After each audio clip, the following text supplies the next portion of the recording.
Alright, here we are. Let's get some music playing. Click. There we go, a little music. I think that'll update probably. Hold on. Yeah, there it goes. Alright. So, time to get started with the new live stream. It's Saturday night. And this is our late night live stream. Alright. It is July 14th. Mister, you seen Trump got shot? That's like the first comment. Oh my god. What? I didn't hear about it. Tell me quick. Jump down here.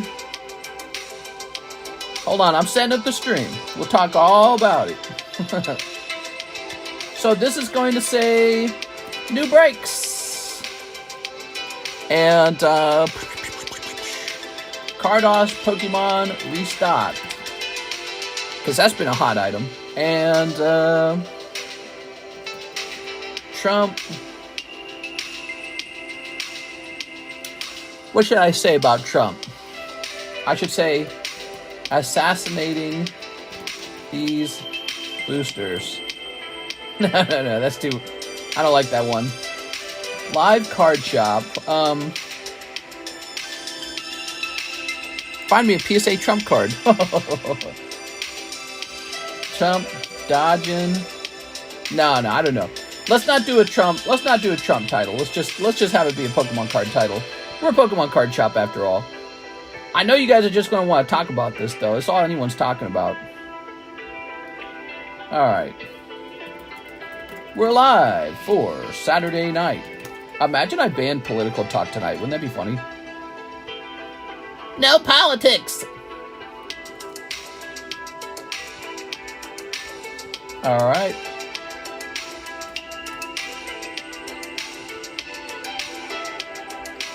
All right, cool, man. There we go. Phew. Trump almost died. He turned his head at the right time and was grazed. It was Jesus. Jesus was protecting him. You've seen those comments yet? The Christians coming in, it was the will of God. All right, let's see. Clicking on this. There we go. The comments are up. So let's start with the more important news. I mean, sure, there's Donald Trump, but this is way more important. So we got all these lovely Pokemon cards right here. These are new breaks. Espeon, I want to see you guys jump in the Espeon. Now, it's a $40 break, but there's only 13 spots. So it's a pretty fast one.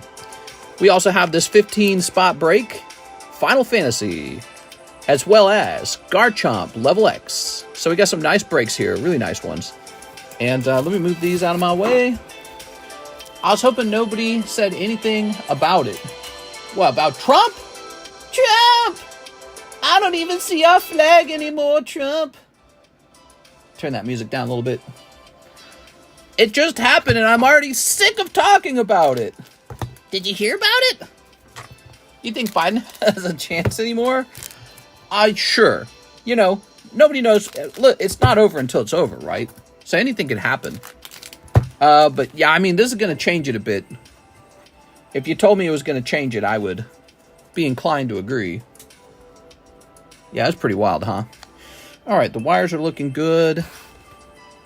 Okay. Jump! Ooh, man. Evil Chew Politics tonight. 6, I need a nickname. Pre-JFK method. Mr. has the galaxy ring. This is my Triskelion. Look at that. It's a symbol of 3. Boyfriend, girlfriend, other girlfriend. I think Biden has FJ. What? Well, guys, what do you want to talk about tonight? Probably the weather. So, tonight is just another regular Pokemon card night for us. And we got our beautiful breaks going on. It's been a busy week. I don't know where you guys get the money for this. There's no way you've got any money left. I opened up a heavy base set pack and pulled this little Venusaur. Super off center, unfortunately, so it's just kind of pointless. Yep, he's off center. That's some crazy luck to avoid the shot by turning right in time. Yeah, okay, so here are my thoughts. One interesting thing is all the people in denial about it. It was staged! It's fake! There's a lot of politics going on here. And one of the common accusations against conservatives and Republicans is that they're all into like conspiracy theory, and to a degree that's true. But my God, that is some really far-reaching conspiracy theory to say that the shooting was just made up. Like multiple people died. You can actually freeze frame the bullet passing by his head. So I saw that. You can see the bullet hitting him in the ear. The acting level from him is so good. If it's fake, he acted it so good. Because I assume then the bullet wound on his ear is fake, right? Or you have to believe that they hired somebody who's so good at shooting that they intentionally shot him in the ear and he risked that. Yeah, right. So, yeah, I mean, there's a lot of denial. Why wouldn't there be a lot of denial on the other side? This is really bad for them.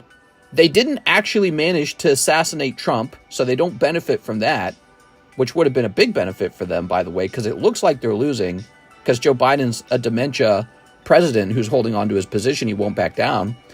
But not just that, so they don't get him, they don't knock Trump out of the race by killing him, which I guess that's one strategy.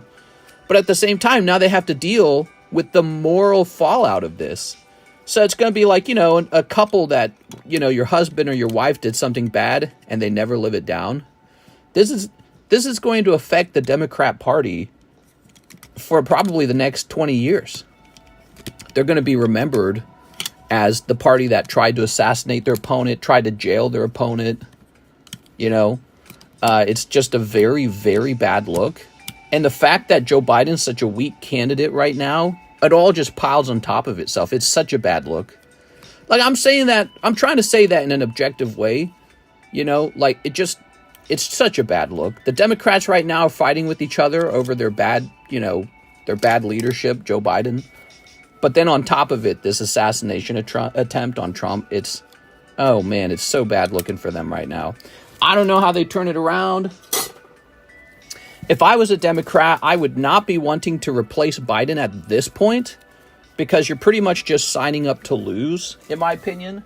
And that'll go on your track record. So like Gavin now, you know, if they said, Gavin, Biden's resigning, will you run in his place? Gavin might say, hell no, this is a lost race. I'm not going to go up and lose. Just going to make it harder to win next time. So who will they even find to replace Biden now? Because you have to go up and try to beat Trump after he survived an assassination. All right. Play the national anthem. America.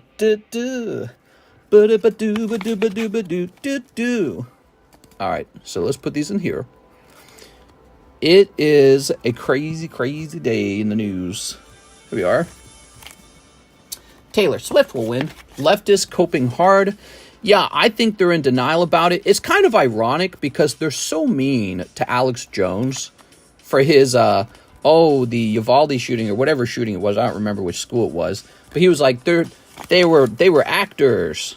They're fake. The shooting is fake and they were actors. And so he got in a lot of trouble for that. In fact, if I recall, when he lost his lawsuit, he was charged $1 billion by the judge. That was his punishment. $1 billion was awarded to the prosecutors when he was claiming that the school shooting was fake. So now you go on to any comment board talking about this assassination attempt, and it is just loaded with people saying, it's fake, it's fake, it's fake, I swear it's fake. Such a denial, dude. We are. It's weird that it didn't happen sooner. I mean, it makes sense that it's happening now that it looks like Trump really has a very good shot of winning. You would think an assassination would occur earlier. In fact, you heard some people kind of suggesting, man, it seems like Donald Trump is going to be assassinated. I think I heard Elon Musk say that one time, and I know I heard Carl Tuckerson say that one time as well, or Tucker Carlson, that's his name. There you go. God, guy's he's got such an annoying name. Tucker Carlson said, well, they're going to assassinate you, right? And I remember him saying that in a clip, and I was like, that would make a lot of sense. There we go. That's their most logical move. All right. Have they identified the perp? I think I saw a picture of him online. from a cell phone. So a cell phone clipped an image of him. But yeah, it's a dude, and it's a young dude. But we don't know much about him. Some people are saying, well, hold on, we don't know if it's a Democrat. You can't blame Democrats for what's going on.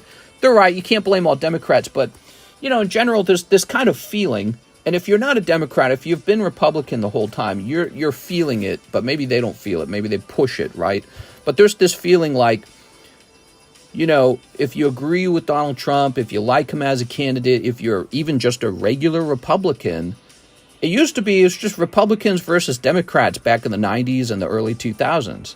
But now to be a Republican, you're a racist, you're a Nazi, you're a fascist, you're a you hate women, you hate whatever, right? You hate gay people or something, right? There's this long list of isms against you now if you're Republican, and getting to this point where you get to call other people Nazis, it radicalizes people. You're radicalizing people on the left to feel like, well, if they're a Nazi, I should kill them. Nazis should be put to death. And so is any of this surprising? To me, it's not. But the worst part about it is you see this coming from, powerful voices on the left, not just in the political leadership, but all over the news, too. This has been going on for the whole time it's been going on. I feel like it's been going on for 10 years, dude. It's been going on a long time. All right, here we go. So these are mine. Yeah, I opened those earlier. Let's open some cards, man. Anyways, those are my thoughts. I'm not surprised by it. When I saw it, I was like, oh. I was thinking to myself, this is a very lucky day for Republicans and a very unlucky day for Democrats. Because it certainly would have been a lot better for them if he had actually managed to kill Trump. But he did not. So that is a... Dude, it's just like rolling the dice for Trump. Think about that guy for a second. Whew. He living on the edge. All right, here we go. What do we got? We got Christopher Wendt. 1 box of Weiss, 1 box of Disney. Let's do it, Mr. Christopher. 1 box of Weiss Disney and 1 box of Weiss Pixar. I think I'm going to stand up and get it from the other room. I'll be back. How far away was the sniper? Looks like Gumshoes is in the lead. DM mystery bags? Let me show you what we got. Okay, let me show you what we got. We got stuff. So we got some really cool boxes here. Ugh. Check this out. These are our random pull boxes. So you order 1 card out of the box, like here. It's a blue poker deck, Amistar, awesome.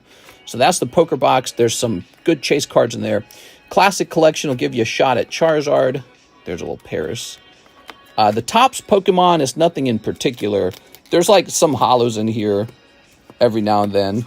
Some of these are in perfect condition though, because many of these come from my own booster packs, right? I open up booster packs of Topps, and then I don't do anything with some of the common and commons, and they're sitting around in boxes. So some of these are in really good condition. And then we got Carddass. Carddass gives you a shot at Charizard as well. They're Slowbro. So that's not a mystery pack, but what they are, they're single pulls. Okay, so you can go after those. But we have another product called the Pokebras. And the Pokebras are $20 per pack. And it's like a custom booster pack of Pokemon. So this is a $20. There's a $20 Pokemon pack. And yeah, it's got cards inside, and we'll open it up if you want one. We are. Pokebras have been sold for 3 years now. And sometimes they sell faster and sometimes they sell slower. I think what happens is if a couple cold ones come out of the Pokebras, people go, oh, I don't like those. If a couple hot ones go out, people go, oh, I like those. I'm going to buy some now. So, but it's funny, though, because I can't do only booster packs that are hot. There has to be a mix of hot and cold packs. So, you're just going to run into a mix. Now, let's go get those boxes. Bush dodged it like a pro boxer. You're talking about the shoe dodge. The famous shoe dodge.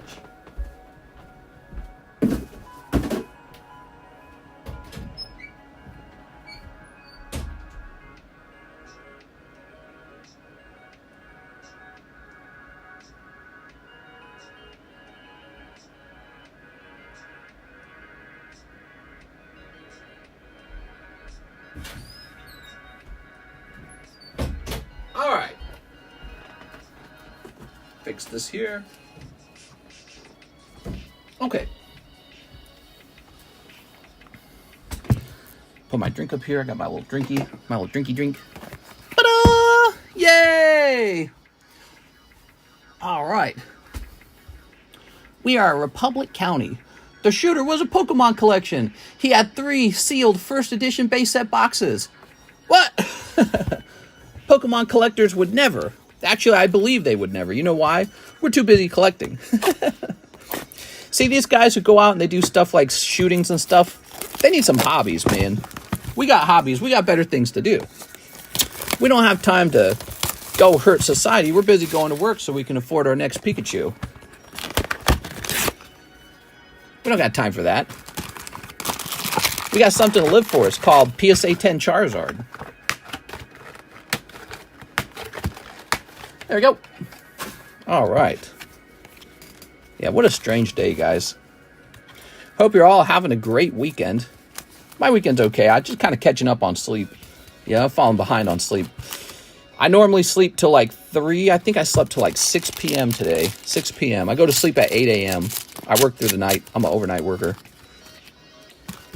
I was offered a promotion. Nice, dude. Go for it, man. That's a cool day. Here we are. All right. Snipping this. It was all staged. Snipping this. Set this ring to the side. Total waste of a day. Here we are. Smells like a fat assassination attempt in here. Oh, a fake. I read it as fat. A fake assassination attempt. It was staged.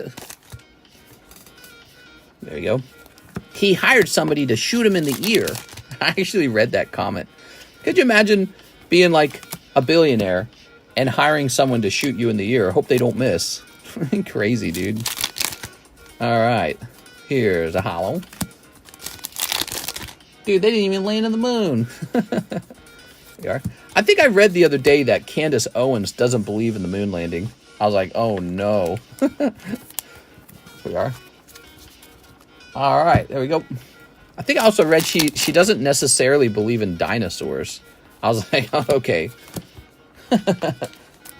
Yeah, what's up, mister? Have you heard the news? No, what's going on, Golden Boy? That's on par for billionaire behavior, let's be honest. You either shoot me in the head or I blow myself up with my bomber vest. There you go. All right. Here's some more hollows.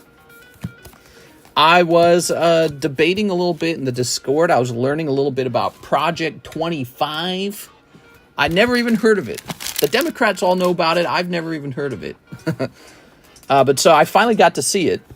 It's quite literally just a list of Republican policies. That's all it is. Total ban on abortion. I was like, yep.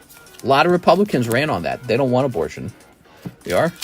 That's the Republican Party. If you don't like it, you should vote against them. You know what I mean? But, you know, it's an interesting thing because that's not Trump's policy. Trump's policy, he said he doesn't care.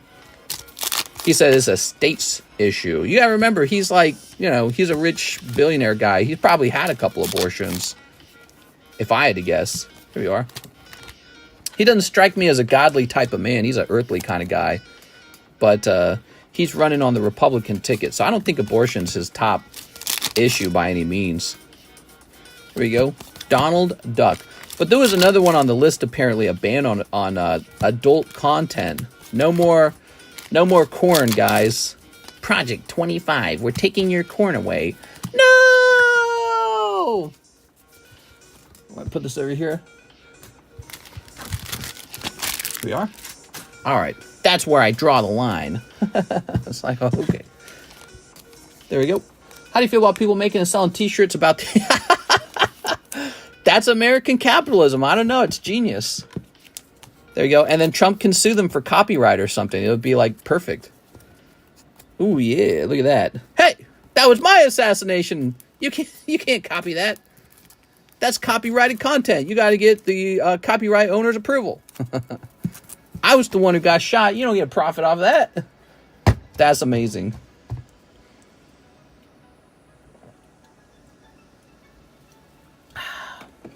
I wonder if Trump was wondering if it was a good photo op. You know what I mean? You know what I mean? So, and also, I wonder if he knew that he was safe when he did that whole, like, you know, oh, he, like, threw himself out of the Secret Service where he puts his hand up in a fist all defiantly. I wonder if he knew if he was safe at that point, if he was like, F it, I'm going for it. All right. So Christopher went, we did open up your Disney box, and we got you a beautiful Pixar stamp. Now let's open your Pixar box and see if we can get you a Disney stamp. Ta-da!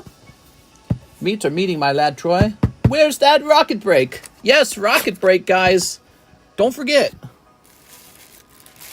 Remember, remember. Okay. What if he saw the shooter get his head blown off? Yeah, that's what I was wondering, too. You might have seen it. Because if you're looking at the angle of the bullet, it came from his side, not from the front. So even when he was on the ground, he might have seen him go down. 1, 2, 3, 4, 5, 6, 7, 8. 8.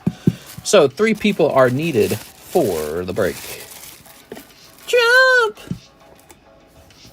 He was shouting, fight! Oh. All right. All right. They said shooter was down. Oh, so maybe he felt like it was safe enough to pop his head up. There we are. A lot of people are saying this is a big fail by the Secret Service. And I kind of agree. You know, if somebody can get so close to killing the president or the former president that he can actually nick him in the ear, and he only failed to kill him because he didn't have good aim, you know, your foreign adversaries are watching that too, right? Your foreign adversaries are going, yo, maybe we just need to get rid of this guy. Yeah, ooh, cars. Yeah, your foreign adversaries saw that. They said, man, they need to have better protection. Did the shooter suicide? Apparently, the Secret Service shot him. Here we go. All right. It was staged, mister. That's why. It was staged! All fake. Phony. Fake. Man, I'm going to fine you $1 billion. You going to call them child actors? Donald Trump was a child actor. The shooting was fake. They're trying to take your guns away. There you go. You're sounding like Alex Jones to me right now. Demons. Oh. There we go. All right, I don't think he has enough time, more so than missing his shot, but I'm just a girl. I don't know anything about guns. What about these guns?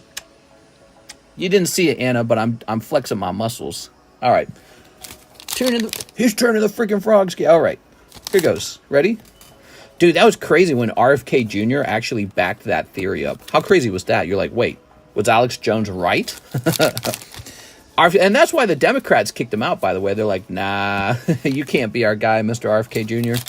Because he is retelling that story. You know, when you hear Alex Jones say it, you're like, that's the Inquirer. You know, that's some kind of crazy conspiracy theorist on the internet. When you hear RFK Jr. say it, you're like, yo, is this real?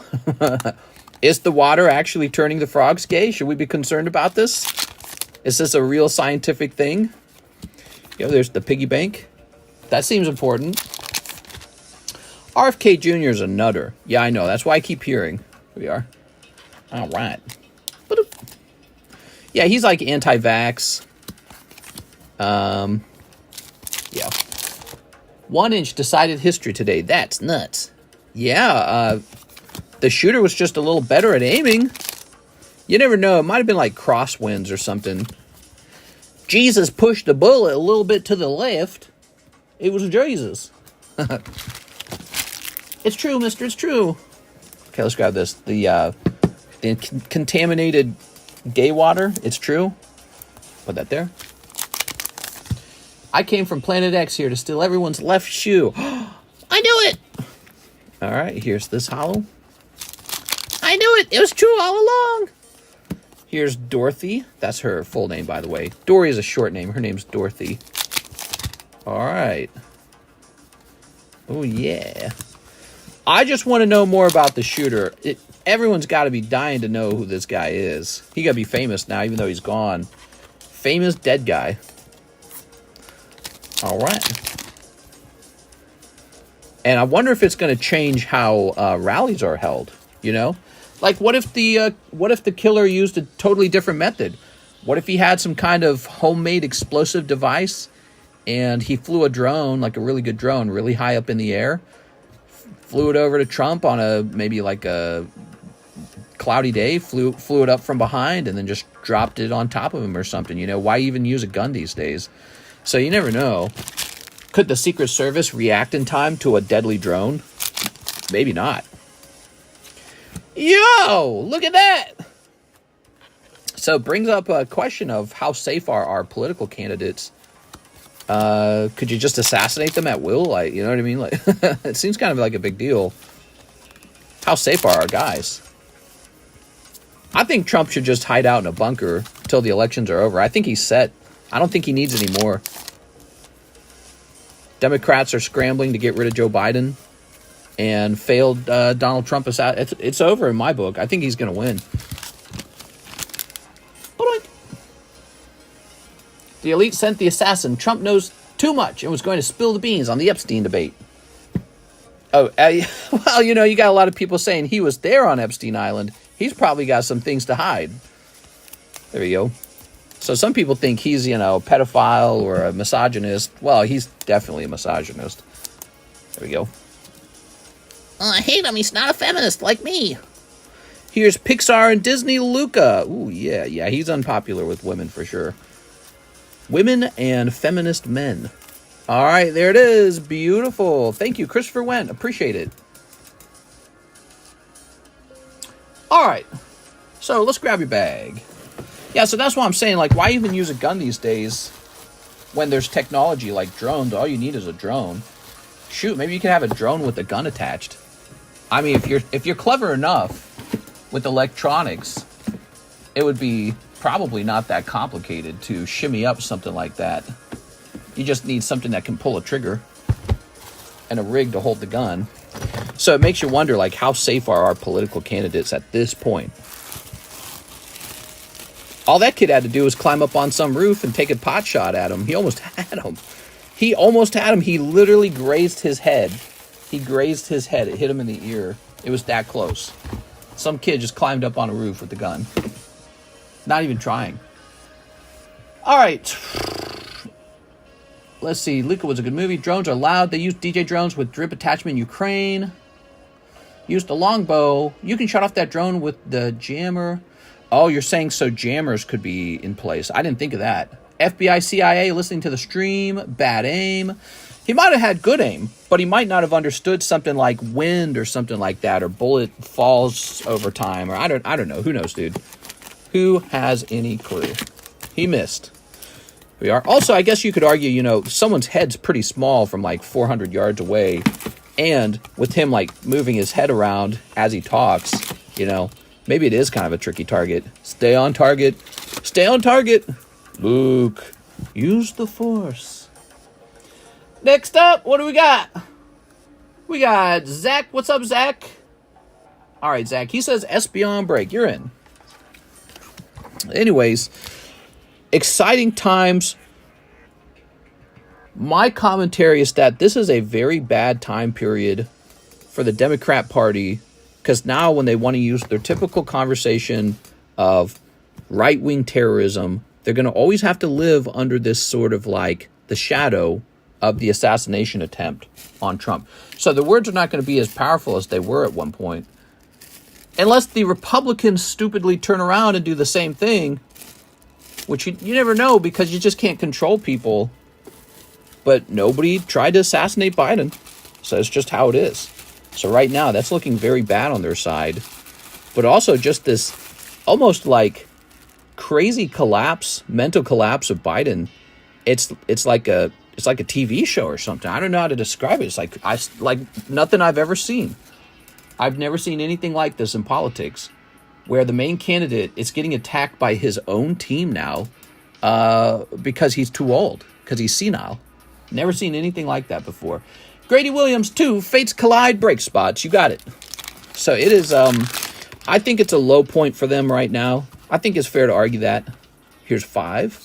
Just like the Republicans had a low point with George W. Bush with the 2008 housing crisis collapse. that was a low point for the Republicans because there were no weapons of mass destruction. We spent all this money going to war, and then we had an economic recession that is like, it was like a bombshell. Everyone was losing their jobs and their homes. That was under George W. Bush's presidency, and he kind of came off as a bit, I don't know, stupid. So he came off as a bit inept. He was likable, but he wasn't skilled, you know? Like, you could just tell he was kind of dumb. So I think George W. Bush damaged the Republican brand really bad. I mean, you were an idiot if you voted Republican back in the day. No weapons of mass destruction, 2008 financial collapse. You're an idiot if you like Trump, because it was a very close race back then, too. He barely won. And so everyone's like, oh, your guy's going to suck. No, he's going to be great. No, he did suck. That's going to be Joe Biden for the Democrats for like 20 years now, is my guess. You're going to get 20 years of people remembering Joe Biden. Matthew Favreau, give me one spot in the Espeon. You got it. You're going to get 20 years of that. He's your George W. Bush. And it sucks, and I know it sucks because I remember George W. Bush. I liked him when I was a kid. I was told to like him. My family was conservative. Here we are. He was the pro-life candidate, right? So he was the only candidate that mattered. I was from a family of 11 children. We were very pro-life. Every year, my parents sent me on the pro-life march. There we go. 2 Espeons. All right. Lionel Cruz, 1 spot in the Espeons. That's 3 spots in the Espeons. You got it, man. Lionel Cruz. And then looking at him in hindsight, I was like, wow, this was a really stupid president. He couldn't talk. He constantly gaffed. He was very likable. Very likable. Absolutely terrible foreign policy. Got us involved in wars that we didn't need to be involved in. Didn't actually get Osama bin Laden. Biden did later. And he didn't fix... I don't know if you guys remember this, but during that administration, there was problems on the border then, too. We still didn't... Back then, it was kind of flipped. It was kind of like the Democrats accusing the Republicans, oh, you let all the immigrants in through the southern border for your corporations and to hurt our unions. That was how it was back then. The Democrats were trying to close the border, and then it flipped to the Republicans wanting to close it. If you don't... Some of you guys might be too young, you don't remember that. Or you weren't involved in politics back then. Here it is, Miss 6 Twilight. You got it. All right. 1, 2, 3, 4, 5, 6. Obama was the best. I thought Obama was good, but in hindsight, my opinions on him have changed a lot. He did sort of like a world record bombing of the Middle East, killed a lot of civilians, spent trillions of dollars. He was very pro-war, actually. It's kind of ironic because you think of the Democrats as sort of like the hippies and, oh, we don't like war. He did historic levels of bombing in the Middle East. And then he supported the rebels who were overthrowing the regimes in places like Egypt and Syria. And we went as far as arming them. We armed them. But what actually happened was instead of the undemocratic leaders being overthrown and a democracy taking its place, there was instead a power vacuum and ISIS formed. So under Obama, we bombed the Middle East like crazy. We actually created the kids in cages scenario on the border. And then we killed Muammar Gaddafi. And then we triggered the, what's his name? Bashir al-Assad guy in Syria. We supported the rebels over there. We supported the rebels in Egypt, too. So all these leaders were getting overthrown. And even back then, Putin from Russia was warning us. He's like, you guys need to stop exporting democracy. It doesn't work that way. You guys can't force other countries to be a democracy. So he was warning us of that. And what happened? Big war in Syria. The refugee crisis, which triggered mass migration into Europe, changing Europe forever. And making Europe, responsible for paying for a bunch of people they can't afford. So Europe's in a lot of trouble financially these days. They're not doing super well. So all this occurred under the Obama administration. And then at the very end of the Obama administration, you have the formation of ISIS. And we see some of the absolute worst atrocities we've ever seen. That all happened because of his foreign policy. Not a fan of him. Not a fan. In the end, I wasn't a fan. Here we are. We got Grooky Sinistra. Not a fan. Here's Infernape. Ooh. All right. We got Infernape. We got Secret Box. Ta-da! And we got Diplin and Ursaluna. Ooh. Very nice. And finally, we've got, so under the Obama administration, we get ISIS. One of the darkest time periods in my lifetime. Watching them go around, make torture videos, commit these small genocides on little communities. Hey, convert to our caliphate or we'll behead everybody. Oh, you're not agreeing? I think I saw a video once. It was a couple mothers in their room. They were captured by ISIS. And the ISIS soldiers brought out their children and killed them right in front of them. And then they took those women off to be concubines. So that was pretty rough. I still remember that. That stays with you when you watch that kind of crazy stuff.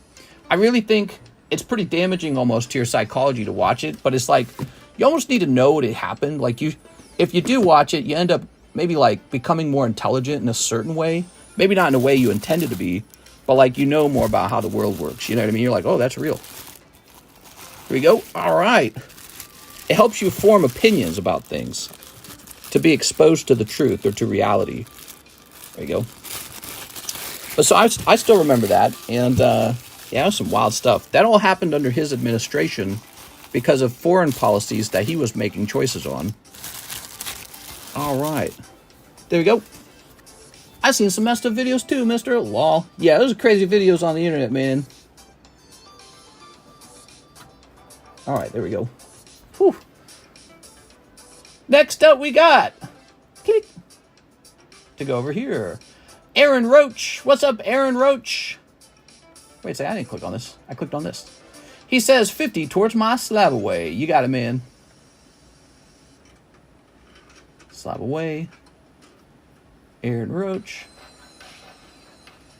And during that time period, you also had the bombings in France. You had the bombings in England.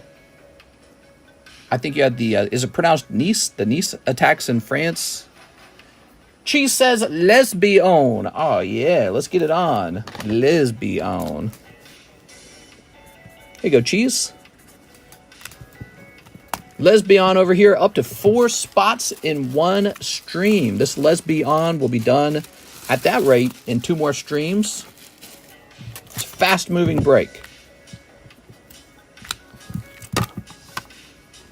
Will Trump do his rallies from a Pope-mobile? Yeah, the popes have had assassination attempts on them, and so they invented the Pope-mobile. I think that'd be really cool. Maybe he could ask the Pope to let him borrow the Pope-mobile. All right, I'm setting up the giveaway to 90. Ugh. Let's see what you guys say. How can people vote for people like Obama or Bush while being so ignorant of what they did, painting them as somewhat virtuous people? Yeah, I don't know, man. Well, you know, you form your opinions from the things that you've heard and read about them, and it helps to hear differing perspectives. I thought Obama was awesome. You know, his first term went by. It wasn't too much in the news. And I remember the second term was where more of the controversial stuff happened. And I wasn't super big. I wasn't a super big fan on him on the way he talked about the police. We have tried to defund the police now. I don't think that that's so smart.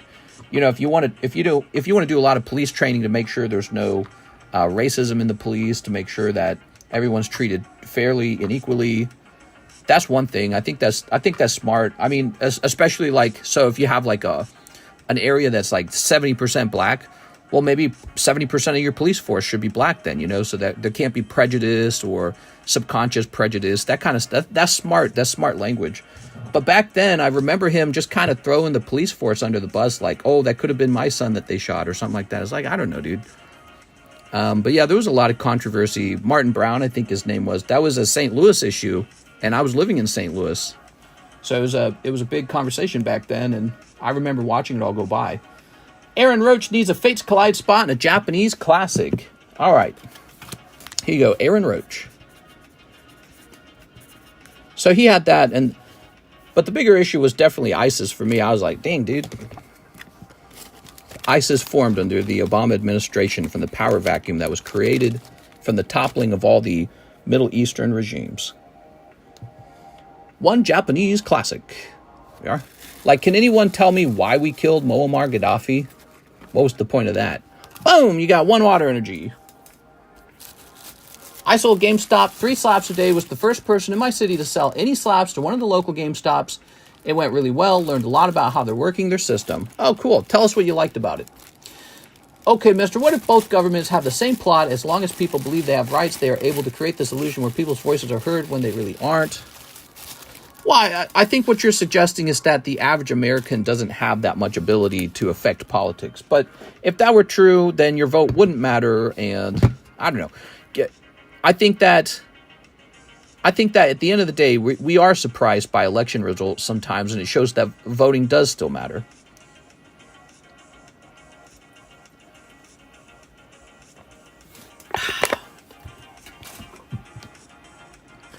All right. Next up, we got Mr. Gargoyle. He says, put me in that Espeon break. Gargoyle. Do, do, do, do, do. Here we are. Do, do, do, do, do.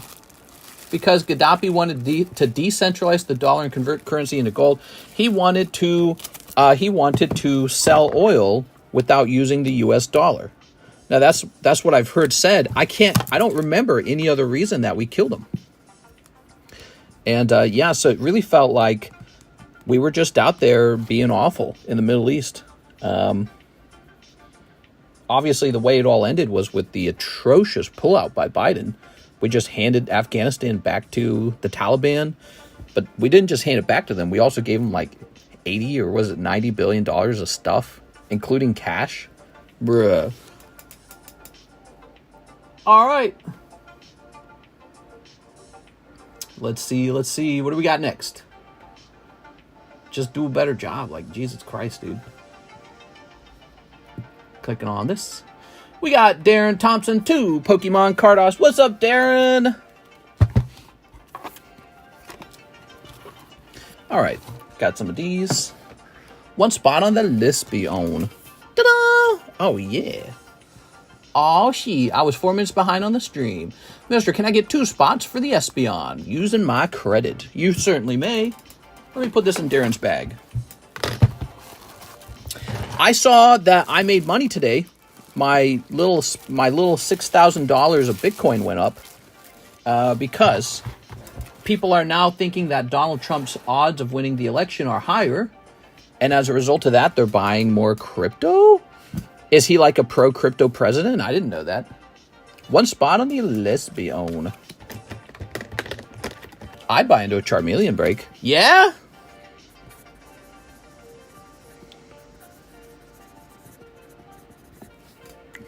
There we go. Do you have a Japanese Neo Genesis Typhlosion for sale? Alas, I'm all out of those, I'm pretty sure. I used to have like 10 of them. There we go. Been selling them slowly over time. Here we are.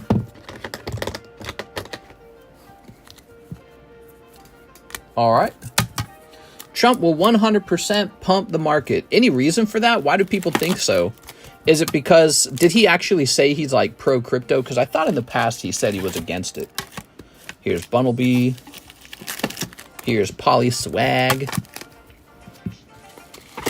We got Here Comes Team Whack It. Any Japanese vintage breaks coming up? Economy is better when Trump. Well, that's assumed, but yeah, it was doing all right when he was in office last time. Let's see. Until COVID hit. Freaking COVID. The frick? Trump, save us! 6 has got it.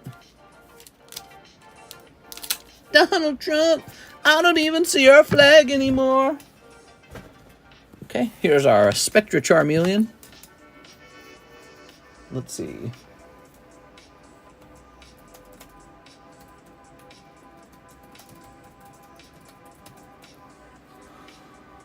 So you guys said you would like a Spectra Charmeleon break. You got it.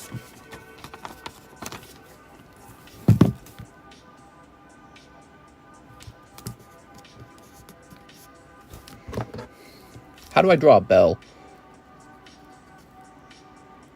I don't know how to draw a bell, so don't laugh at me, please. That's a bell. He's the bell. And now, price tag.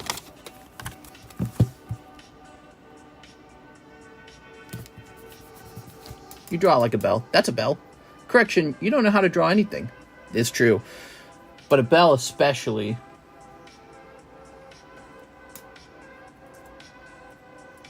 Okay, so it looks like he will have 12 spots.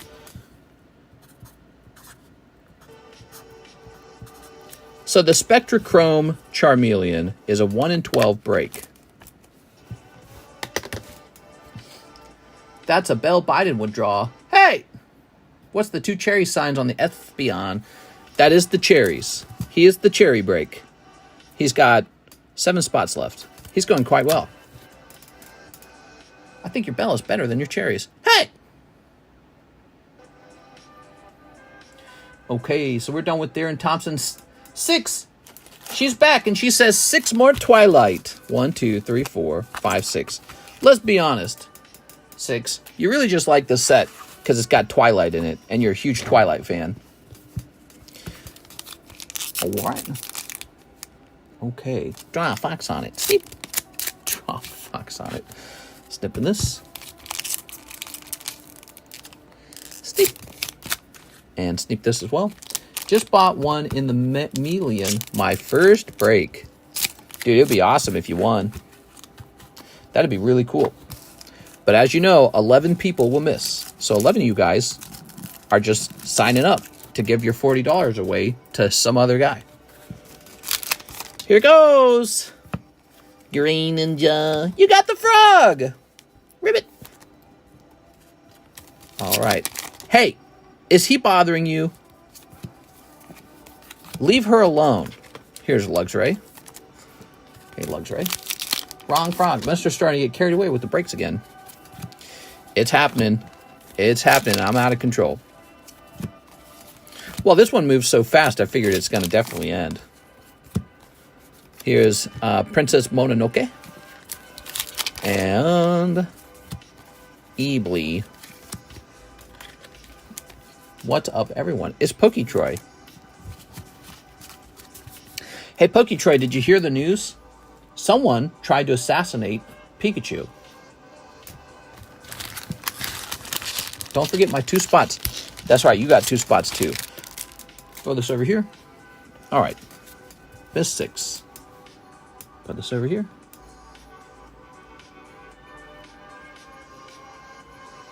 Mister, what about my $50 towards Slab Away, bro? You just skipped past and gave me a Colliding Classic, says Roaches. I did not.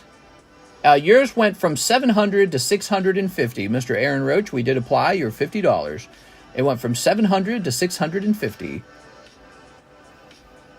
All right, so let's put this in your bag. Miss 6. Miss 6, Miss 6. You're going to be over here somewhere. 6 smells like Teen Spirit. Where can we put this? Put this here. And then let's put this here. And then let's put this here. And then let's put this in here. Clip the old ear. That's right. Maybe he should put like a cool like ear piercing in there. How cool would that be? He gets like a gauge or something for the ear hole. And it's like red, white, and blue. That'd be insane, dude. All right, awesome. Next up, we got Andrew Bryan. 2 Espions. Well, that's interesting because Mr. Laflamme wants 2 Espions. So you got 160. That goes down to 80. Boom. All right. Tossing that back in there. 2 of these. Gonna look like Evander Holyfield now. I don't know that one. Andrew Bryan. Imagine someone tries to assassinate you and you're like 80 years old. Jesus, dude. It's so crazy that he didn't get hit, though. That's the craziest part of all of it. The fact that he missed. All right. 2 spots in here. You got a spot, I got a spot, honey. This ticks up to 8. Oh, and that was Andrew Brain. I got right, LaFlame. Here you go, LaFlame. You both had 2. There you go, LaFlame. Don't worry, I didn't forget you. Here goes LaFlame. Okay. Oh, he got his ear bit off by Mike Tyson. That was that guy. That's great. All right, this is going to say 10. You got a pokey, I got a pokey, honey. That gunshot sounded like a 22-point caliber. Wasn't going to hurt anyone. Yeah, you never know. You never know. I mean, some people in the audience got shot, right? Something like that. Somebody died. Here's Zach Patch. 1 break in the Charmeleon. Okay, Zach. How do I draw like an animal or like a pony or a furry or something on it?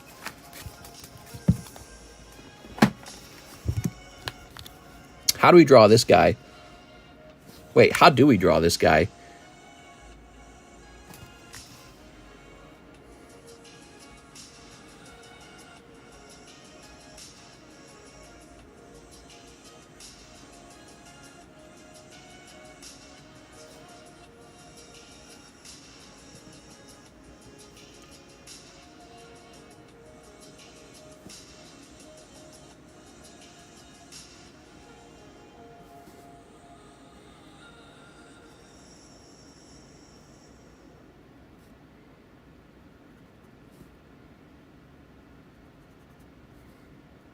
I'm really bad at this.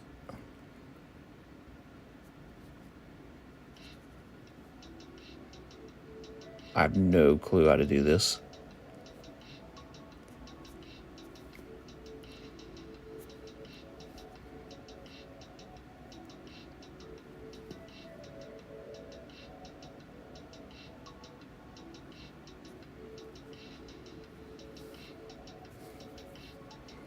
All right. There you go. Zach Patch.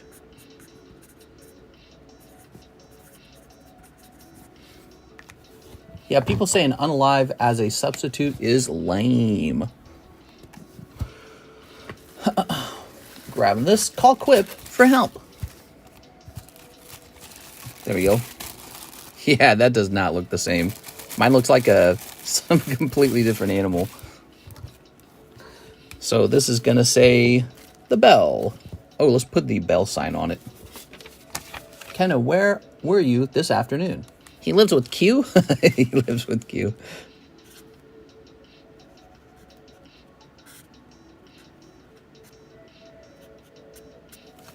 All right, we got the bell. It looks like a Digimon? Oh, no! Now, that's a mean thing to say. Uncle Mike, a person in the stands, was killed by the shooters. Yours looks like Spyro. All right. Finish my last remaining credits. 2 spots on that Espeon. Whoa, now, that might be a problem. Let me make sure nobody else ordered a spot because it's so close. We want to make sure not to rob anyone of a potential spot. Well, Zach Stex is going into this. He's going into this guy as well. So that's another Cherries break. Boy, I hope Zach wins. I hope that's the winning card. And then he gets the little drawing on the card too. That would be awesome. All right, but it could be anyone. So let me just refresh this. Make sure we don't have any problems with the line cutting. All right, there's 2. So I can tell you there's at least 1 more spot. Nah, the Espeon sold out. I'm so sorry, LaFlame. So I can't have you jump the line that everyone else will say, hey! What had already happened is the rest of the spots had already sold out. That's DDB. In fact, that's all that's selling right now. Elaine. Okay. Here we go. Elaine Sonko. I can remove your spots if you want to put 4 spots into something else. So it hasn't gone off yet. If you want, you can pull 2 spots out in case you're going for that, like, oh, I want to take a big position in a break rather than just 2 cards. So let me know if you want that because we can pull them back out. Okay, Daniel Del Barrio then orders a spot on the Charmeleon. Here it is. No problem. Looks like a Charmeleon when you grunt. This guy takes up to 3. Here it is. And then the other spot was purchased by Jason Owa. Here you go, Jason. Espeon is done. Do not try to buy into Espeon. Well, one thing I'm really sure of, you guys like Espeon.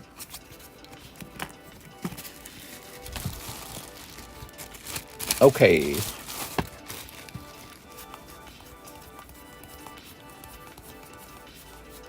$13. We got all 13. So, what happens at this point? I shuffle. We gotta bring these down. That's why I do. Okay. There you go. Espeon always flies. 1, 2, 3, 4, 5, 6, 7, 8, 9, 10, 11, 12, 13. We'll count that twice. We can't have any mistakes in the number of packs. If there's ever a mistake in the counting of packs, we have to have a way to deal with it. We have to like fix it by redoing it. 1, 2, 3, 4, 5, 6, 7, 8, 9, 10, 11, 12, 13. Okay, 13 is the number. One person will pull a star card and the other person will pull a chase. Everyone else will pull their card, which is a holographic Pokemon card. All right, there they are. Boost packs are ready to go. Zoom out. Okay. I bet Trump is trending. You think? All right.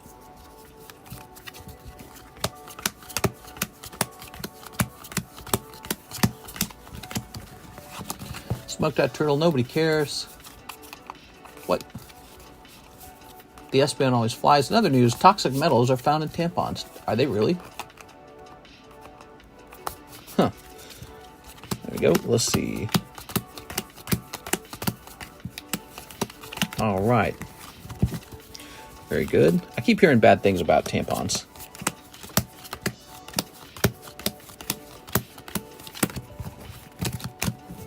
I hear Japanese Evolving Skies 2.0 on the horizon. I've heard that as well. I've heard of an EV set coming. There we go. There we go. Try always going against the grain. Lead was found in most tampons. Wow. I'm going to tell my wife. All right, give me a number. She never uses them. She thinks they're unhealthy. That's so funny. She thinks they're bad for you. Reflect says 2. 1, 2. Okay, there you go. So, good luck. What do we got? Starting out with Jason J. Owa. Jason, you're going to pull a holographic energy or holographic Pokemon. Andrew Brayan. Okay, you got Dracloak. DDB. You pull Enamorous. Cheese. He pulls Palmot. Lionel Cruz. He pulls Magnemite. LaFlame pulling Vigoroth. Matthew Favreau. He pulls Heavyyama. We got Zachary Stex. He pulls Garganical. Sounds like gargle them balls. Gargoyle. He pulls Quaxley. LaFlame. Bummer. He pulls Palmot. Okay. Now we've got Andrew Brayan pulling Weavile. So, Darren Thompson, you pull the star card. Very good, Mr. Darren Thompson. You got to take that star card home. Okay. Well, we're going to keep your name, actually, because we're going to put this into the next break. There you go. You're going in here, Darren Thompson. All right. And the last person pulls it. It is Elaine Sanko. Mr. Elaine Sanko, congratulations. I think he was the last person. No, he wasn't the last person in, but he was close to the end. Elaine Sanko pulls himself an Espeon VMAX. What do you think of that, Elaine? That's pretty freaking cool.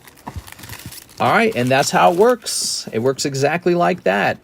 So this is everyone's pull right here. I'll set this to the side for the moment. Okay, and Elaine's name needs to go on the back of this slab. Troy Mellis says, oh, dang. What the hell? This stupid thing. Sticking to me.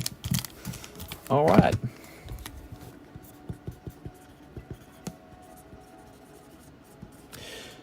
Very good. Cheese's secret is out. Now, Cheese had a secret that wasn't already out. I'm going to restock these. So these are my custom booster packs, and they are getting restocked. Some stuff, friend Lizeth, is... TCC, I want that Charmeleon card saved at the end. Yeah, I kind of figured. That's why I drew on it all nice for you. Here we are. Here's this guy. Here's this guy. Here's this guy. This... Oh, my God. Wait. Hold on. There it is. Did you see it crawl away? Oh my God, we got a little wolf spider crawling around. Oh man, I wish Alexis had been streaming. She'd have screamed or something. That'd have been funny as hell, dude. Why does the spider not think to stay away from my moving arms, all this motion? I make so much noise and probably vibrate the table like crazy. He still runs right across toward my arms. It's a brave little spider. Derek Monstrous has said Cheese name several times. Oh, my chat, I said 10 before Reflect said 2, and if it had been 10, I would have won pain. Darn. My chat, I said 10 before Reflect said 2. Oh, that's weird. Here we go. All right. Very good. That is unlucky. So that is the end of the cherry break. We have the bell break. Suppose we'll leave the bell break running? That's the break now. It's this Charmeleon. Char. All right. So, where are we now? Crazy how fast that ended. You know, you get the right break up there and it just goes really fast. Jose Dominguez, he says, Charmeleon break Dominguez. Is that right? I think I'm saying it correctly now. I said it incorrectly last time. All right. Because I suck. All right. Put this here. So this ticks up by 1. That goes to 4. Okay, that's at 4 now. Hi.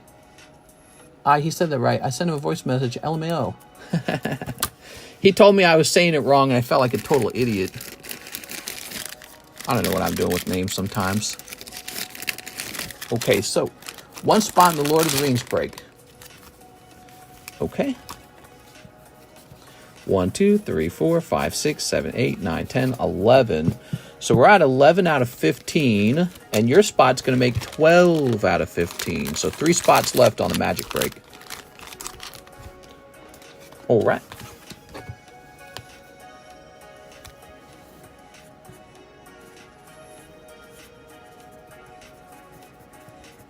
Very nice. Okay. How many spiders do you swallow in your sleep? None. I don't swallow any spiders in my sleep.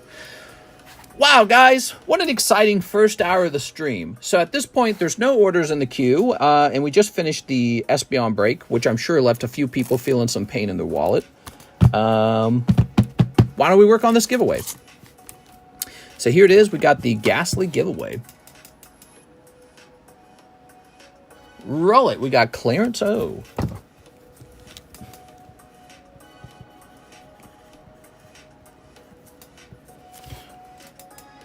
Josh Perea. And that's it for now. We're going to add more names as we continue going. Let me reset the code. We reset the code to 90, which means you have to type 90 in order to have a chance at winning. Is there any more giveaways tonight? Yes, we'll continue to hand out spots on this one right here. It's a Shadowless Ghastly. All right. Here's Cheesy Poofs. Pidgeotto. What a lovely Pidgeotto. Here is Bulbasaur. You make my bubs bounce. We've got Ekans from Fossil. Lovely. Lovely. Here's Helm. Lovely. All right, cool, man. I do have some news. I just got charged by PSA for the latest submission. So that would have been the April submission part 2. So it just finished. The one with 25 cards in it. I saw the grades. The grades are pretty mixed. Some good, some bad. Most of the order is mine, actually. You guys only had like 25 cards in it. So most of it's my order. And so I'll be getting some cards back. I can give you a hint what's coming back already. Most of it's going to be poker cards. So I sent a lot of poker cards out. And some of them are pretty cool, actually. I sent out some of the Pokemon Stadium Red cards. So I got like Eevee, Jolteon, Vaporeon, Flareon. All graded 10. Looks great. So I should be able to make my money back on that deck because that poker deck's crazy expensive. But the best news is that the Charizard in the deck also graded 10. So I did all right on that. If you know Corruption, he is also Pokemon live streaming. All right. So let me go ahead and check over here and hit refresh. How much for you to burn all your ungraded poker cards? Stop upping the pop count. Yeah, I mean, I could do that if I collected all the Charizards. What I could do is I could take them all and destroy a bunch of them in one go, make a video out of it, and then I'd have like maybe let's say that I destroyed them all so that, suppose I got 50% of the Charizards, and there's like a total of 200 of them. I got 100 Charizards, and I destroyed all of them. No, that'd be pretty bad for me. I think that'd mostly just be a money loss on my side. But boy, that'd be an exciting video. I think I'd be one of the most hated people in the hobby if I did that, though. I think people would get really mad at me, and they would refuse to buy Charizard. They'd be like, I'll never buy Charizard. Screw Poker Charizard. But so that's not a very smart move. Besides that, I don't think financially it makes sense because I think I lose money in that scenario. So, but the total population on the Poker Charizards, I don't think it's going to be very good in the long run. You know, because it's so hard already to find a deck. And the decks are so expensive now, like they're truly expensive. Mister, did the red overalls Mario sell? Ooh, you're talking about something that I don't get to price very often. No, it did not actually. It's not sold. Let's see. Where'd I put all that crap? Oh no, I don't even know where it went. Where did I put all that? I thought I would have put it over here, but I suppose I didn't. Wait, is this it?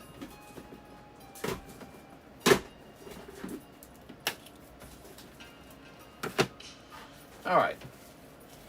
I got some cool-ass slabs that we never price. We never price these. Ooh. 480. You could buy this right now and direct me to break it open and open the pack for you. See if it's a heavy pack. Okay? So you could do that. Here's this Blastoise 10 from Evolutions. Let's see if the Blastoise 10 is still... did the rocket finish? It has 3 spots in it left. PSA 10 XY Evolutions Blastoise Booster. Not one for sale. Let me check sold items, maybe. Okay, this Blastoise last sold for $150. That is, in fact, the correct price. That is a sold price on the Evolutions. This is a PSA 10 grade on that Blastoise. Pretty cool. Sold this month, July 8th, for $150.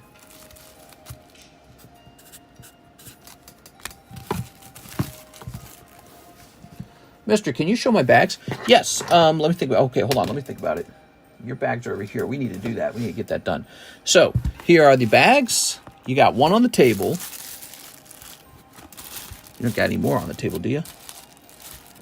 So here's a small table bag, and it's got some cool guy stuff in it. Charmeleon, Zapdos, Mewtwo. Okay, beautiful Mewtwo. You guys can pull one of those Mewtwo's out of the single Carddass pull box right now. So on the back of the box, you got these cards right here. Dark Charizard. We got this girl here. Do we need to zoom? Okay. This signature, very nice. Natives, Togepi, Lugia, Ash's mom, Ash, oh, Misty's Tears, Dark Vileplume, and Infernape. Okay, so those are there. Okay, and then we've got these. So we got some common uncommons. Oh, wow. Cool stuff, man. We got a bunch of these classic collection cards. Pikachu. Okay, you got some girl cards. All right, you got some more classics. Perrin, Frostlass, Venusaur. Pikachu again, he's a hit. Some vintage cards here. Pikachu, that's a hit. Okay, some of these are actually not that valuable, like this Execute's not that much. Let's see, you got some Eevees. I just put it in here because it was vintage. Skeledirge, Sprigatito. Oh, those are expensive. What the hell? Oh, that was expensive. Some Lugia. Okay. My name is LaFlame. Can I order shipping? Oh, yeah. Tell me where to ship it. Okay, I'm going to do this. I'll make this bag a lot smaller because it's kind of an unwieldy bag. Unwieldy. Is that what makes me sound old? Do I use old people language sometimes? Unwieldy. Okay. Put this in here. All right. So I'm going to say LaFlame hits on this one if you wish. Okay, so this bag is smaller now. That should make it easier. And then we've got this as well. So basically what I did was I took all of those bags and the boxes that weren't on the table and just stacked them up to be about the size of a box. You know, like an ETB. Ooh, wow, that's nice. Scissor. Here's Orthworm, Baxcalibur, Fuecoco, Scyther, Bufferpea, Skeledirge, Venusaur. Ooh, Frostlass, nice, dude. Meowscarada. Oh, there you go, Charizard. That's pretty good. Okay, Eevee, Charmander, Dark Charmeleon, Dark Gyarados. It's good stuff. Clefairy. All right. Here's Gyarados, Blastoise, Squirtle, Charmander. Okay, we got a little Wigglytuff back here as well. That's nice. Dang, dude. Some of that's really good. All right. I think we do the same thing here. We split this in two.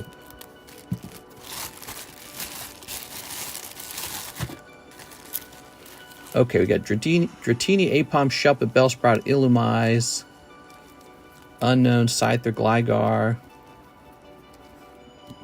Look at that dust. That's cool, man. We got little Brock's Ninetales. We got Charmander, Dark Charmeleon. Dang, dude. And you got that Dark Charizard over there. First edition Dark Charizard. So you got Dark Charizard, Charmander, Dark Charmeleon. All three of them. Okay, we got Drowsy, Dratini, Skeledirge again. I mean, he starts to not feel so rare when you can just pull him over and over. All right. There you go. Pop this in here. Very good. And I'll put this here. Hoot. Bags be unwieldy sometimes. Yeah, these are some really fat bags. Grabbing this. I like LaFlame and then just the letter A. I feel like that's easier. Mr. Elon Musk fully endorsed Trump. Oh, yes, I heard about this after the attempted assassination. Okay. Very nice. I'll turn your box into a pull hitbox, LaFlame. So people can pull one card at a time out of it. All right, you got these lovely guys. I guess that Dark Charmeleon is kind of a big deal. So is this Dark Vileplume. Thank you, mister. No problem, man. All right. Set this up over here. Yeah, you still got a lot to ship, believe it or not. You got those slabs, and Man, those are expensive. Like I believe you've still got the signature Charizard, don't you? That's an expensive card, man. So we're gonna have to get that through French customs as well. That would be so insane to get pools from the Flame bag. Trump is the GOAT, man. The GOAT? You're calling him a GOAT? Nobody calls my president a GOAT. Trump, save it. Okay, let's see what we got next.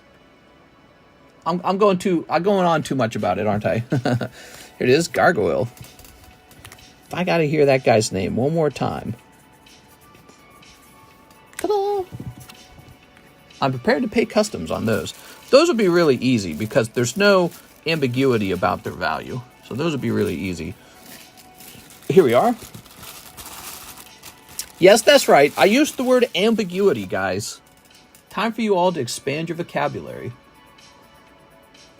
Okay. We have an order from our good friend, Jose Dominguez. Charmeleon Break and Lord of the Rings Magic Break. We already did that one. We gotta hit refresh. Play the Dune Trump thing. No, come on. Trump got so lucky we are talking centimeters from instant death. I know, it's so dramatic. It's so exciting. Abigail says 2 shiny treasures. Abigail's back! Woo! All right! Abigail. Abigail's my favorite. Here we are. All right. Snipping this. Snip.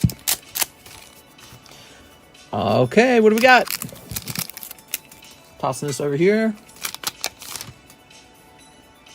We've got Hoppip. There you go. American presidents seem to get shot at a lot, don't they?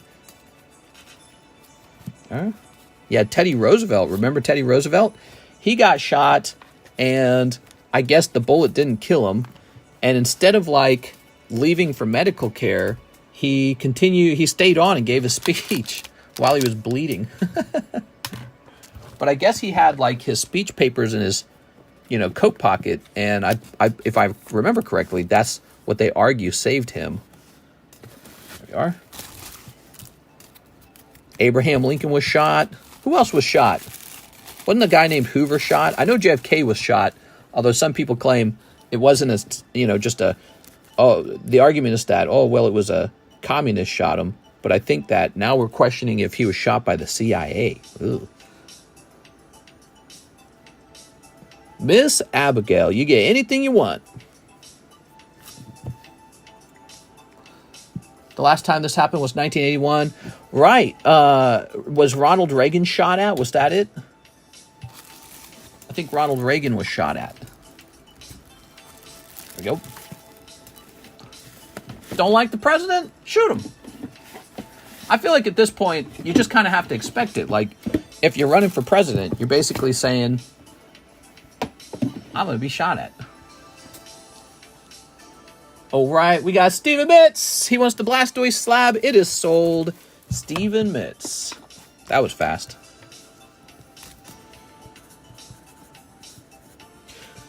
Mitz.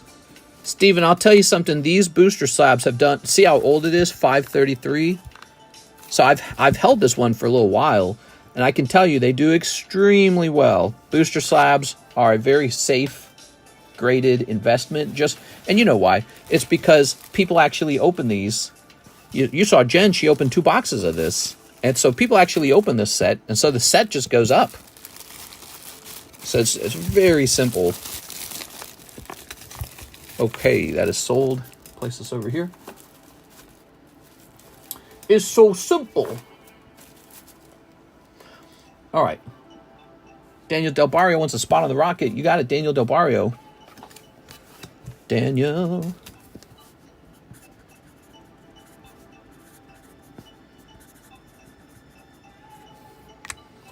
All vintage? What's all vintage? Let's see, booster slab, vintage booster. We actually have a break on a vintage booster slab. I don't know if you guys were aware of that. So this one's super fancy. This is the Expedition First Edition booster slab graded 10. And when I acquired this, it was $100. It is now selling for $880. Let that sink in. So when I acquired that, it was 100. Now 880. It's pretty dang good. And do you think those booster packs are getting any less rare? They're not. They're not. They're getting more rare. All right, Elijah Martinez says, 1 rocket break. Elijah Martinez.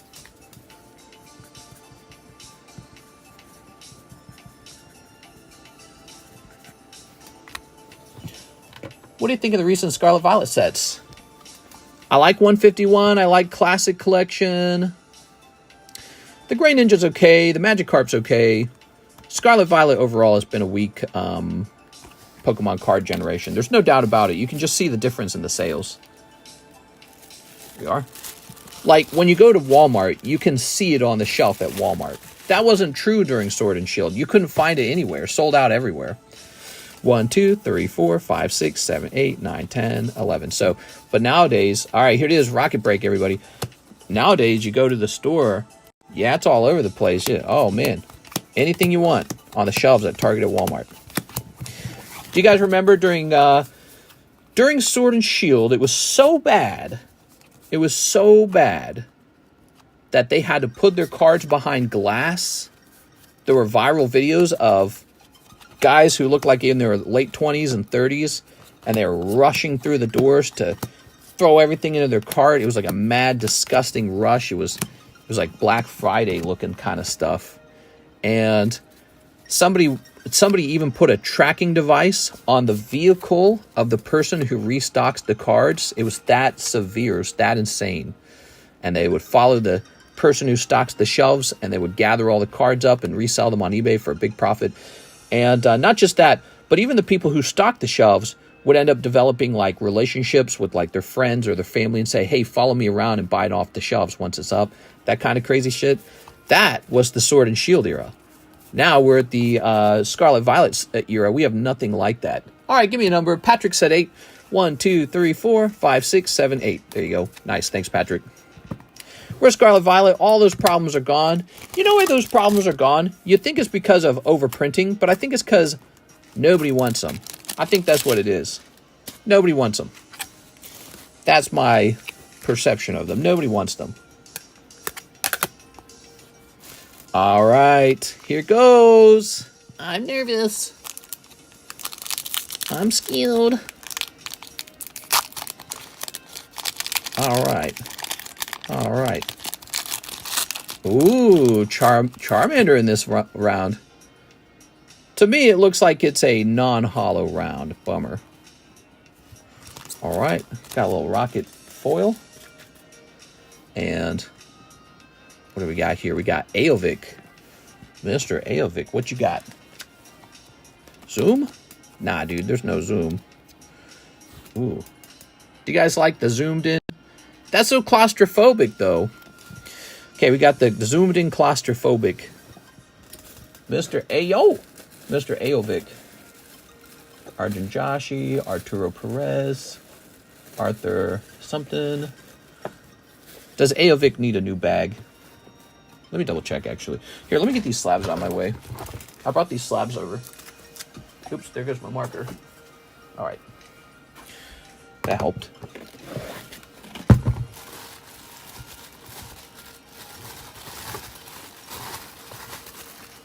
Okay, he definitely needs a new bag.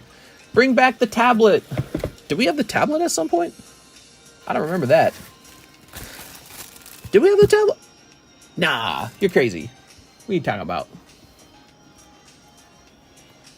Make the spider famous. He's running around. He's looking for other nuisance bugs. So he's my little helper. He's cleaning the table up.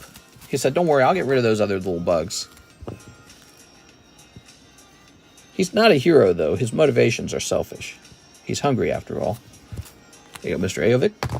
Thank you. So here we are, another one of our popular pack breaks. We got NHCC. NHCC. Dude, I think it's time to give you, like, your own box kind of situation. We got Porygon.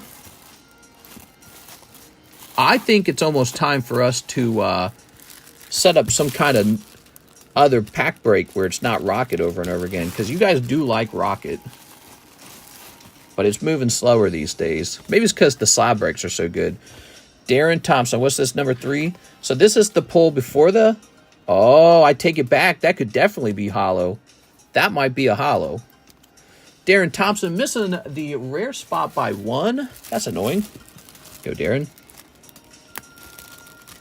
I take it back. That might be a hollow. What happened with Trump? He came out as homosexual. Aovic M. Aovic M pulls the card. That's his friend. All right. I don't know what it is. Oh, that's a hollow, guys. That is very much striking me as a holographic. Okay, set that over there. Here's Alexio Alvarez. Now, in these common and commons, someone's picking up a Charmander. So we know it's a good round. The question is, who picks up the Charmander?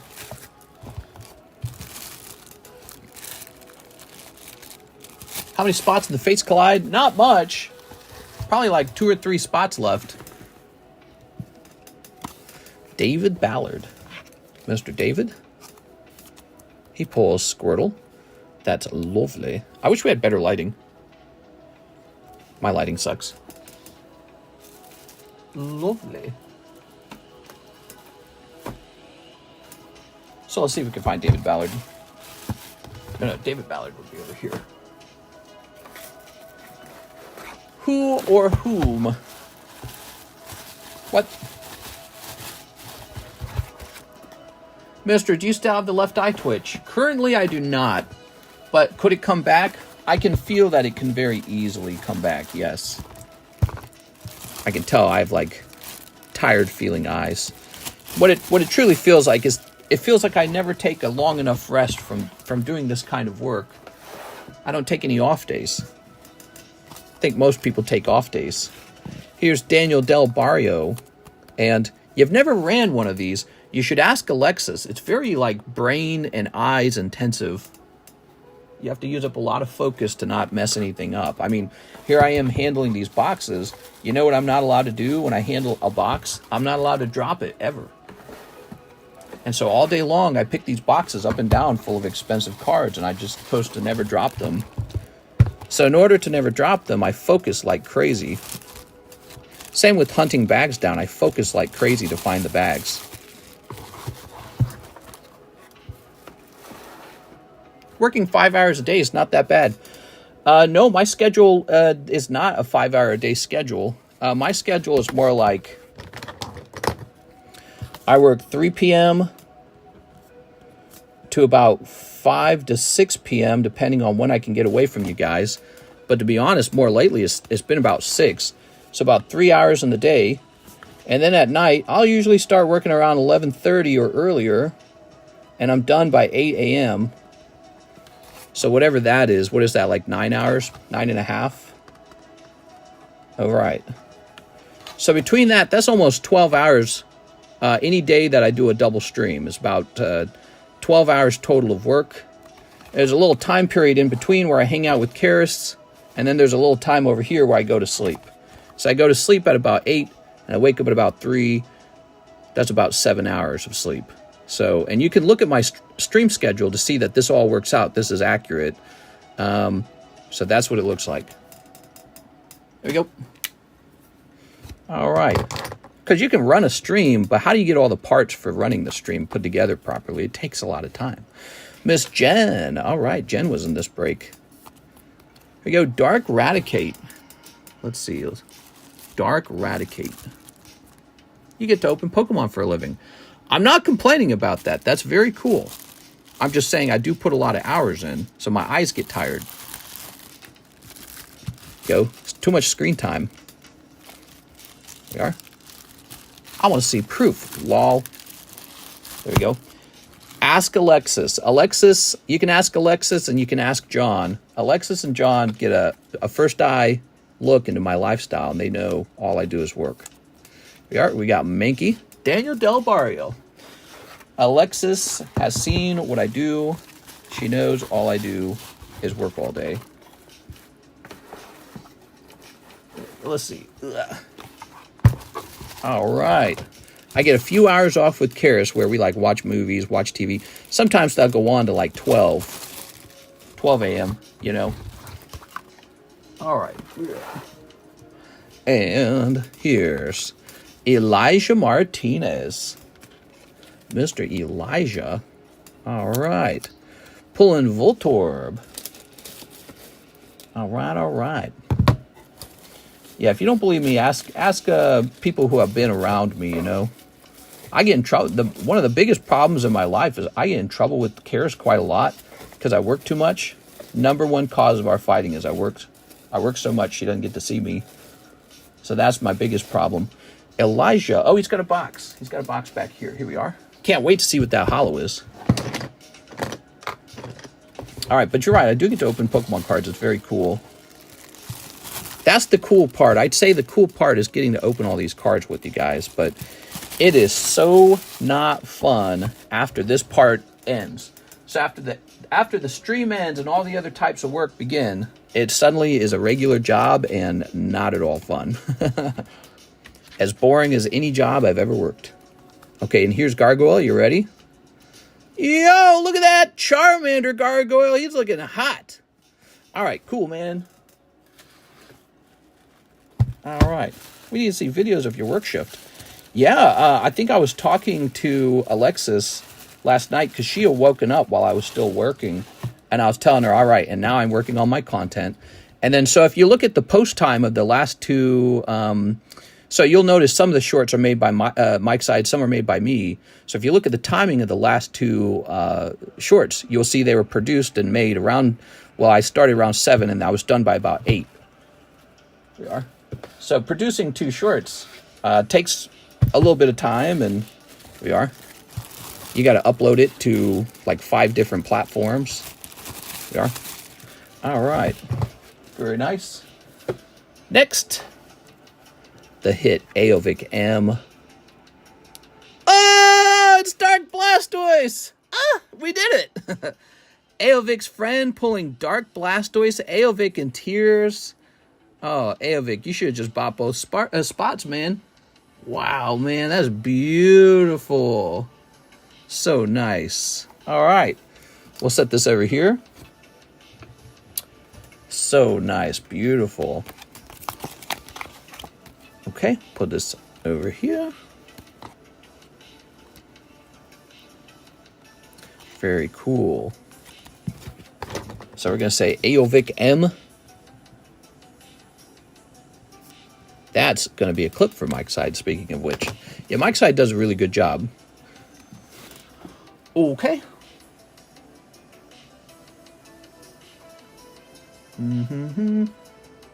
Right, I said we'd make a clip of this. So let's grab this. And then let's head over here. Mike's side.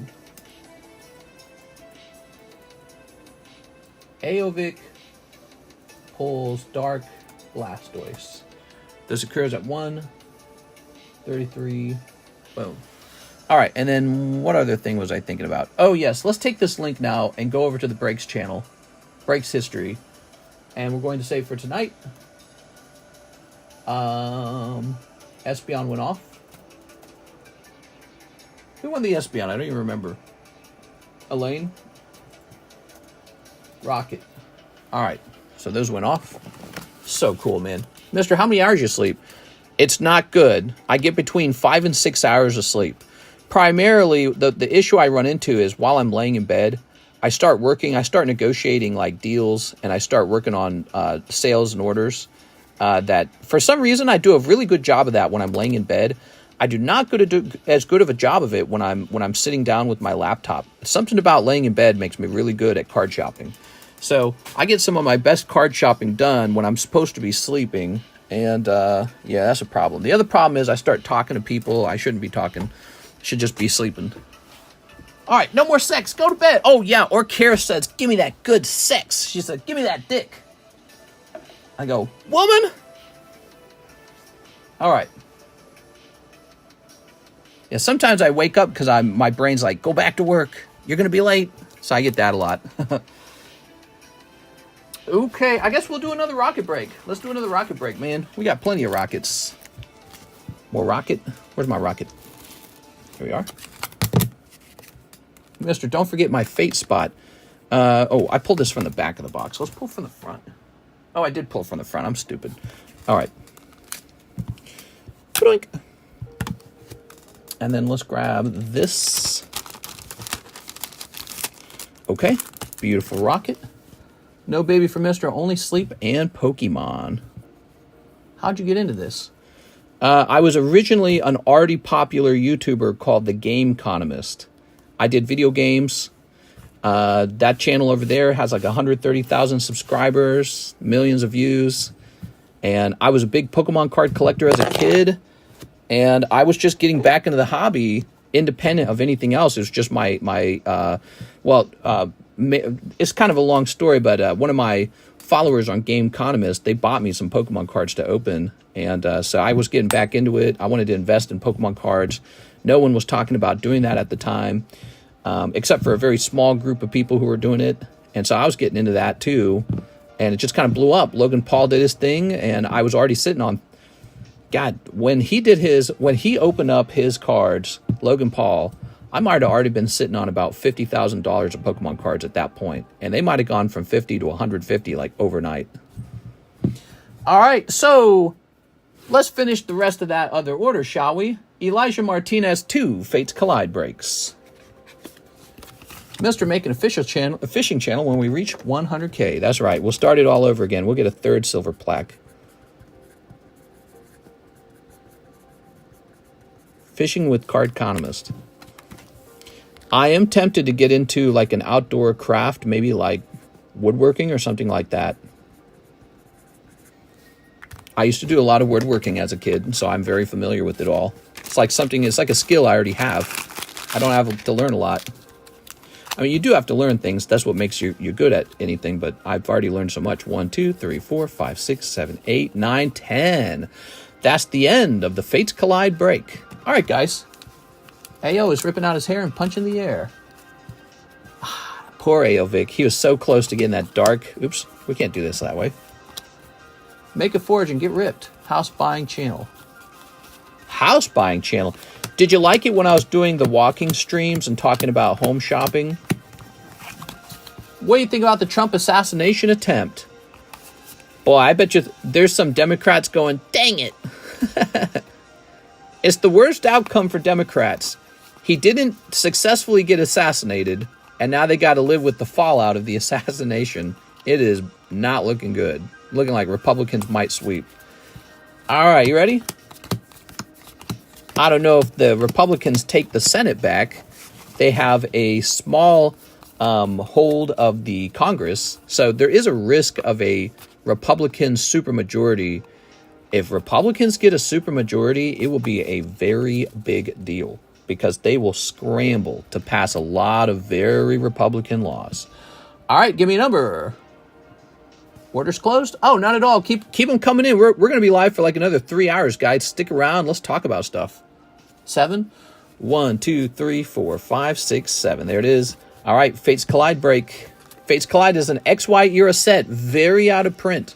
Probably way lower pop than these new sets. All right, you ready? This stuff's going to get so expensive over time. Oh, yeah, you got the Chase card. You got Carbink break. Oh, wait. I'm rushing ahead of myself. Who got Carbink break? Aaron Roach did. And Grady Williams, you got the cold round. I'm sorry. So Grady Williams pulls the seal. And Aaron Roach pulls the Carbink. Congratulations. There we go. Getting ahead of myself there, right? So Grady Williams, let's find this bag. It is a worst case scenario for the other team. He survived the assassination attempt. They're going to get all the fallout of the blame. You did this. And yet they do not get any of the benefit of the assassination. That is not good. You know, this could happen to the Republicans, too. If the Republicans ever have some boneheaded guy tries to assassinate somebody like AOC or something, my favorite, Big Booty Latina. If anyone tries to assassinate, let's say she's running for president. She's got these really un-American ideas that the Republicans are losing their minds over. And some guy decides to assassinate her and he fails. That will be so bad for the Republicans if something like that happens. So it goes both ways. Here we go. All right, we got Aaron Roach. Here goes. What's the 20-year-old, a Biden fanboy? I did hear it was a 20-year-old guy, and I think I saw an image of him, and he looked kind of goofy. So we're going to find out more about him later. As you know, beauty is a moral imperative, so whether you're being an assassin or whether you're being a good person, you've got to look good. Oh, man, look at that Alakazam. You got a nice pull there, Aaron. No one's sniping my boy Aaron this time. Aaron Roach on top. There you go. He has long hair, says PDX. Yeah, we don't know what's going to happen. We don't know. We really don't. Yep. If they say he's like a Democrat, the Democrats might say, no, it's all a conspiracy. If they say he's a Republican, the conservatives are definitely going to call that a conspiracy. They're going to be like, no way. I saw his brains. Ooh. Okay, put this over here. All right. Who's missing from chat tonight? That's the real question. What's your alibi? Where were you on the night of the assassination attempt? Here's Elijah Martinez. It was me. We said this earlier. Pokemon card collectors never get involved in this kind of stuff. You know why? Because we're at home. We're at home enjoying Pokemon card collecting. Turns out bad people just need a good hobby so they can be distracted and live life and have something to do. Elijah Martinez with Dugong and non-Holo Lugia. Would I grade non-Holo Lugia? The answer to that question is absolutely. If he can grade 10, Elijah, you should definitely grade him. It is Lugia. It's got Lugia in the name. Anything with Lugia sells. The real trick is to pull this as a reverse holo, by the way. See, that's why I'm saying Fates Collide is hot. Reverse holo Lugia in that set from the XY era. All right, one more. Grade it. He should have smoked some weed and played some Grand Theft Auto. Yeah, instead, he handed the elections over to the Republicans. It backfired on him so bad. He's dead now, and the Republicans are going to win because nobody likes, dirty cheating when it comes to elections. They go, ooh, trying to cheat, huh? Trying to win by cheating. So nobody likes that. So he's gonna realize, well, he's not going to realize because he's dead now, but what he wanted, the opposite's going to happen now. So it's pretty silly if you think about it. All right, here we are. Plus, you got these poor families with their dead loved ones. Of course, maybe he was trying to kill as many people as possible. Maybe he didn't care about hitting any loved ones. They're all dirty Trump lovers. They should all die. Here we are. All right. Kendo sniped me in Twilight. What's with this shuffle, mister? Hey! We have the best shuffles. Nobody shuffles like us. All right, here's Grady Williams. Nobody thought it could be done. Here we are. Grady Williams. Superior's not a bad reverse holo. That's nice. And Jacob Chickering. I don't know why that triggers me. Chickering. It's like a bad KFC food item. It's got chick in it. Chick. Need a Team Jacob full art. Don't you know, before you say Lugia, you got to say Hatua. What? My cousin thinks me and others are idiots for spending any money on cards. I don't know how to explain it to him. Just tell him you're investing. Bro, it's investing, bro. Invest! Well, look, I mean, let's say they disagree that it's investing. Let's say they come to you and they say, oh, well, it's not investing. You're just wasting money. Well, yeah, so is anybody who goes out and does anything for fun. Like, I went shopping today at Menards. It's like a giant Home Depot, right? And just looking at all this crap that you can buy. I'm like, this is so boring, dude. I'd rather be opening Pokemon cards. You know what I mean? Like, so when you go to Target, when you go to Walmart, you know what you can't buy at Walmart or Target? Rocket booster packs. You can't buy Fates Collide. You can't buy this thing here. You can't buy into a cool Espeon break. So I look at these retail stores and I'm like, the reason these guys are so boring is because they offer like, I don't know, like suburbia mom items, products. products for moms who have like kids. It's not for me. I really enjoy this kind of stuff. And your average retail shopping experience doesn't offer you that. So I feel like we're in this new time period where people don't want to go to effing Target or Walmart and look at the next stereo player. They're tired of that stuff. We want to collect stuff. We want to collect artworks. You know, we want something cool. And you can't find cool stuff at your local Target or Walmart. You got to go online for it.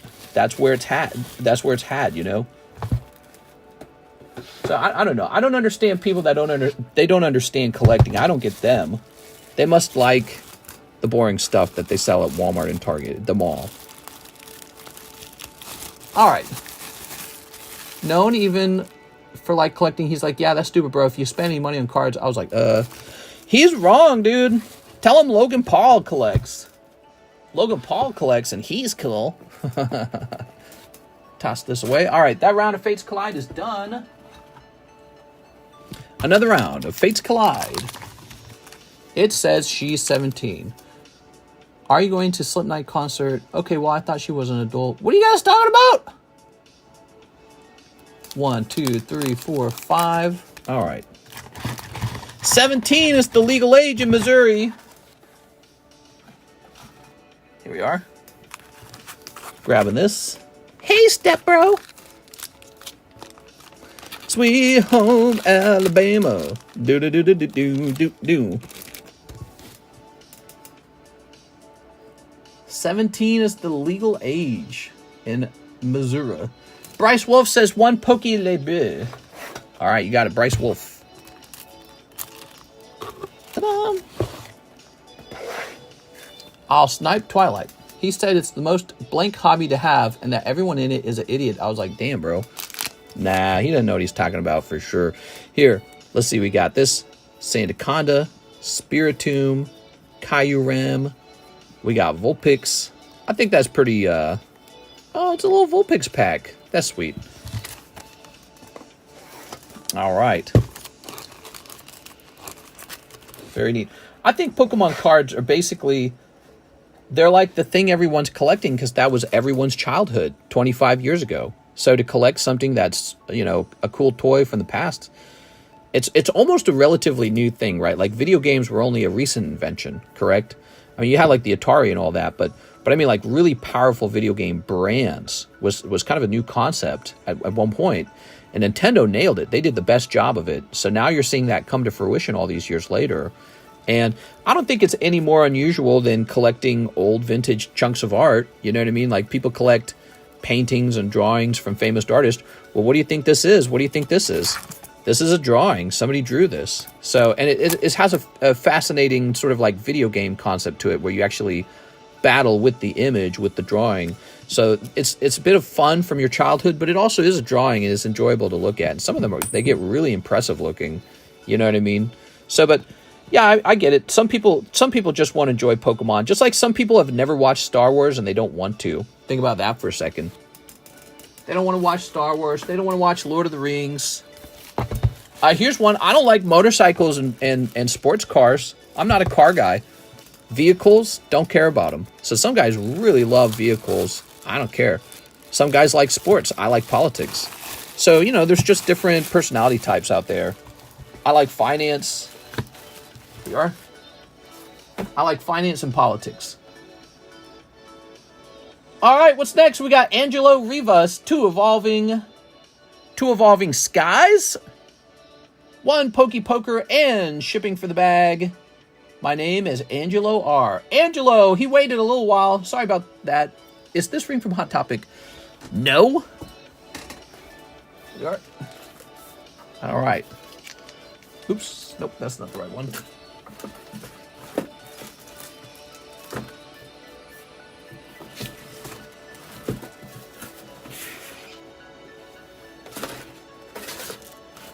I'm looking for my evolving skies. I don't know where they are. It's been, oh, right. They're back here. I remember now. Is it from Spencer's? Here we are. Ugh. It was actually made by a dude in the UK. Here we are. All right. I've thought about running a jewelry shop. What do you guys think of that? When I was a kid working for my father in his, wood shop, there was this really fascinating concept I learned over time that some of the highest, most profitable chunks of wood were just little small cuts where they were highly, highly, highly beautiful. They would use them in like wood handles or pen turning or something of that nature. But, I was a very math-minded, and so I was like doing analysis on these cuts of woods. I'm like, wow, not only do these store well, they take up very little space, they're easy to ship, they're cheap to ship, they don't get lost too easily, and, well, no, not lost. What I mean is they ship easily, they don't get damaged when they ship because they're so lightweight, and that's what I meant by that. And the profit margin on them is really crazy. And so when I was younger, I actually had this idea of maybe starting a jewelry shop, but I never did it. Never did it. One Pokemon poker. You ready? Here goes. I never did it. I run a card shop now, and it's very... Oh, that's right. I was showing this off in the video. You ready? Here goes. Can I slab away the spider? I suppose if I could catch him. He's a Star Wars and Lord of the Rings fan and anime fan, but he's a D1 athlete, but his dad is more like me, very nerdy and collects stuff, so I kind of understand why he thinks cards shouldn't have value. Show him some Star Wars cards. Find out what it is he loves the most, and then go look up a really expensive version of it and be like, wouldn't that be cool to be the owner of it? So it's like any video game. There's this point in the video game where you're done playing the game, and the point now is to just like collect things in the game, right? And that's what collectibles are like. Most of life you got figured out already. You got a job, you're married, you got a girlfriend, whatever, and now you're just playing around, Angelo, no luck with those evolving skies. Let's go find your bag. All right. Here we are. All right. And we'll grab this. How many spots left in the Garchomp? Oh, yeah, Garchomp. He moved by a spot. I forgot about this. Here he is, Garchomp. So he was at 13. He is currently sitting at 14. Garchomp has 14 spots out of 18 spots completed. He is nearly done. Pokemon SV will be the new generation's nostalgia, so I think it will be a good investment. I don't think that way. I think whether or not it's a good investment comes down to how much of it was printed. So I think that's a critical aspect. How much of it was printed? I think it's probably overprinted. Also, just because young people were born with certain Pokemon doesn't mean that they will necessarily fall in love with those Pokemon the most. They might actually look backwards and be like, whoa, people from 1999 had the better designs. Those are way cooler, So that might be how it actually works out.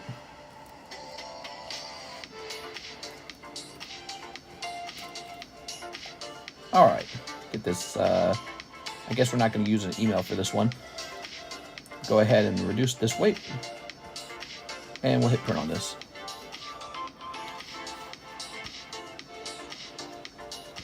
All right.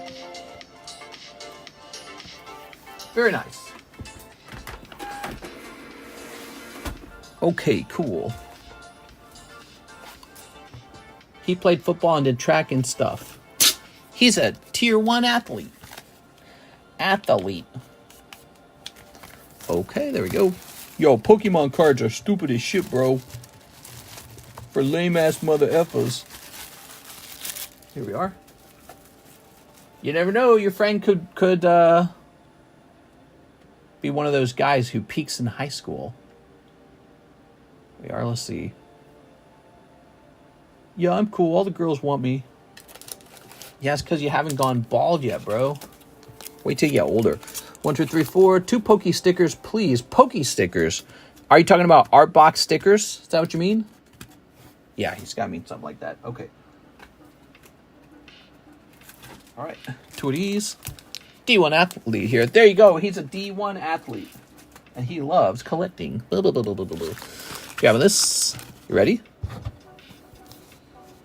New Pokemon are whack. You can call him twice fake take. What? All right, here goes. There's like 200,000 D1 athletes who make it their whole life, and only like 0.00024% of them ever go pro. There we go. All right, there we go. I know what my child's going to do. I'm just going to teach him Pokemon card trading. Then they're going to be a millionaire. I'd be like, coding? Nah, you don't need to learn all that complicated math stuff. Let me teach you about Pikachu and Charizard. Okay, there we go.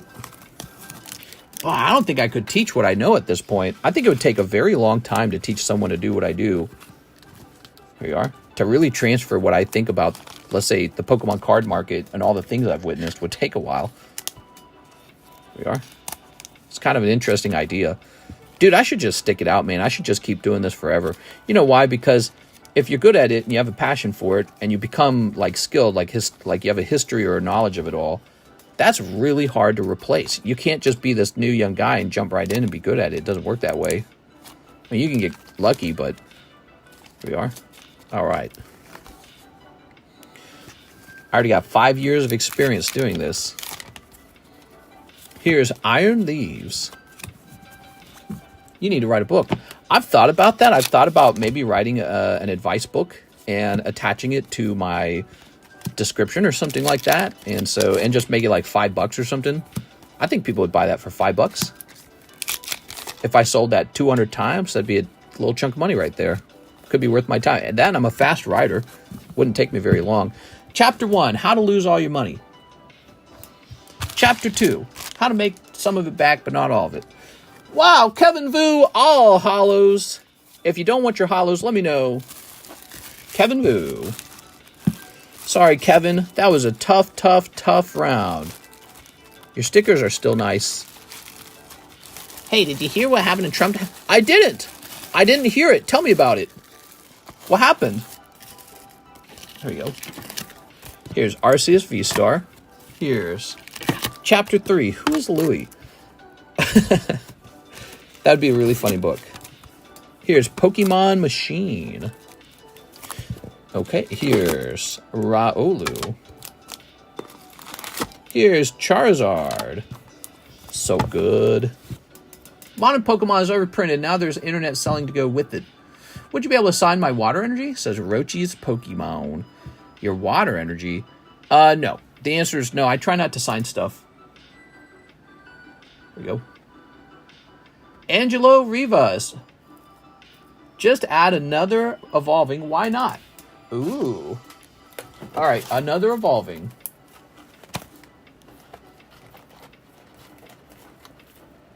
Ugh. Damn, mister. That's mean, bro. Oops, that's a Pokemon Go. Why do I have a Pokemon Go over here? Do I have more Pokemon Go over here? I do. I've got a bunch of Pokemon Go over here. They shouldn't even be here. All right. Ugh. I got a 1-of-1 Mr. Siggy. Yeah, so, and that's the point. So some people, I try to make it so that if you do got a signature card, it's kind of cool because it's not something that I just hand out every time someone asks. And I was learning about that when I was reading about signature card values. And I was learning about how there are some famous people who signed everything constantly. And so as a result, in the collectibles market, their signature is not worth anything. And so, I don't know, if my channel keeps growing and we reach 100,000, 200,000 people over time, I think it'd be cool if, because I don't know how long I'll do this. I might do this for another 20 years. Like, I might retire in 5 years, but I might keep working anyways. But, yeah, so, it's like if PokeRev signed too much stuff, that's actually a bad thing for people who are holding his signature. You want PokeRev to sign as little as possible. That's what's good for you, the holder. Gordy! Oh, man, that's tough. You got one Gordy out of here. All right, there we go. All right. But I can tell you guys that we sign less than 1 card a month, and that's on purpose. All right. Rigoberto Gil 4, Mario Panini. Grab this.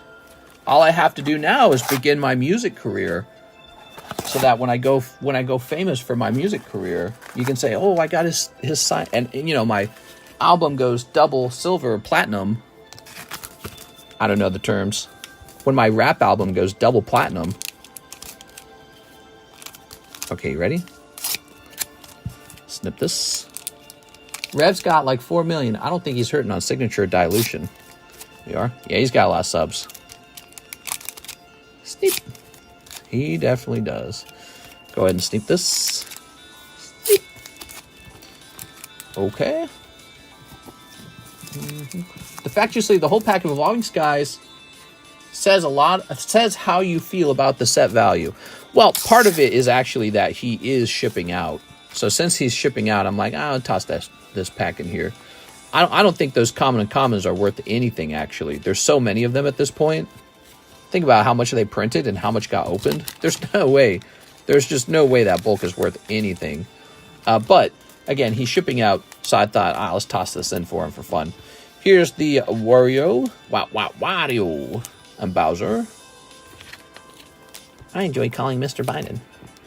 Put this here. But it's for my water type collection. Oh, your water type collection. All right, I changed my mind. I'm going to do it. King Bowser. Boom, boom. I think Biden made some boom, boom. Dude, I saw this video of Joe Biden, and he, like, bent down a little bit. Like, he was trying to take a number 2. And I was like, what the fuck? Here you are.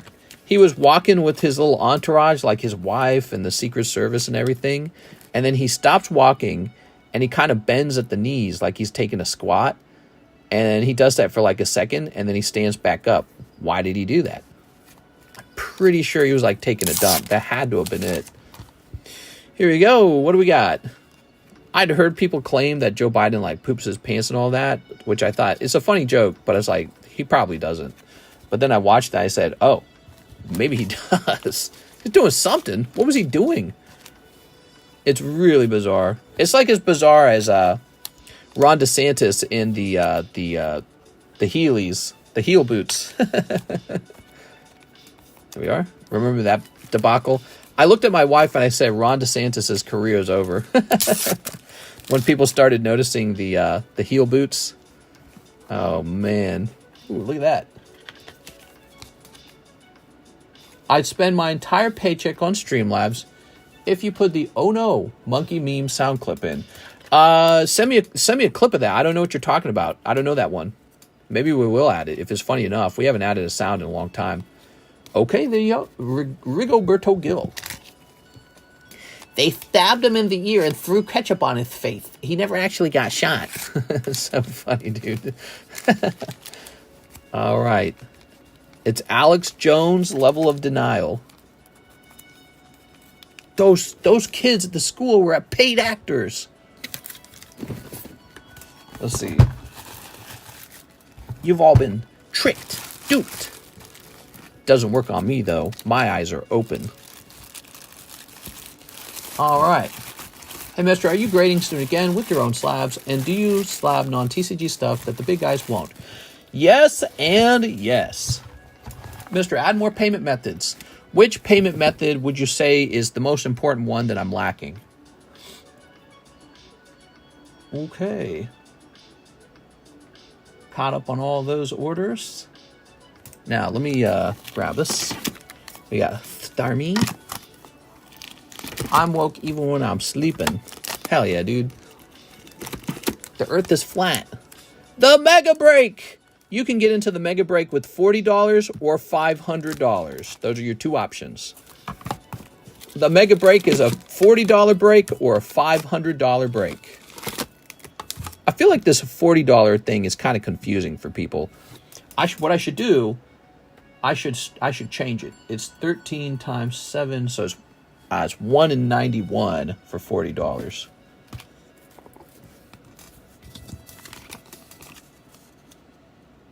No, because I don't think the math actually works exactly like that, does it? This is the correct math. The 1 in 13 in 7. There we go. Awesome. I'll have to send you some cards. I need slab when you do. I don't know, but I need a GPay. What's a GPay? Google Pay? All right, Joey Maycumber is back, and he says 2 Pokebras. Pokebras. Sorry, I'm always storing leftover cards somewhere. Ready? Who spent $500 on that? Yeah. Anthony Kalura. He's got the first Mega Booster. Anthony Kalura. All right, pack number 1. We got Bagon. Oh, these are from 2013. I think these are black and white commons. So that might be what this pack is. Black and white era commons. Rare Candy. Professor Juniper. Reversal Trigger. A code card. Bagon. Teddy Ursa. Machop. Druddigon Reverse Hollow. All right. So that pack is sort of like a stinky black and white era bulk card pack. How about this one? Oh, okay. And so this one is 4 Carddass cards. So that'd be like $48 to pull those out of the Carddass box. There you go. Very nice. Very, very. Bit of an odd one, Joey Maycumber. You want a bonus card? Here you go. You got number 60, Dugares the Timeless. So where's your bag? Joey Maycumber, bag number 14. There we are. Balls were stuck to his legs. Could be that. Yeah, sure. That's possible. I don't know if he was truly taking a dump, but he just kind of stood there, kind of bent over in a weird way, and then he stood all the way back up, and I was like, what the fuck? Next up, Elijah Martinez. 1 Pokebra. Here you go, man. 1 Pokebra. Elijah. Picking up Flareon Hollow from 2020. Oops. Chansey. Ninetales. Mimikyu. Mewtwo. Cresselia. Absol. Ditto. Charizard. Lugia. Enamorous? Man, these packs are random, man. Just random crap. Alright, there you go. Elijah Martinez. Look at all that. So he also wants 2 Holo Shuffles. Now, as you know, Holo Shuffles are $5 chance at a slab. Good luck, Elijah. It was poop. Yeah, it seemed like it could be poop. It actually legitimately seemed like it could be poop. 2 Holos. Sorry, Elijah Martinez. Just 2 Holos this time. It seemed like it was probably poop. So your bag's over here. Okay, grabbing this. Oh, I see. That was stuck there. It seemed like it was probably poo. Just my observation. All right. So this is Series 2 Nintendo Game Pack, and I get to choose a price for this. Are you ready? So it's going to be $120. As I recall, we were having trouble even finding this for sale. What you guys are looking at is the exceptionally rare 1989 Nintendo Game Pack Volume 2. And that is a link on the front of that extremely rare booster box. I've got 2 of those boxes, and then I had some of the loose packs as well, which I sent off to grade. So now that's officially authenticated and graded by PSA. Yes, the Nintendo Game Pack, super duper rare card there. Booster pack, I should say. Mister, you have any One Piece Carddass? I could very soon have some One Piece Carddass for sale. At the moment, no. Whoa, we got Chase McCutcheon. Case McCutcheon? 2 fresh boxes of Twilight Masquerade with shipping. New bag. If you could include the code cards, that would be appreciated. You got it. 2 of them, huh? I think I got to stand up for this one, okay? You mind? Actually, let me take a quick bathroom break.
All right, I'm back.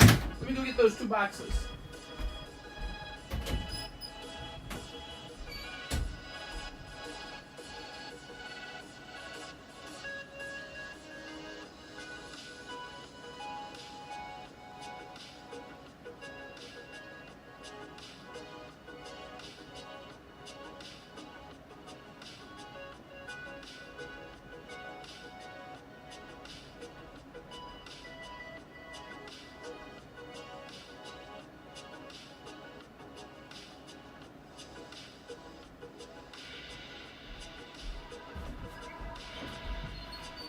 Haha! Took me a second there. Looked like Karis had moved them. Alright. Here's another cool slab for sale. Red overalls Mario. And another red overalls Mario. So that's a 7 and that's an 8. With the wax packs, they don't really grade 10. That's not a thing. Wax packs rarely grade 10, so an 8's a good grade. All right, Chase. He's weighing the packs. Here we are. Hands on the table. I want to see the spider crawl right now. Mr. Tampering with the boxes. There we go. All right. I saw a video today of some stupid kid at a convention stealing like $500 of cards. It was caught on camera. Did you guys see that one? I might have to make a video on it. Reporting. Oops. The hell? Alright. Stream's a little blurry. Don't know if it's just on my end. It might just be on your end. Yeah, I saw that. The 15 million? The 1.5 million? No, this one's a different one. This one's a different one. Some stupid looking kid. He got this really annoying look, right? You know how kids are. Kids can be really annoying. And he does a sleight of hand. He looks like he's probably about 15, maybe 14. And he does a sleight of hand to steal some cards from a poor vendor at a show. And he got caught on camera. It was really annoying. The kid, he hasn't gotten in trouble for it because the person who recorded it didn't realize they were recording the theft. But they uploaded it to YouTube. Sons of bitches. All right, here we are. He is directly on camera. Yeah, it's so dumb, dude. You mean the black kid trying to slip the binder cards in his hands? I don't think he was black. He looked, he was, obviously he had darker skin. I don't think he was black. Okay, you ready? Here goes. All right, we got these 3. All right, we got Blussy. Lovely Blussy. And then look at the camera like this. Yeah, exactly. After he was caught. Yeah, when he said, let me just show the camera, the kid had this shocked look on his face like, oh, snap, there's a camera. The kid's like, oh, you're recording this? He's like, yeah, for my YouTube. The kid kind of chuckles. But when the kid first heard that there was a camera, he was like, he looked dead. He was like, shoot, dude. All right, Chase, man. Zoom. Oh, all you ever want is Zoom. All you ever... What does Zoom have that I don't have, 6? There we go. Got another racist. Grab this over here. Racist. All right, we got the Zoom for you, 6. We can't see. You guys are so spoiled. All you ever want is zoom, zoom, zoom. So you guys really like a very close view of the card. Too wide. You're too wide. Oh, that sounds mean. I don't mean that, 6. You're not too wide. Fion. All right, very nice. All right. Here's Luchin. They got to catch that kid and get the cards back for sure. I'm sure the dad's not interested in the smoke, man, because the dad could be considered an accomplice of theft, and he can actually get in trouble. The kid can't. The kid's not going to get in that much trouble with the law, but the dad could. So the dad's going to be like, ooh, give that man his cards back. Okay, here's Ogripon. Look at that Ogripon. Me. Oh, we agreed that you would keep your code cards. How do I do this? Hold on. I don't even remember. What does the set look like? It's... How do I know if it's yours? I started putting them over here. I'm pretty sure this is yours.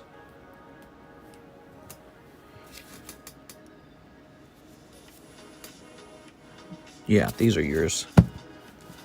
Is this his as well? Sorry about that. I forgot we did this. I think at some point it's somebody else's. Okay, right here. This right here. There it goes. So we got to go back through, guys, and get him all his code cards. I'll set it to my left for the code cards. You guys are ridiculous with what? What's wrong with saying black? If he was black, then he was black. I don't think he was, though. Here we are. All right. Okay, we got these guys here. Well, I don't want to give away your code card. I don't want anyone else to see it. It says on the code card. Oh, I don't know who opened these. Everyone is starting to get way too sensitive. There you go. Yeah, everyone's way too sensitive. Okay, grab this. Mag Cargos. Very nice. Josh, what's the video called? It's called Yo Mama. Here's Ogripon. Same thing as someone called me white. I'm white, so you would be correct. Here's Dracloak. Here we are. Sunflora. Yeah, but you see the kid's dad, and I'm pretty sure he's like Mexican or something, man. I don't think he's black. Because the dad doesn't look black. Daddy looks Latino. Toss it over there. Latinx, I mean. All right. So we got these lovely pulls so far out of box number 1. Ooh, this is going to take a while, man. See, this is how it was back in the day. We used to open a lot of packs like this. All right.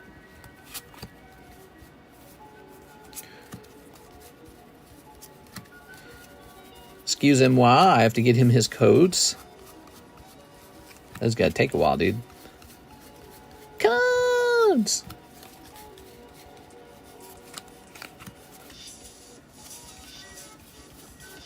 All right. Who asked for their code, bro? Oh, right.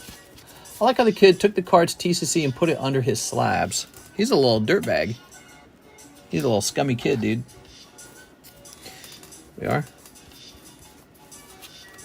Imagine feeling as a kid, no shame, doing that. Like, okay, if you're a kid and you steal from Walmart, I get that. It's Walmart. Walmart feels like this faceless corporation. Technically, it's not, you know. Like the Walmarts that shut down because of too much theft. It's not a faceless corporation. It employs a lot of people, and there's a store manager and a securities guy and all that stuff. And it is a big corporation, but at the end of the day, you know, it employs real people. So when you steal a lot, you affect that Walmart a bit, right? So if everyone had that same idea, oh, you can steal as much as you want from Walmart. Well, you might lose your Walmart. That'd be pretty bad. But my point is this, like if a kid was stealing from Walmart, I'd be like, I get it. He's a kid and it's Walmart. It's not Walmart. It's just one dude running his stand. You're going to steal from that guy? So what kind of psychopath do you got to be? Because if I was a kid and I saw a guy running his little stand, I couldn't steal from that guy. I'd feel too much compassion for him. I'd be like, that's his livelihood. That's what he's working on. I'm taking money directly out of this guy's pocket. It's like mugging a person. I couldn't do that. It's too easy for me to look at him and be like, I could be him. And I wouldn't want that to happen to me. And maybe that little feeling is just, it's essentially what a society is. That is civilization. Is that little feeling of, that could be me. I wouldn't want that to happen to me. That'd be wrong. For whatever reason, there's some percentage of the population just lacks that emotion, or they just don't care, or maybe they have the emotion and they stuff it away. I mean, it's not like the kid looked poor. He didn't seem like he was struggling for food. No bread, no water. Kid looked like he was fine. He had like a cell phone. He's just greedy. We are. So greedy that he doesn't mind mugging some other person. And yeah, it's a good opportunity to send somebody like that to juvie hall and kind of help them figure out right away, like, if you behave like this in general in society, you're going to jail. Here we are. All right, here goes. Oh my, fix Streamlabs, mister. Oh, yes, my computer the other night got reset. I have to open it up. Give me a moment. All right, Streamlabs. I think 90% of people stole from Walmart at least once. When I was a kid, I stole from Walmart. I didn't steal very much in the long run, but yeah, I stole a few items. Let's see. I regretted it later. I didn't feel good about it.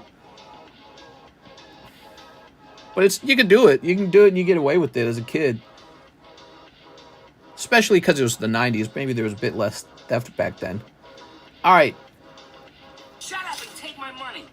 Mute Josh Perea. We won't tolerate racism. Mute Josh Perea. We won't tolerate racism. Where's Josh? All right, let's see. Boom. Boom. So, Mr. Josh, anyone can mute anyone for $5. So you've been muted. Somebody muted you. Oh, you're a racist? Josh, I thought I knew you. I thought you were better than that, Josh. Okay, some hollows. Here's Belusi. There you go. Racist! How the alarms not beep at the exit. All right. All right. Okay. Here's Arceus. Here's Diplin. All right. When I worked at Target, there was always someone stealing from Target. There we are. You just found the stuff, like the empty wrappers, just like all over the place. You know? People don't think too much about it when it comes to retail theft. They go, oh, it's a retail store. They'll be fine. All right. Male Jinx did. The muter had to be trolling Josh. Josh Perea, how could you say that, Josh? Josh, I thought I knew you. I didn't know you were a huge racist. Here's Legacy Energy. Target is chill if you steal with them. My friend did the self-checkout thing and they caught him and just made him pay for the stuff. Oh, I promise you they're not that chill. I think I hear that they like to... What they do is if they catch you multiple times, they take you to court and they sue you. So don't do it, guys. Here we are. Don't do it. All right. Let's see. Some hollows. Here is Growlithe. Oh. I also think it depends on how much you're attempting to steal. So if you attempt to steal something expensive, they don't let that go. All right. Probably because if you're a thief stealing from Target, they know in the long run, you're going to make them a profit if they don't scare you away from shopping with them. So they're like, oh, we still like you. We promise. You know what I mean? Come back. Come back and spend real money. I heard they give you spankings. I have, by the way, I've actually suggested that the government do that the government hand out humiliating spankings like an adult mom or dad as a punishment. You know how we have like jail and you just put a person in jail for a really long time? Imagine that they televised your spanking and it was like super humiliating. There you go. So instead of jail time, you go up there and you get spanked. That'd be, like for theft, that'd be perfect. You go up there, everyone sees who you are. Kind of like back in the day, you know how they locked you up and they threw tomatoes at your face in the town square? You know that? If we did that, instead of paying like $70,000 a year to put someone in jail.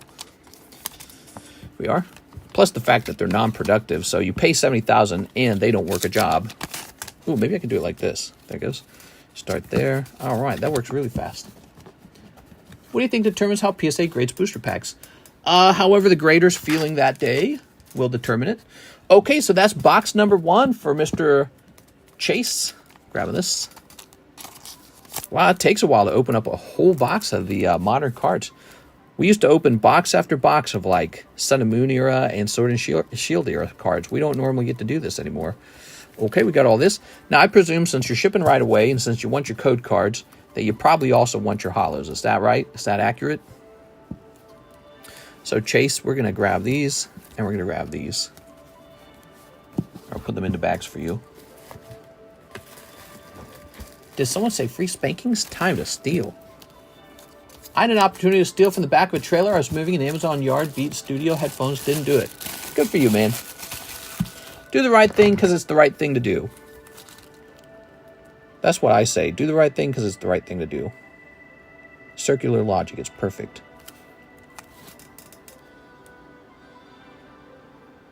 Okay, Chase. Mick. Okay, Chase Mick. Ugh. What Carddass Street Fighter version do you have? There's like 9 versions. Well, I have one of them. PSA wouldn't hire me then.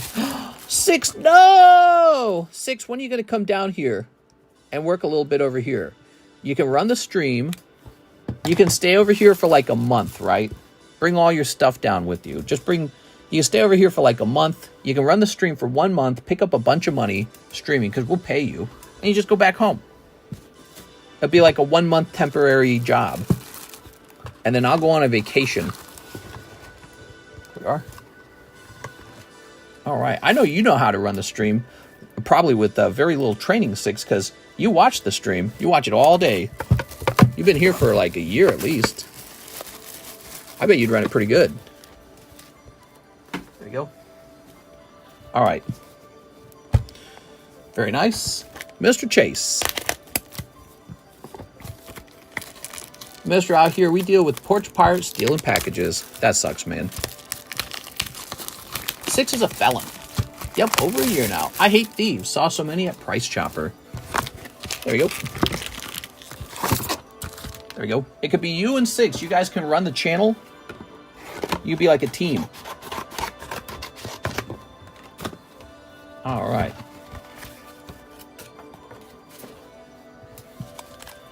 Very good.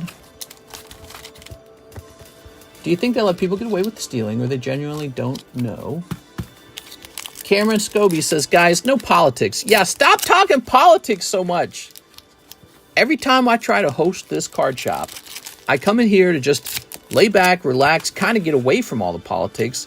And then all of a sudden you got 6 and she's just talking. She's like rambling literally about Joe Biden this, Donald Trump that. Can you give it a rest, 6? My God. All right. Totally go next Wednesday, Sunday. I'm completely free. Snipping this.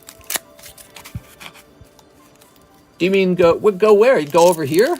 Red bad, blue bad, case closed, vote green. Can you explain Gengar promo Mega Break? That is Masaki Gengar. And he is the ultimate Gengar to add to your collection. Now, the PSA 10 Gengar is like a $20,000 card. We got the PSA 9 Gengar, and he's still like 3,500. So he's really expensive. That's why he's the Mega Break, because he's so pricey. He's going to take a while. Now, you can buy in 2 ways. You can buy in for $500.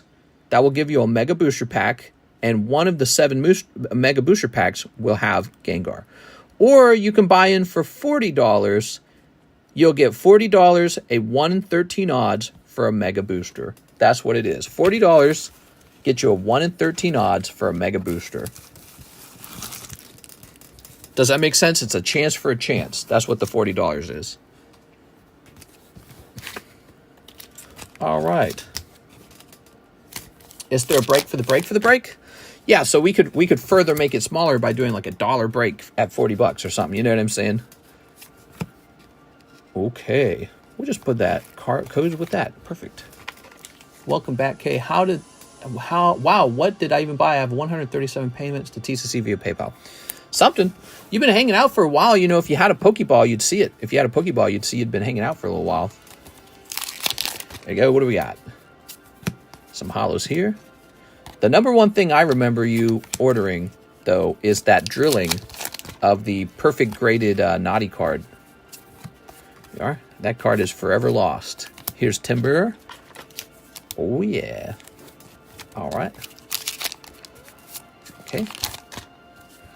Here's some hollows here. Here's this. Some hollows here. Oh, yeah. Kind of feel it was baseball because he was bugging Mister to fix Streamlabs. You'll never know who sent for the mute. You'll never know, even if it was PDX. Are you ready? Dude just wasted $5 for me to take a poo and watch the stream. Here we got Luchin. All right, lovely Luchin. Is that so? Here is a code card and unfair stamp. That's unfair! Well, life's not fair. Deal with it. Josh, don't act like you're not mad. Price charting shows it's about $2,000. Price charting shows is $2,000. Nope! It's $3,500, bitch! Here we are. I think you're like the third person I've heard tell me some card, oh, but price charting says blah, blah, blah. Here we are. I don't care who price charting is. All right, put this over here. I don't use price charting. We use eBay Buy It Now. eBay says it's 3.5. Here we are. PDX, huh? Oops. All right. Holy moly, flights from where I am to St. Louis next week is like a $900 round trip. Is that cheap or is it poor? I'm sorry, is that cheap or is it expensive? I said that backwards. Here we are. Also, you wouldn't fly into St. Louis, Tammy. You would fly into Springfield. You'd fly into Springfield, Missouri, and then it would be a little hour drive. We'd probably pick you up. Here you are. Here's Screamtail. Meh. I'm from California. 900 seems cheap. There we go. What is that, like one Dragonair? Expensive. Who wants to go to Missouri? I'm living in Missouri. Here we are. Very nice. Okay. Here we are. Should have known. Here we are. Haters gonna hate. Here's this. My state's way better than your state. Here's Diplin. I'm from Kalos. Cameron asking the hard questions. Mister, where were you at 5 p.m. today? Doing my Pokemon cards. Pokemon. There are no direct flights. Really? No direct flights from California to Springfield. Are you sure the Springfield airport's an international airport? Here we are. That's interesting to note. Wow, maybe the particular airport that you're looking at does not have any flights to Springfield. Haha, thank you for seeing that. I'm from California. Of course I paid $1,200 in rent for a room at my mama's house. Oh no, even mom's overcharging for rent. Well, if you're going to stay here, you're going to have to pay $1,200 rent. It's not free. Well, all of California is a little broad. A little broad, huh? I'm coming back from California. WTF saw a $4.99 for 4-day Alaska cruise, including flight to the port. I'm checking 2 airports. They both have no direct flights. Fascinating. All right, snipping this. Sneep. All right, we're checking this. Sneep. Maybe it's because it's not common for people from your area to fly into Springfield. I guess that would make a lot of sense. There we go. The other option is Kansas City, by the way. I think Kansas City is closer than St. Louis to us. Pretty sure it is. They might be equidistant. No, Kansas City would be closer to you. So Kansas City's closer to you. You wouldn't fly to St. Louis. You'd fly to Kansas City. So mad to spend $5. He was aiming for the toupee. Find a different route. It'd be cheaper. Imagine being mad about someone making a mistake on a person's ethnicity. How long of a drive from Springfield to out in the dirt rural Missouri? Welcome to Missouri. Well, it depends on what direction you drive. Here you are. You can get to a rural area if you want, probably like in 30 minutes. All right. All right. Mom's probably on the assistance and needs extra money for weed. Oh, no, dude. All right, here goes. Last half of the second box. Chase McCutcheon. It's the cheapest option to get through Texas than Missouri. Here we are. Welcome to Texas. I'm Texas Tough. Somebody find Tammy cheap. Tammy, which city, Tammy? Somebody find Tammy cheap tickets to get out here to Missouri. Yeehaw. Here we are. We'll show you how we raise our cows. We'll sing the bucket song. There's a hole in my bucket. Dear Tammy, there's a hole in my bucket. Dear Tammy, a hole. We'll get the banjo out. We'll do King of the Hill banjo. What do you think? Nobody acts like that out here. It's absolutely crazy that we get stereotyped that way. Missouri's like further north. It's not part of the Bible Belt. There we go. Here's Pincer. You got 3 billboards in Missouri, and they depicted Missouri as a bunch of, backwood rednecks. Missouri's further north. It's above Texas. There's actually between Missouri and Texas is Oklahoma. It goes Texas, Oklahoma, then Missouri. Here we are. Well, shucks. Welcome to Missouri. That's how they depict us in the TV show Ozark and in 3 billboards in Missouri. We all got like this southern drawl. I'm from Missouri. This is how most Missourians sound. They sound like me. This is the Midwestern accent. None of us talk like we're from the South. When we go to the South, we go, oh my God, it's the Southern accent. We go, that's so weird. We make fun of them. We go, they said y'all. We're in the South now. We're heading toward Florida. They said y'all at the Taco Bell. How y'all doing? Save us, Donald. That's right. Sad you can't walk on the ocean's beaches. The ocean's very nice. The ocean also comes with hurricanes if you're living in Florida, so that's not super fun. I'm living on a lake house right now. That's actually pretty nice. We are. Like, I have a lake 2 feet from me. I just walk out my back door and I'm there. Sad you can't walk on the ocean beaches. Mister, don't act like you're not streaming from a wood shed. Yeah, we are. I have a clip. Here we are.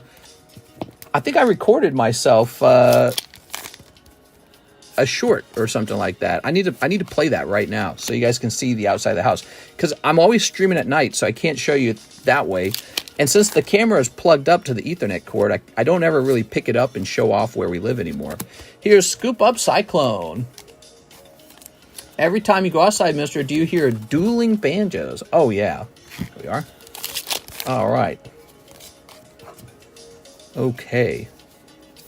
Here's a belly bolt. Yeah, I don't know where this identity from Missouri. You guys are from the outside. You give us this identity like we're redneck, hillbilly, blues, grass, banjo playing. It's not like that at all. It's very Midwestern. Very plain, actually. It's like plain toast with plain butter on it. TCC placed the Jews harp. Cheapest is $349 to Kansas City. It's not even direct flights. Hey, that's not bad though. That's not bad. $350 is affordable. That's like half a Dragonite slab. That's like half a Dragonair slab. The show Ozark didn't help. That's what I'm saying. So they were in Ozark, and you had the main girl, the blonde-haired girl that I don't give a shit about. That girl? Nobody sounds like her out here. Nobody. That's because she has this southern drawl. She's like from Georgia. Nobody talks that way out here. You won't find a single person that has that accent in Missouri unless they're from the Bible Belt and they moved up here. Nobody has that accent. Go to St. Louis. It's super Democrat. We have WashU. Here we are. It's super, super, super annoying. Here we are. All right. Like, bro, stop depicting us that way. You don't spend any time over here. You wouldn't know. Just ate a whoopie pie. Why did I do that? It's 3:45 a.m. I think he just said he ate a cream pie. Here we go. Why did you do that? Google wouldn't lie to us. It says you're in the Bible Belt, and you're most likely to go missing on a background. Everyone in the South starts with, look here, boy. Don't act like nobody talks like that where you live. I swear to God, people do not talk like that out here. I swear to God. If you came out here, you would see it. It's not how people talk. You could talk to all my neighbors, and they talk and sound like me. This is the Midwestern accent, and it's very plain. It's very white toast plain. There's nobody saying y'all. There's no Southern hospitality out here. It's very boring. There's no spicy culture, so to speak. This is it. This is how everybody sounds. They talk generally like me. And if you find someone with the Southern accent, I guarantee you they moved here from Texas or Florida or Alabama or some other place, because nobody else talks like that. All right. You can stop disguising your... Oh, he found me out. Shucks. All right. I'll just be myself now. Chase McCutchinson. Chase. That was a really long opening. Look here, boy. You best get to moving off my lawn. Those two boxes kind of seem like a big L, sadly. Yeah? That means that maybe Gray Ninja's in the next one. Maybe Gray Ninja is in the next one. All right. There we go. All right. Lovely. Very nice. I'm from Texas, and I don't have a Southern-sounding accent. Well, that's also because Texas has a lot of immigration into Texas right now from other states. Let me move this shipping over to the other. Or I'll move this over because this is getting unwieldy. Here we are. Everyone sounds like me. This is the sound of Missouri.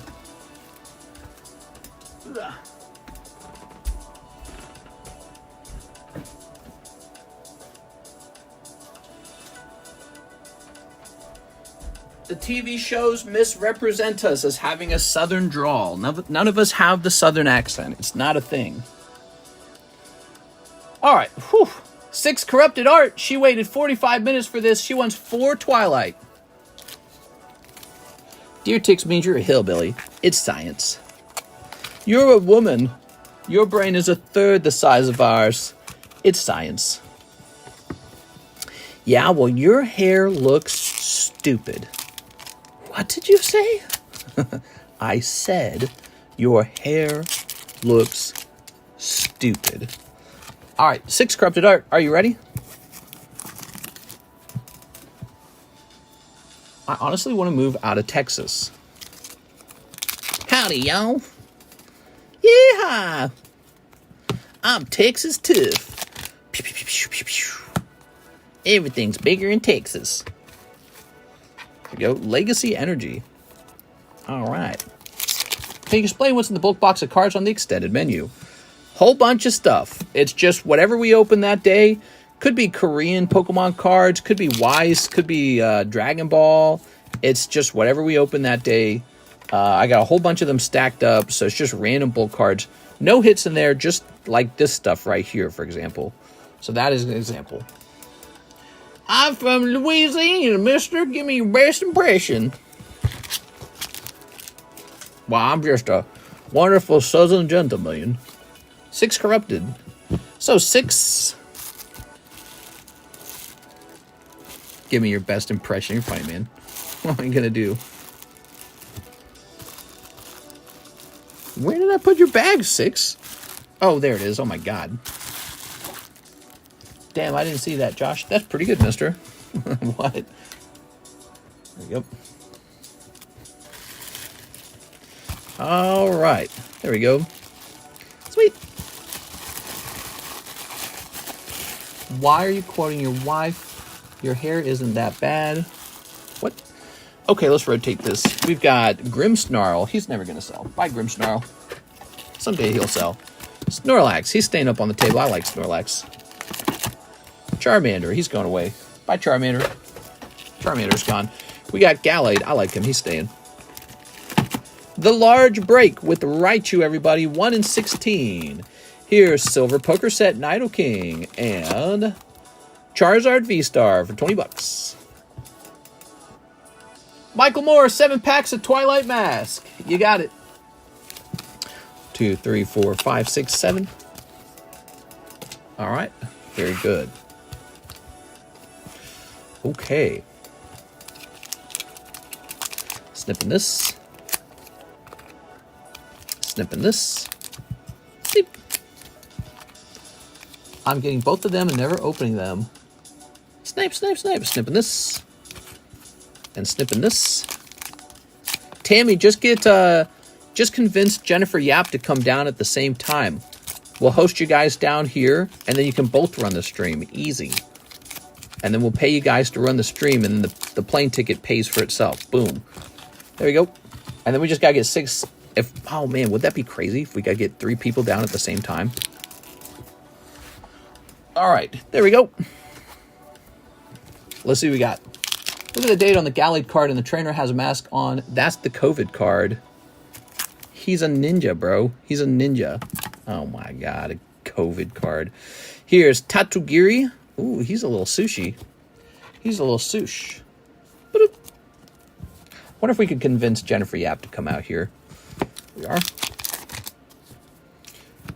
Ooh, there's Abra. Ogre Pawn. Oh. Okay, put this over here. Very nice. Okay, here's Kieran. And here is Trevenant. Ooh. We've got Community Center, Iron Thorns. Rawr. Okay, lovely. The most repeated thing I've learned from watching this channel is Mr. mostly tries to lure females to his house in exchange for money. No, come on, man. It's not like that. All right. And handheld fan. I'm a content creator. You guys would love it if Tammy and Jennifer Yap hosted a stream. I know that because I've done this long enough. Not bad. A little snipey wipey on that double gold star rare. Michael Moore, let me know if you like your hollows, Michael. Let me grab your bag. Miguel. Grabbing this. You guys are weird. You guys sexualize everything, man. You know what's up, Troy. Law, baseball. Mister has a threesome ring for a reason. That is not a threesome ring. There we go. There we go. All right. Whew. I will not be accused of such slander. Here's Jason J. Oa, 1 live and 8 Paldean evolved. There we go. You guys are way overestimating my Riz. Way overestimating. That's called Mr. Jason J. Oa. That kind of stuff requires Riz 2000. I'm more like Riz 15.5 on a good day. 8 Paldea. Let's see. I collect Pokemon cards. 1, 2, 3, 4, 5, 6, 7. 7 of these. We need 1 more. Are you kidding me? Darn it. We didn't say it worked. We just say you try. No. No. We are. All right. Put this over here. Snipping this. All right. I actually would like to have a day where all the moderators come down. Put this over here. Okay, grab this box over here. Like a moderator meetup. The mods have been on this channel for a really long time. So I think it would be very nice to meet you guys. Here we are. Since I see you all constantly. Talk to you guys all the time. Take you out and do a barbecue. And then maybe if the boat's not clogged anymore, we'll take you on a boat ride. Been waiting for years, says Derek LED. Derek LED, the honorary mod. Okay, here we are. Good luck, Jason J. Owa. So as you guys know, Paldea Evolved's a great set. It gives you a chance for the Magikarp. Magikarp Illustrated Rare. Mistress Riz equals Pokies and Lake House. That's not really Riz, though. Here we go. There we go. We play with poker Pokemon cards. I bet if we did like a moderator meetup, I can reserve the second lake house. So you can stay at the other lake house. There you go. And I'll just not profit off of it. I'll just set it up to be lived in for free for a week. And then you can come down. No hotel room. You can bring your, so if you got like a partner, husband, boyfriend, girlfriend, you bring them down with you. And we'll just say hi to each other. It'll be really fun. Here's Ting Lu. All right, Cereal Bullhead. Gumby's Deer. Here's Wigglytuff. I'll be the house dad. You're going to be the dad of the house? I don't think so. They're all catfishes. We play with poker cards. Mr. Gonna get catfished is Riz to a girl Pokemon lover. Here's Pomo and Dedini. Here we are, Dedini. Dedini. Ah, they've seen all my cards like a million times. Here's Fletchling and Slowpoke. Ooh, lots of hollows there, Jason. All right, Mister, the profiles are fake. They're not hot singles. Who's not a hot single? We are. Look at that. Tinglu, Tinkaton, Tinkatink, and DDD. All right. My wife kind of hates that I watch you twice a day. Oh, no, dude. We are. All right. Very nice. Ooh. I think I'd be open-minded to having a meetup with some of the people who have been, like, let's say, my biggest customers, too. Just if you guys wanted to say hi and show off some of your collection to me or something cool like that. Jason J. Owa. Be like, check out all these cards. You gave me some of them. So, Jason, I think your bag's over here.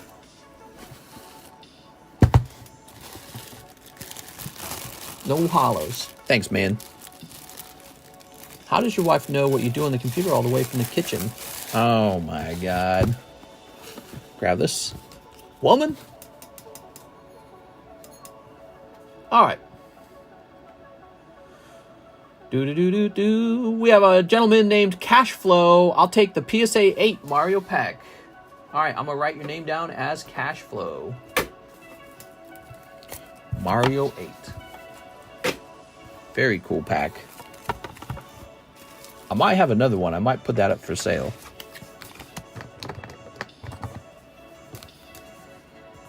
Very cool purchase, man.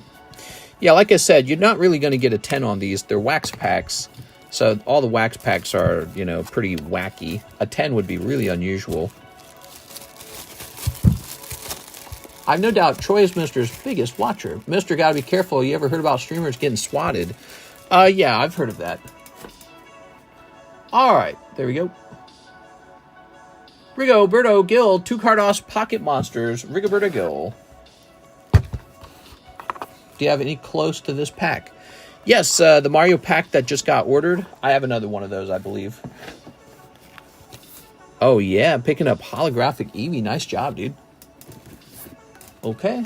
Let's bring Mister into the shower and sing Just the Three of Us to her. Just the three of us. Wait, what?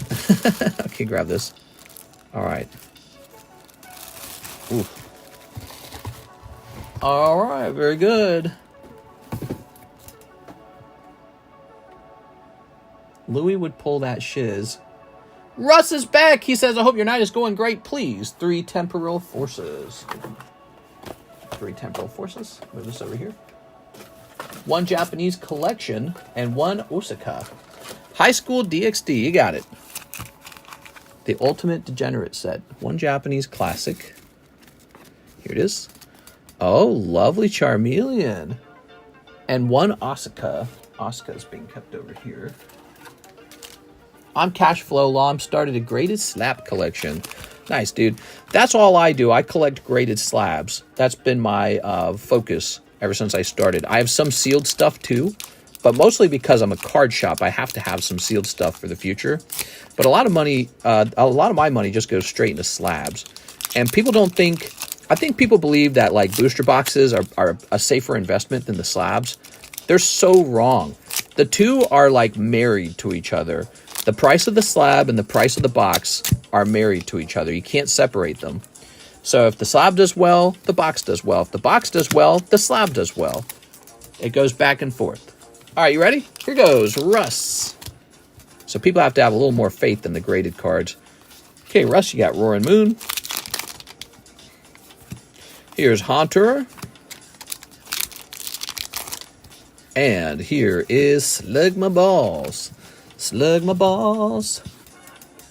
Anything other Nintendo graded stuff you have for sale? I could sell my video games. I've thought about selling the graded video games. They're really unusual. They don't really fit in with my card collection too well.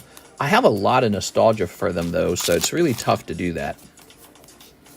Here it is, but it's not something I specialize in, that's for sure. So it almost makes more sense to sell them. Oh my god, dude, I'm putting that card in the front, Russ. There you go, Russ. I'm always up at night. What about XY Evo and B sets, Mr. Slabs aren't expensive, but the boxes are. Ah, you're wrong. The slabs are really, really expensive for XY Evolutions. So for XY Evolutions, I can open a pack of that, pull a non-hollow Pikachu, and sell it for like 30 bucks graded 10. And then it might come with the secret rare flying Pikachu, and that grades 10, that also selling for like 40 bucks. If the reverse hollow grades 10, that might sell for like 70 bucks, 40 to 70, depending on what it is. If you pull a hollow, your odds of pulling a hollow 10 are very low, but let's say you actually pulled a hollow 10. It would sell for like almost $1,000. So the big complexity to this issue is, when does it grade 10? How often does it grade 10? Not all the time. That's the bigger struggle for XY Evolutions. But the idea that the slabs aren't expensive is just not true. They're really, really expensive, is the truth. The XY Evolution slabs. All right, Russ. Let's see, Russ. And when it comes to buying the slabs, I think it's very important to know when you're getting a good deal and when they're overpriced from hype or something like that, right? Because slabs can definitely be overpriced from hype. All right, here we are. Very nice, Mr. Russ. All right. But they don't grade 10 all the time. That's true, and if your card doesn't look like it's going to grade 10, you're going to take it a different route. You're going to take it, and you're going to sell the cards off one at a time and try to make your money back that way. So here, I'll grab one right now. Oh, look at that! It's empty. All right, I'm not going to grab one because I don't want to get my fat butt up and go grab another box. I was going to open one right in front of you and show you how you might have a pack that makes you quite a bit of money. Like, you know, Jen just yesterday night, she pulled the Charizard, Mega Charizard, right? And he's going to be like $100 if he grades 10. And so if he grades 9, she probably does a little better than breaking even on that pack. But if it grades 10, she actually makes money on that pack. And so pack prices and slab prices are pretty closely tied together. Because if you could only lose when you open up packs, people aren't going to want to open them. And that's the truth. Is there a set that makes you the most money when you open it? Probably. You sit down and do a long analysis. All right, we got Mr. Miguel Vasquez. He wants the red overalls Mario PSA 7. You got it, man. All right, Mr. Miguel. Yeah, maybe I'll be on then, fall asleep, but I'm always watching, trying to interact. You can break even, and then we're talking about a whole box. Charizard, Mega Charizard, it's a hot pull.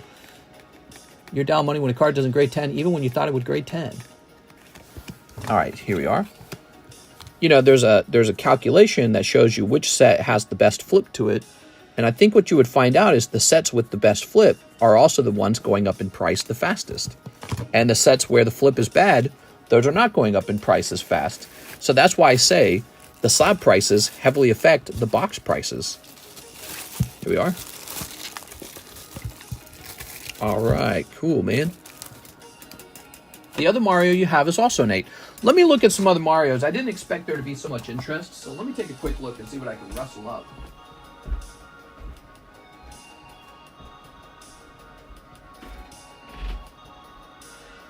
I got a lot.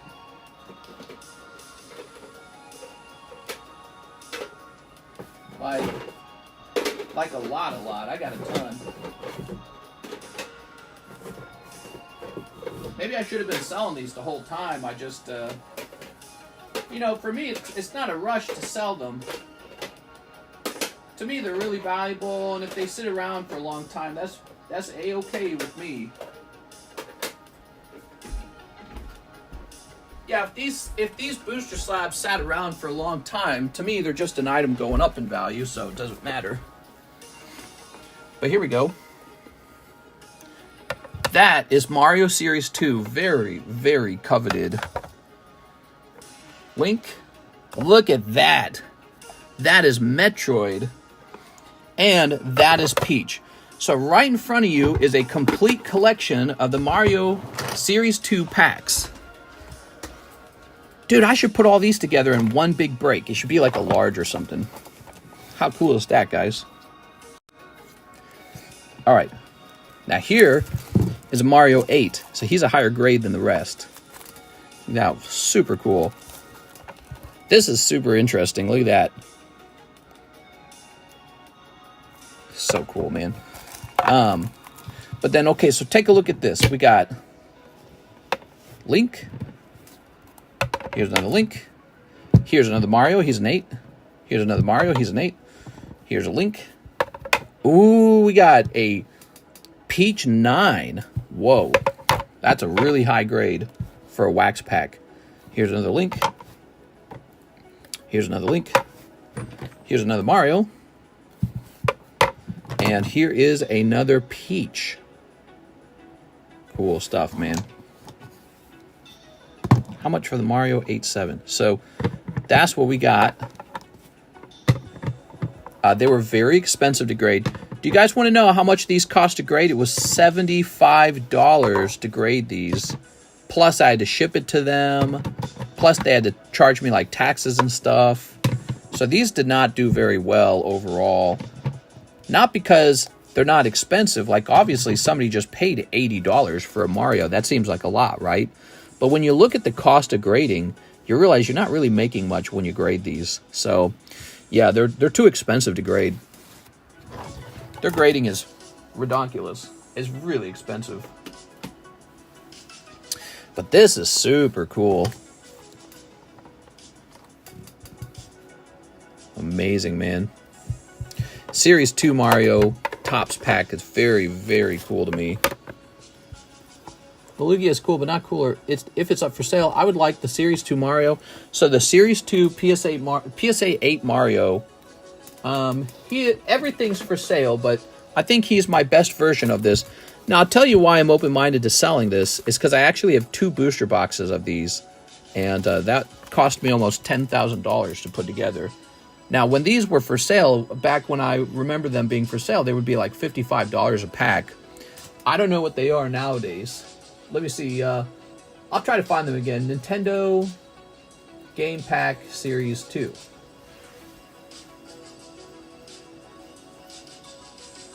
I can never find these. Let's see.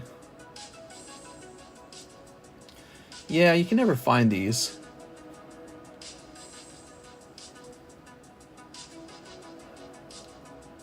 Okay. All right. For that particular pack, I'm not sure what the correct price is. There's no price guide for an item like this. I can only speculate on its value. It's a higher grade Mario. Mario's going to be the chase card in this set, right? So he's the desirable pack. I don't need this whole thing. Where are my price stickers? I don't know where my price stickers are at. What graded video games do you have? I got Pokemon Red, Blue, Yellow, and Silver. That's what I have. Unfortunately, the Pokemon Red didn't grade very well. But it was graded by CGC, and I almost wonder if I should get it graded by a different company for a better grade. I will consider 2 hundies on this guy. He's kind of like the chase card here. He's the best one. All right, so that guy's the best one. All right. Out of all the ones you saw, he's the best. Are you ready? Let's see. Aaron Roach, he says, 3 Fates Collide spots. Okay, you got it, Aaron Roach. Aaron Roach is taking 3 spots in Fates Collide. Hoyasus says sold. Okay, he wants to buy that. I'm gonna set it to the side. Okay, Aaron Roach. I think what I might do, I think I might offer Top Series 2 game packs for sale. Would you guys like that? Do you think that would be very cool? Who else is going to hop in with me? How many spots left? So, how many spots left? 7 spots remain. It actually just started. Here it is. Oh, yep. Yeah, he was being serious. So those are... Oops. Kind of slipped them in between the last pack here. Yeah, he was not joking. He really did buy it. Not bad, man. You got a PSA 8. That's a pretty high grade on a wax pack. And it's super old and super rare. But yeah, so the booster box that this comes out of is like a $4,000 booster box or something like that. And considering I paid the $75 for the grading, I think overall you did pretty good. So, I'll write your name on this. How much for the graded video games? Well, that's the tough part. I don't actually know how to price them. I have no clue. So I don't want to price them wrong. Either too high and be, you know, kind of viewed as too greedy, or too low and get killed by you guys, lose my stuff because I don't know what I'm doing. So I'm a little scared to price them. I've thought about hosting breaks on them. A video game break, just as an experiment. Like, let's say I did host a break and people really liked it. Maybe I would buy more graded video games for more breaks in the future, you know? So I've thought about that as an experiment. Everyone knows it's fun. That's me. All right, Stephen Mitz, cut 10 packs. 10 packs of Twilight English. Oh, brother. It's nice, just the holder looks bad. You talking about the booster pack holders? They look good. I just have them in an ugly looking sandwich baggie. They look much better in person. All right, he's cutting 10 of these packs of Twilight Masquerade. More like Twilight Massacre. Is 6 even here? 6! 6, get over here, 6! Oh, where has 6 gone? Oh, where has she gone? With her ears cut short and her tail cut long. So we got 1, 2, 3, 4, 5, 6, 7, 8, 9, 10. I'm tempted to open them and only cut the rare cards because my hand will get tired trying to cut through like 10 of these packs, to be honest with you. So let me give it a try, okay? Let me give it a try. Can we do it without revealing what's in it? It's energy card 1, 2, 3. So that's pack number 1. We're gonna do it this way because if I do it your way, where I cut through them, 2, 3, 4. If I cut directly through them with the bush cutters, I think it's going to make my hands super tired. Also going to make a worse mess. Okay. So we'll keep them turned backwards like this. We don't know what's in them. Okay. All right. Sometimes he just wants to see the world burn, you know what I mean? People are asking, why would he do this? Okay, let's see. You don't need a reason, you know? People don't get that sometimes. You don't need a reason. Okay, let's see. So, what are we hoping to cut? We're hoping to cut the Alternative Art Grey Ninja. If you cut the Alternative Art Grey Ninja in half, it's a big clip. She fell asleep. Yell at her again. 6! Wait, 6 likes rats. Maybe I got to squeak. Squeak! 6! Squeak! 6, get in here! Squeak! Did that work? Alright. I don't think it worked. Alright, so that's... Oh, there she is! We found her! That worked. The squeaking worked. Squeak! Alright, very nice. Alright. Okay, that's 1. Oh, whoa. Okay. I guess that's 2. There were only 2 here, but the third slot would have been a reverse hollow. See, these are energy cards and code card. I'm getting them out of the way, too. Energy card, code card. Energy card, code card. Energy card, code card. Energy card, code card. That looks, it's a different color, so that looks like it's something. Okay, I'm showing you that only the valuable cards are getting cut. We're going to move these codes and energies off to the side, so once again, my tired hands do not have to cut through them. All right, and so now we're ready. Are you guys ready for this? Come on, man. Don't be that way. Come on, dude. All right, there we go. So this is 10 booster packs. We're going to cut them in half. I keep my cut cards. Okay, we got Alakazam. Unfair Stamp, Belissi. Sunflora. All right, Sunflora. Cute.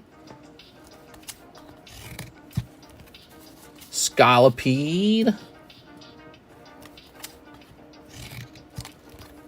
Poliwhirl. A lot of hollows. Yep. Modern Pokemon for you guys. A lot of hollows. Ogrepon. And, well, I would say not an incredible round. This round had Ogrepon in it, and then it had Sunflora and Unfair Stamp. Mr. Steven Mitz, you are the same victim everyone else is of pretty cold Pokemon cards. Oof. Ain't you trying to get that Frogdo? She trying to get that Frogdo.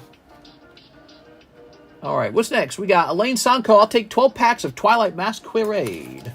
All right, 12 of these. 1, 2, 3, 4, 5, 6, 7, 8, 9, 10, 11. And a 12. Cut more. Time to go deeper. Oh, no, bro. I'm going to change the price of these. These are going to be $5. There you go. Cutting packs. Can I use and Pokemons for my team? Can I use and Pokemon? What's an and Pokemon? Here we are. Hey, you made me forget about Battle Towers. Snipping this. All right, we're going to snip this. And we're going to snip this as well. Snip. Hey, how do you guys feel about the Battle Tower battles at this point? Do you hate them? Do you love them? Do you think they got potential? Do you think they need changes? Give me some more feedback on those. Ooh, my thumb's tired, man. Haven't had to bust through so many modern packs in a while. These modern packs are like heavier than they used to be. Did you know that? They're like shrink wrapped tightly. All right, so we got some hollows. See potential, they suck. Going back to sleep. She was sleeping. His order will be full of hits. Did I mention Ken and Puller? I got the Dodger cards. Yeah, get out of here, Six. Hey, that's mean. Six, don't go yet. I'm not done. I'm not done. Oh, my thumb, dude. I got old person hands, man. Here's a Luxray. People wonder why I cut cards. It's like if I don't, my thumbs are going to break. I played too many games when I was younger. I got those worn out thumb joints. Okay, here's Rillaboom. Okay, here's Poochyena. Here's Ogrepon. Look at that Ogrepon. Here's Caretaker. Did Elaine say he likes to keep his hollows? Hey, do you want your hollows, Elaine? By the way, Elaine, did you see you pulled that Espeon, right? You saw that, right? Hop in the Collide losers. Hey! Can't be talking that way. Whew. Let's see.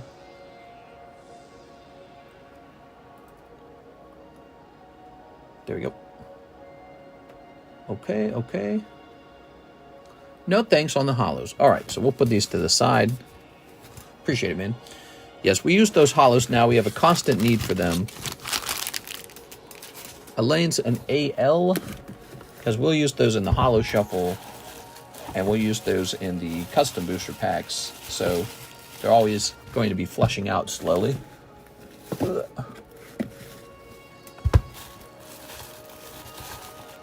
Alejandro. Elaine Sanko. Here we are. I rewatched it just now. Finally won the Espeon after being in so many breaks. Hey, you never gave up. Good for you, man. There we go. The current breaks, by the way. The current breaks are the large for $60, the mega for $40. Garchomp has 4 spots left. He's at 14 out of 18 spots. He's actually close. Garchomp is close. Now we have a new one. This is Charmeleon Spectra, and he's a 12-spot break. He's a pretty fast one. He's 1/3 done. Also, we decided to begin a Final Fantasy break for Final Fantasy lovers. Here it is. Cloud, Resurgence of Power. It's a $20 break. It's a very beautiful card. There it is. All of these sold out on eBay, by the way. I'm going off of the last sold price. So there they are, some lovely slabs. Lovely. They're lovely slabs. I love Final Fantasy. I love Lamp. Squid Pokemon for my Eevee slab away. You got it, Squid Pokemon. Here it is, Squid Pokemon. This goes down to 445. Thanks, man. All right, we got your payment. Now we've got Swoby. 1 Carddass, 1 Classic, 2 Japanese, 151. Okay, let's read that again. 1 Carddass, 1 Classic, and 2 151s. Where are the 151s? I don't even know where they're kept anymore. Are they not over here? Ah, there they are. Ugh. Perfect. 2 of them. Throw this away. God, imagine if I win that Charmeleon. Probably won't happen, but that'd be a moment for sure. That's what makes the breaks fun. Your odds are 1 in 12. Oh, wow, dude. You got Charmeleon and Moltres together. That is so cool, dude. All right, let's go ahead and snip Swoby. Okay. Tossing this over here. Okay, we got a little Charmander as well. That's cute. Charmander. Char. And little hypno action. Nice. Okay, congratulations. That was a really good round, I feel. Look at that. You got that for $26. Wow, man. The Carddass cards can be pretty rewarding if you get lucky and pull a holo. But there's plenty of cold ones too, so somebody has to pull the cold ones. It might be you. Grab this. A cold one would be like an undesirable Pokemon. Maybe like Rattata. Pay $12 for a Rattata. That's pretty rough. Alright, cool, man. Finally a win, boys. This will be... Whew. Okay, that Mario is sold. Cashflow bought that Mario. Joshua Ramos says 2 Ice Pixar, 2 Hello Kitty, 2 Classic Collection. I have a bag. 2 Classic Collection. You got it, man. We got 1 and we got 2. So there's the Classic. 2 Hello Kitties. Hello Kitties are kept over here. It's funny how fast we sell Hello Kitty, actually. And 2 Ice Pixar. There are Ice Pixar. Perfect. Exactly 2 packs for you. Some coasters go for big money. All right, what do we got? Oh, Suicune. Very nice. Ready? Snipping this.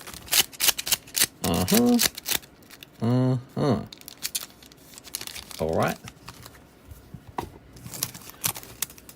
There you go. So, Aovic, who's your friend? Yeah, who's your friend, Aovic?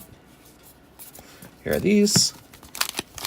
And here are these. And this. All right, you got the cute little Hello Kitty characters like Kuromi. Look at that, guys. It's a nice Kuromi card. It almost doesn't look like it has anything to do with Metazoo. That's not bad. So that's pretty gradable. And here's a holo. And here's a holo. I wonder what the most expensive Metazoo thing sold recently was. You think that Mothman's still selling? That's for our friend Joshua Ramos. Well, Mr. Josh, thank you for the order tonight. Hey, mister, did you hear about what happened to Donald Trump? Oh, my God. Yo, mister, turn on the news. You won't believe what happened. Yo, bro. Yo. Where's my phone?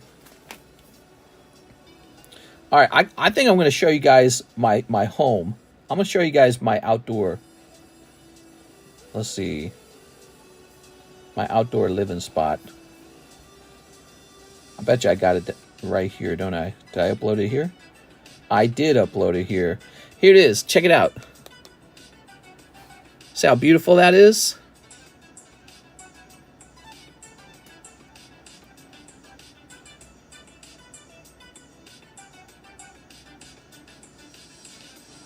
Very tree-y.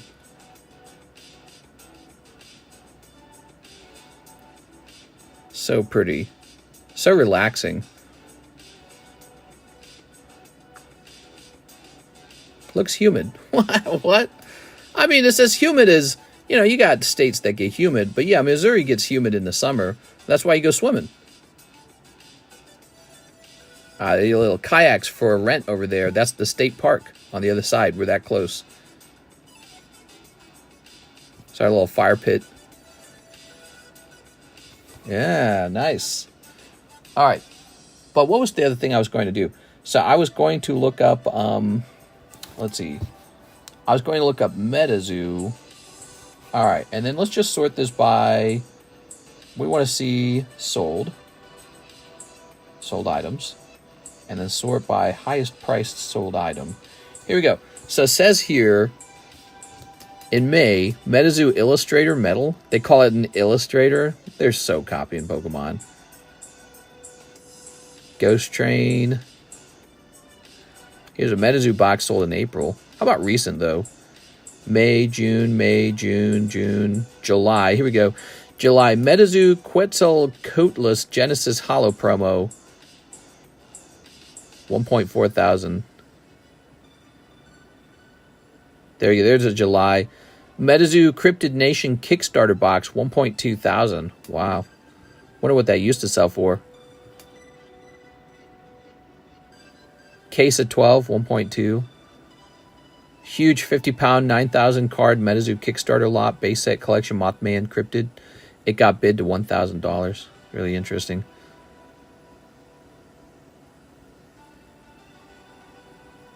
Huh. I mean, anyone who's buying it up right now, if Metazoo somehow miraculously makes a recovery, then they're going to be well set, but I don't see it. Yo, Bitcoin is up to 60,000 now. Can I show this without revealing this to you? Hold on. Here you go. Well, no, I don't want to show this. Never mind. I can show you this. All right. Check it out. Bitcoin, 60,000. Awesome. And that's what it looked like recently, see? So it reaches down here, hits a low of 55, and it's back up to 60. Interesting. Just cracked open an energy drink, so you got to go another 3 hours. You got it, man. You got it. Let's keep going. I keep falling asleep. Is my order coming up? Where's 6 Corrupted needs a classic collection and 2 Paldea. You got it, 6. 6, do you mind if I put the Magikarp in here? Ooh, okay. 1 Magikarp for Miss 6. All right, and then you pull the Switch Classic Collection. How does the live customs holo work again? Is it random or progressive? It's progressive. You always get the next one. So the live customs are progressive. The holo shuffle is random. Interesting. All right, here's Dendra, Earthworm. Oh, you got Bellybolt. Aw. I think he wants to be your friend, 6. There you go. Bellybolt wants to be your friend and buy you a box of cards. Caffeine stays in your system for 8 hours, sir. That's true. All right, Miss 6 with 1 Bellybolt. There we go. It's the frog. You pulled the frog. There we go. My order get lost? Been waiting for eternity. Rusty Bone Games. What's your name, Rusty Bone Games? What are we looking for? Patrick Strader, 2 live boosties, don't have a bag. 1 Pokebra, 8 KU SpongeBob, 5 Akashi, 3 Carddass Street Fighter, and 6 Twilight Masquerade. All right, you got it. Patrick Strader is next. That wasn't the guy who was just asking, was it? Who was it that was asking? All right, I don't know. So you ready? So 2 live boosties. 1 and a 2. Ah, 2 cold live boosties. I'm sorry. Those were 2 cold live customs. 1 Pokebra. Now, the nice thing about the Pokebra is you can't pull cold like that. You're going to pull something out of the Pokebras. Oops, that's a little Golbat. What we got? We got Energy, Miltank, Kangaskhan, Energy. What are these? Oh, Stantler, Mr. Mime. Okay, that's interesting. 1, 2, 3, 4. And then all these, huh? That must have been someone like selling back their classic or something. Let me get you an extra classic pull, okay? Let's see. Shaboom! All right, we got Ho-Oh Suicune. And here are your energy cards. That's a little sweeter now. And we'll grab this. And we'll toss this up here. All right. I've had 0 sugar and 0 carbs for 13 days. So, Pokebra, KU SpongeBob. KU SpongeBob.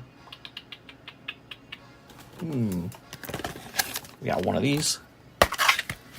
Did someone ever hit a Magikarp yet? Oh, it could be you. You could hit a Magikarp. All right, let me go get some more of this SpongeBobadoo.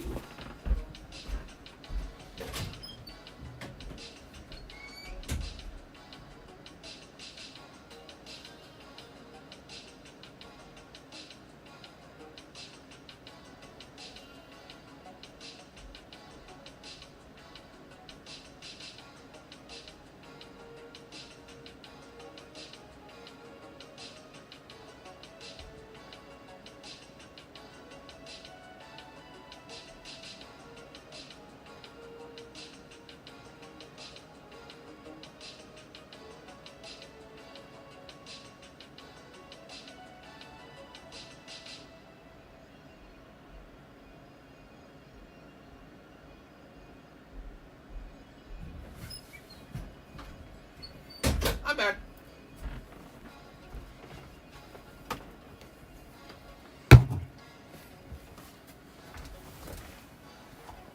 All right. Where's Pokebra?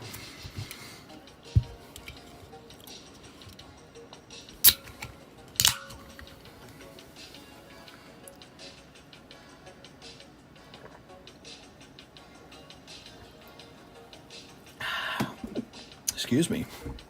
All right. Haha. Busy night tonight, huh? I think everyone wanted to talk about that stuff that happened in the news. You won't believe what happened. Okay, 1, 2, 3, 4, 5, 6, 7, 8. 8 SpongeBob. Okay, so we got the SpongeBob now, guys. Let's get this SpongeBob opened. My poor cat wants to sleep, but I just keep wanting to pet her. Dude, I love annoying our cats. It's my favorite thing to do. I like getting them to, like, fight me. Here we go. We got this really skittish and scared cat that's been hanging out with us a bit more recently. And it turns out she hates being touched by feet. She hates it. So she'll do this thing where she like meows really loud, like a complaining meow if you try to touch her with your feet. And then she gets really mad and she hisses and even swats your feet. So of course, I can't stop doing it. My feet are all scratched up. Patrick Star. It's like a scary game because she'll scratch really hard. There you go. Oh, Patrick Star. Wacky Bucks. Do you have Pokemon English book boxes? Pokemon English specifically, no. The book boxes are all mixed. We are. All right, best friend. Look at that best friend. There you go. Here's Sweet and Soft. TCC foot picks in Discord, let me know. Here's Krabby Patty. You got TCC feet pictures, but you don't have any Alexa's feet pictures, so you're basically poor. Oops. All right, we got Milkshake Patrick. Oh, yeah. They aren't very popular, so he doesn't pay any attention to them. Who's not popular? Pokebros have never gotten my rocks off. Aw, poor thing. Okay, here is SpongeBob and Patrick. And Patrick, all right, lovely. I mean, I could make them like $40 and put like hotter cards in there, but then you'd be paying $40. There you go. I think they really are made out of, abandoned bags, because it's like, what do you think these classic collections were? Well, they were classic collections that I didn't want to put back in the collections box, so I put them into a Pokebro. All right. So we got our KU SpongeBob, 5 Ayakashi Triangle. Alexis watching with her husband. Ha! I bet you guys don't even have Alexis's husband's feet pics. All right. 5 Ayakashis. Poor, if you ask me. They charge a very reasonable fee for both of their feet pictures. You get the feet picture bundle. Let's see. Where is... there it is. Yeah, that's it. Very reasonable prices for feet pictures. 3 Carddass Street Fighter and 6 of the Twilight Masquerade. There should be a Chase Pokebro.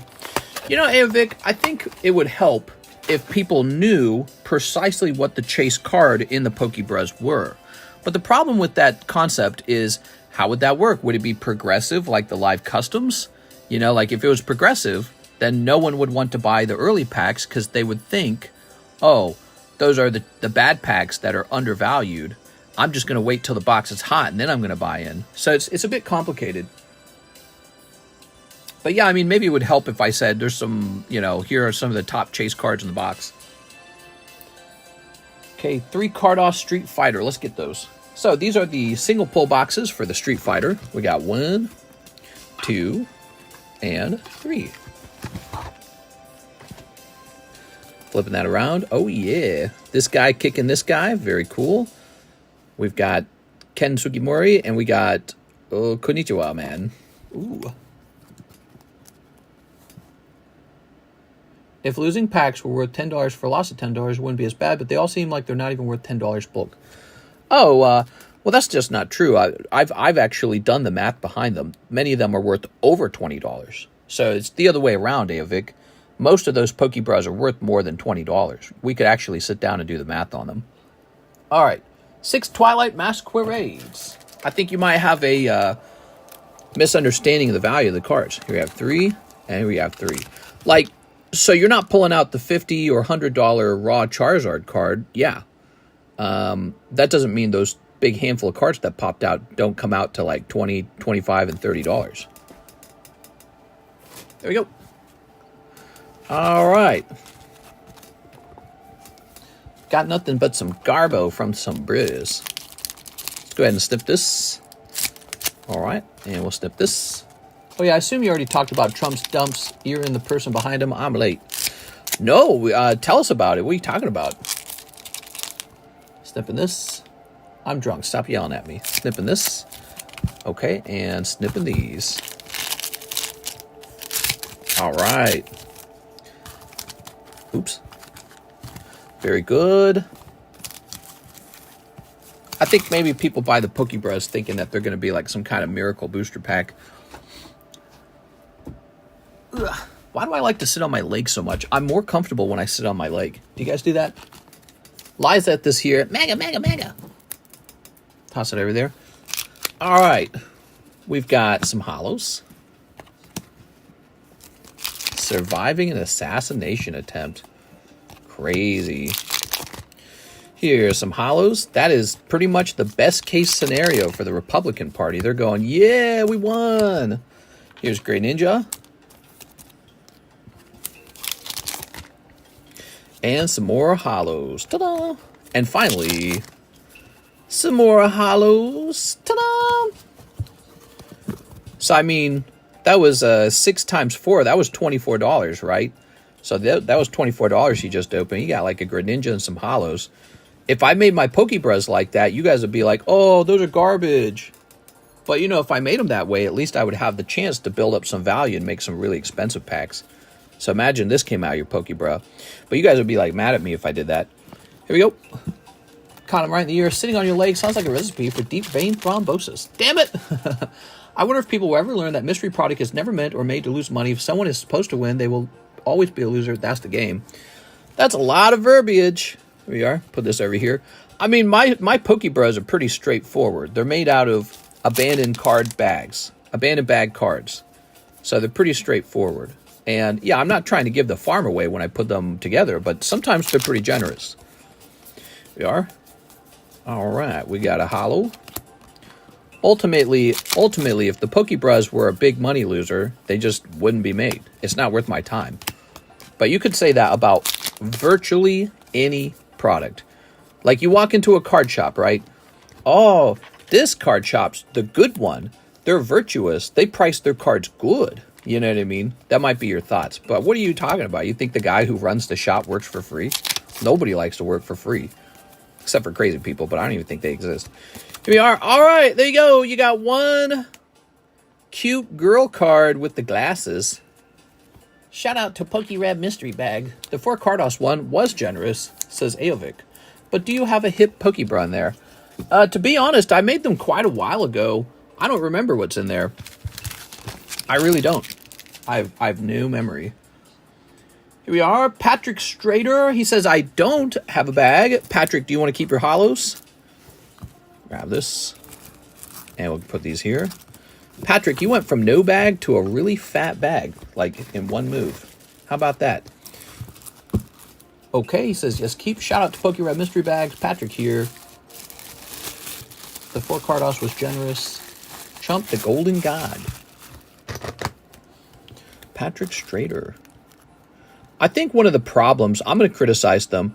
I think one of the problems with them is it's not really clear what the point of them is. You know what I mean? Like when you open Team Rocket, you know you're trying to pull Dark Charizard. When you open the Pokebras, you don't really know what you're chasing after or what the point of them is. So I would agree that that is a weakness for them. I just don't know how to do that when they're being made out of random product from many different sets. But I don't know, let's take a look at one or two of them. Let's grab, I don't know, we'll grab this one. How about this one? This one's got a little thing popping out of it. All right, so we start out with the Gabite, Fire Energy. So those are basically free. Entei, so this one's got Entei V, Mimikyu, and Team Star Grunt in it. I can tell you right now, that's a cold pack. So when I put something like this together, I tell myself, make that one cold. Now the one after it might actually have better pulls in it, and so it evens out to about $40 a card. Let's see, where did I get them from? Was this black one next? I shouldn't really be doing this, but I want to see them too, because we want to make sure these are nice. Oh yeah, these are definitely somebody's leftover classic pulls. Maybe I got this from LaFlame, I don't know.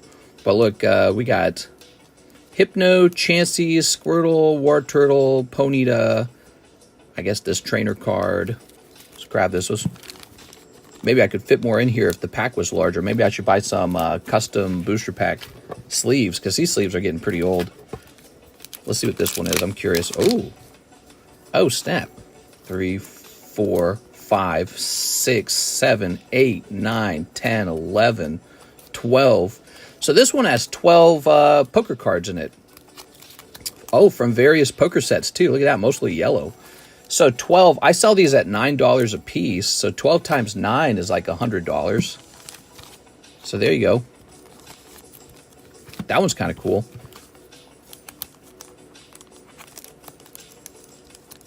Some of those poker cards are pretty decent, actually. Let me try another one. I might work on these more later, guys. You know what I'm thinking? You see these old tag team sleeves? We've had them forever. It might be time to buy, like, actual sleeves, like specialized sleeves that hold an even thicker amount if I want them to. Okay, what do we got here? Scissor EX from the XY era, Galarian Slowking, Diglett, and this guy. So in this pack, these are your hits, right? But then we also have some junk, right? We kind of put the junk in the trunk right in the front. So we got a Fupa here, and then some pulls in the back. That's how that's working. I don't know. Is that that should be around $20 is the goal. Every pack, if every pack was over $20, then why would I work on these? So here's a pack, Greninja, Rayquaza, Recycle, Entei, VX. So here's one. That one has a vintage card in it. That's pretty cool. What do you guys think of this? I want to make them so that they're not pointless. It's a test of my skill to be able to put something together that can turn a profit, still be fun to open, and not make you guys cringe when you open it. I think only the poker pack was hot. I might start buying them more. Yeah, you know, I don't want you to get all excited for them either and be like, oh, this is the best thing since sliced bread. And then it turns out they're just okay. They're just, you know, they're just raw Pokemon cards from people bags. That's it. Somebody must have had a bag full of poker cards and I stuffed them all in a booster pack. That's what happened there. I said, all right, put these all in one booster pack. All right, let's see what we got. We got Rigoberto Gil, and he says, shipping, I have 2 bags, 2 slabs, same California address as last time. Thanks, man. All right. Yeah, they're just an alternative thing when you're feeling feisty, you know? When you're feeling like, hey, what kind of weird stuff can I open out of this? All right, but I want to make sure that we don't offer you bad product either. I don't want you guys to buy. I don't want you guys to ever buy something and be like, what the hell was that? Why did I buy that? So, and there's a good reason for that too, because if I didn't have to work on the Pokebros, like if I just didn't offer them, they didn't take any room on the menu, and I didn't have to work on them, that's fine by me. I mean, we mostly don't sell them. We sell everything else. So that is not a problem to just remove them. But then I would try to think of, hey, can I make something else that's better than the Pokebros? I think one problem I run into, I do want to have some system to actually like let go of this humongous pile of like V's, hollows, just like junk cards basically. Like, so you know how I said the junk in the front, the FUPA? So you notice there were hits in the back, junk in the front. Well, because I want you to have the junk cards. I want you to take them home with you because I got no use for them. Maybe I could put together huge boxes of the junk cards and just sell the boxes, kind of like a bulk box. But I kind of try to slip them into the, you know, I try to slip them into the Pokebros to make them feel a little beefier than they are, you know. But I don't think it really works that way. Sell in bulk to one person on eBay. They would buy that up. Yeah, so that might be a solution to sell to another business, maybe. I'm not sure. But yeah, so you guys wouldn't believe how much of that I have. I mean, that's the most commonly, is this really $38? That's the most commonly abandoned card, is just junk.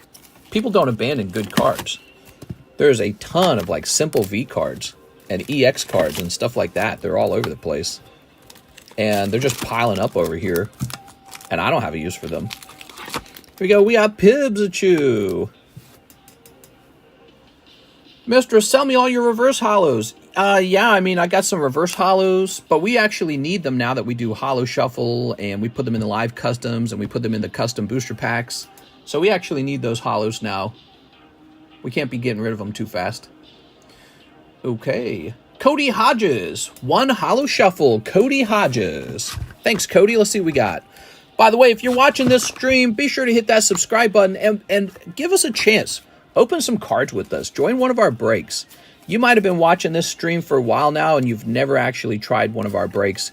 Get in a break. Try a poker card pull. Do something, you know, give us a try. The show is made out of your orders. So if nobody orders, we don't have a show. So be sure to learn how to order. All you got to do is head over to the description of the live stream to learn how to order. That's for Cody Hodges. We always have a giveaway for free. Every night we are giving cards out. So be sure to stick around and try to get into that giveaway. It's kind of designed to reward people who stick around longer. So this thing right here, see how everyone's got their name on it? Well, people who hang out more are more likely to get on that list. So it's a kind of a sorting method for that. All right, and now we've got an order from Gleek.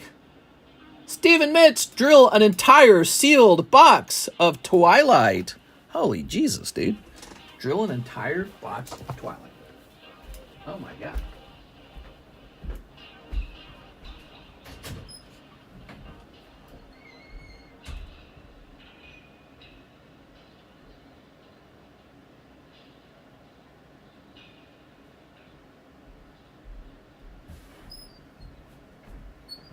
Do I have a thinner drill bit? I feel like a thinner drill bit would be smarter. We only have the fat drill bit with us. I don't know how much power this drill has. I don't even know how to recharge it because I haven't recharged it since we moved over a year ago. So this drill has not been charged. Also, this is going to make a huge mess.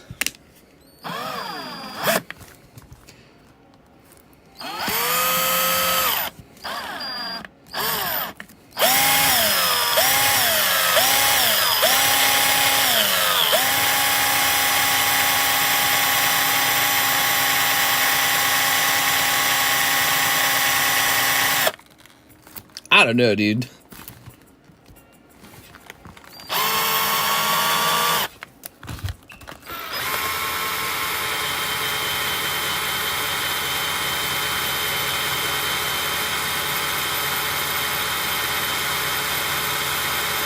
This feels wrong, bro. I don't know how deep I am.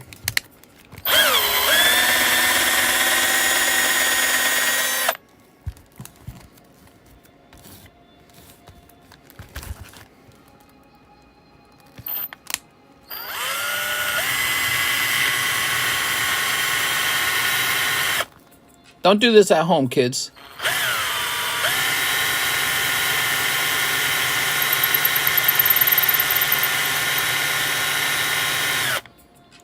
Mitchell Bray says he'll take 40 Japanese Black Flame. Ooh.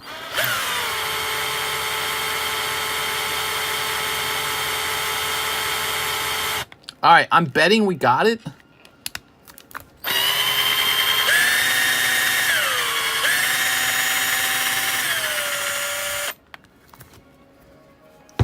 All right, give me a second here. All this dust and crap. All right, so that's that. So I suspect we did drill through both sides deep enough that we got all the packs. But even if we didn't, I'm pretty sure they're ruined anyways. They probably got bent from that.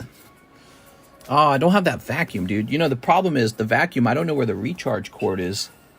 So sad. Wish I knew where it was. Ooh, the drill bit is hot. That is a hot drill bit. Ooh, ow, that is really hot. All right, you ready? Here we go. Other half of the box. Obviously, there's two sides to it.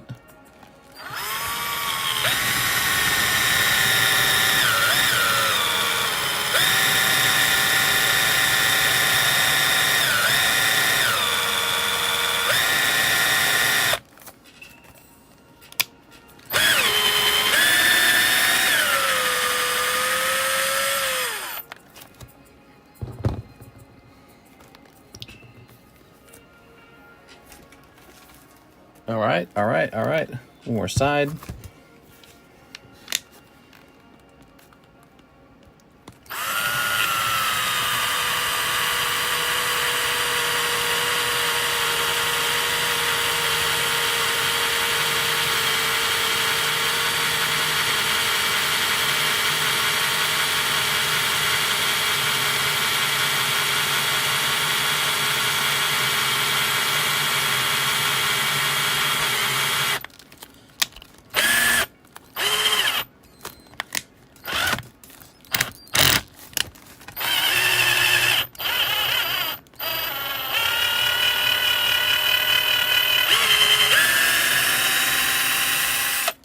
All right, there you go. Now, I have a suspicion that we probably didn't hit the center of the box very well. But that sure is a drill box. Am I supposed to open it now? I feel like it's just a gigantic mess, dude. Yeah, I feel like this is a huge mess. Oh, it's gross. I want that vacuum cleaner. I wonder if it has just enough battery. Hold on.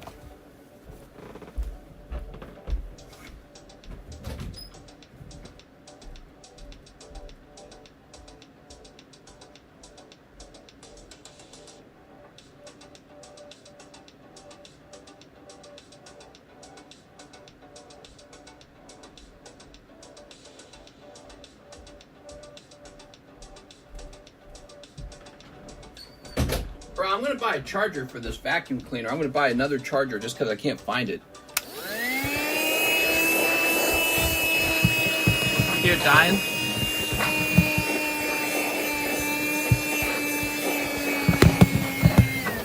There it goes, it died. Wow, just enough though. It had just enough juice. Excellent. Alright, I'm pleased with this. Had just enough Jamba Juice. Okay, use packing tape and tape the mess. Jen, this is why we're making you CEO of the channel, because you are so clever, dude. I swear, 200 IQ, everybody.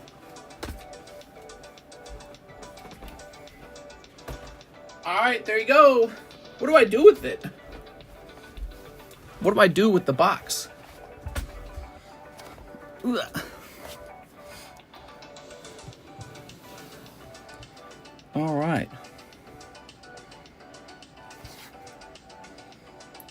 Mid said open it? I don't know, dude. I don't know, because that's going to be such a mess. I don't mind cutting cards and all, but this is very time-consuming. There we go. As funny as it sounds, it's not a good use of our time. If I unfold this, it's never going back, probably.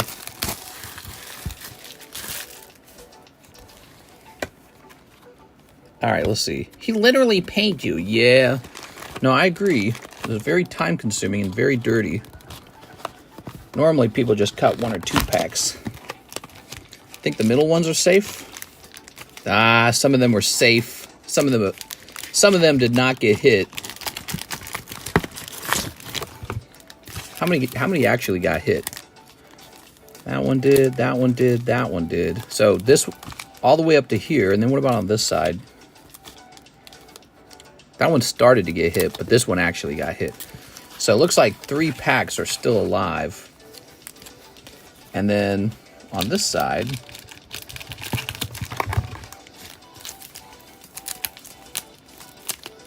okay, all the way up to here. And 1, 2. Yeah, it looks like it would have probably hit the hits back here, so I think all these are hit. So on the other side, only 1 survived. There we go. We need to see if the frog is in it. Okay, so first of all, these 4 packs... well, no, he's fine, though. These 4 packs survive unscathed, and then these packs did not. So, this is taking, like... Baseball Man says, tip for the mess and extra time. Thanks, man. Let's do it. All right, here we go. So, you know, I don't think scissors is going to make sense on this one. You ready? Here goes. Pack number 1. We got Ogre Pond. Tossing that. So I'm just tossing these away, okay? If we see something special, I'll keep it. Ooh. They don't like to move. That's pack number 2. If shut up and take my money was a person, shut up and take my money. Why don't you just shut your mouth, you pretty card opening boy? Why don't you just shut up and do your job? Miss, where do I sign up to be you for a month? To be me for a month, you need to be, your name needs to be 6 Tammy or Jennifer Yap. We are. Okay, we got Infernape, Sinistra, and Probopass. Make him drill a case next. What do we got here? Alright, we got... Monkey Dory. Enhanced Hammer, Abera. Pray no Eevee. Make him drill a case. Oh my god. I think it'd be cool if we had like a big break and you put in for a spot to have it drilled. You know, like we got the mega break, right? And you cough up $40 for a chance to drill the whole thing. We are. Because if that if that Gengar got drilled, that would be a news story. All right. I need to give Mr. a chainsaw. Ooh. Well, you know, I could tell that drill was actually running low on power. And, man, yeah, that's really messy. And like I was saying, that drill has not been charged since we moved over a year ago. I wouldn't even know how to charge it because I don't know where the charging stuff is. Right? I'm sure it's like a battery charger. Okay. Was there anything good in here? So far, it's all junk, dude. It looked more like your hand was losing power, not the drill. No, the drill bit was slipping. What would happen is I would try to keep it going, but the drill bit was not slipping. And then what was going on is the power would slow down, and I'd pull the trigger harder, but it wouldn't actually increase the speed any further. Okay. The Zapdos. All right. It's a junk set. What you expect? Maybe like 1 or 2 cards to come out. Oh, there we go. Carmine. There we go. Got it right in the head. Let's zoom in on that. Nice, man. All right. Damn, he got the second best card. No, says Hobo Cage Fighter. There's a little Iron Thorns. He's kind of cool. Oops. So some packs did not get drilled. I think this one does count as a drilled pack, though. Let's test it.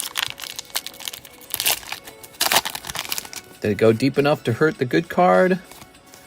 It did. There wasn't any good card in it anyways. Does your neighbor wonder why you don't leave your house for work regularly? Now, you notice what I do. I told them I sell cards live, and they're like, oh, that's cool.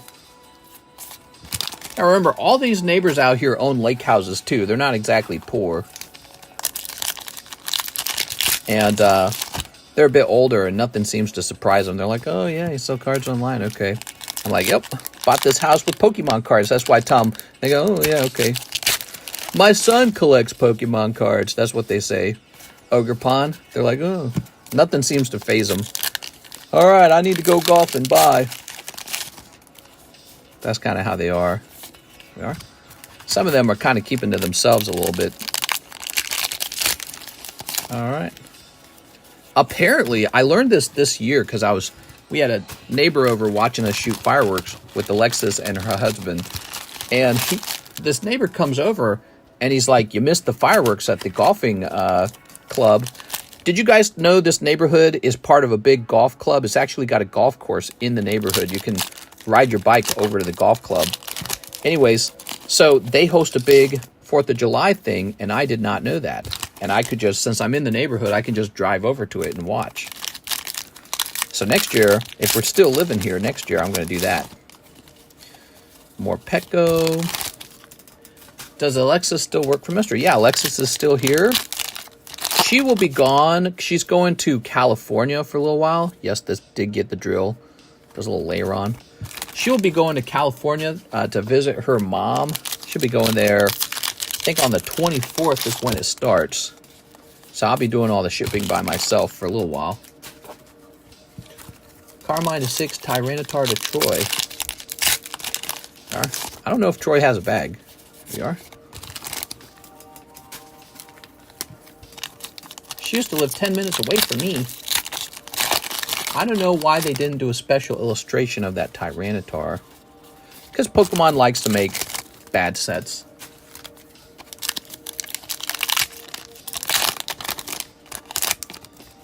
Alright, we got Enamel, Enhanced Hammer.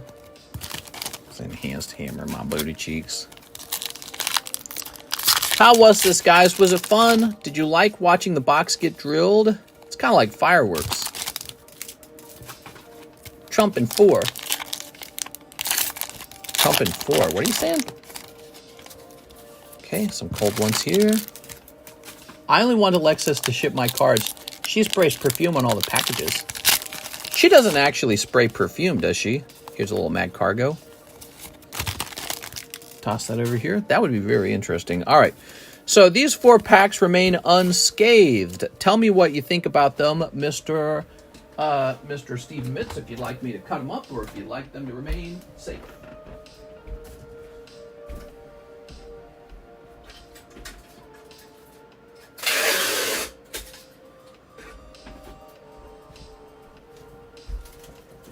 Okay, we're going to use the Jennifer Yap technique here to lift some of this stuff off the table.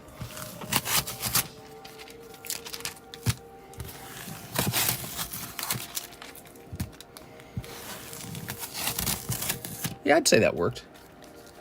Worked somewhat. Removed some of it.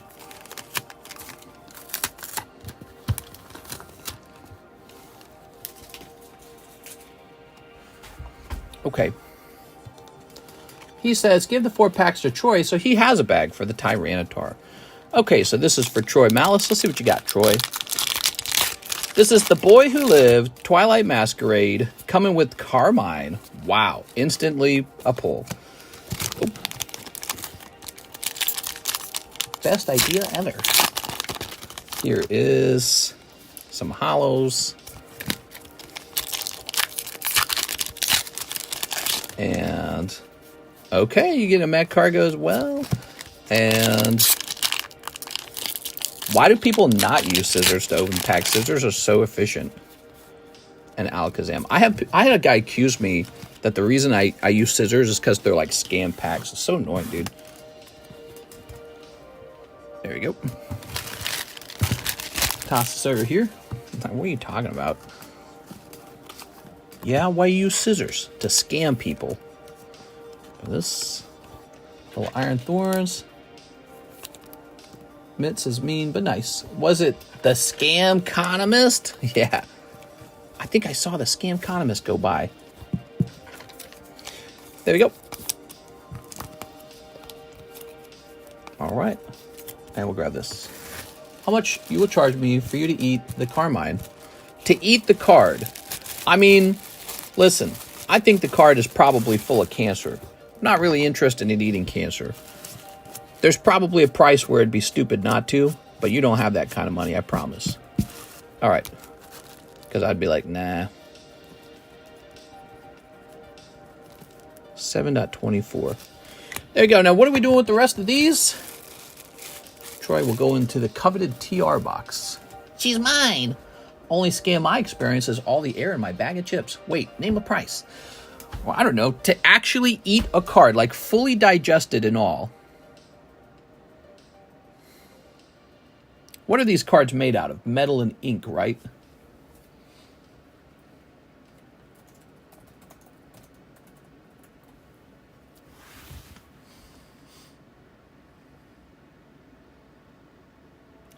Probably something like $100,000. I'd consider it. I'm not eating it.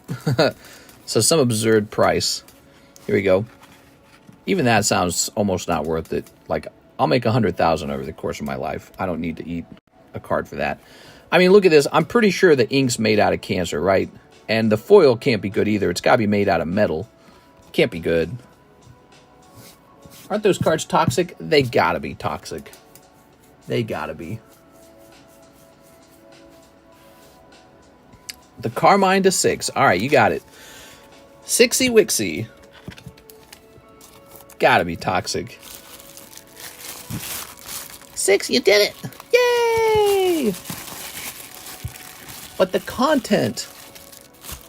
Who will think of the content?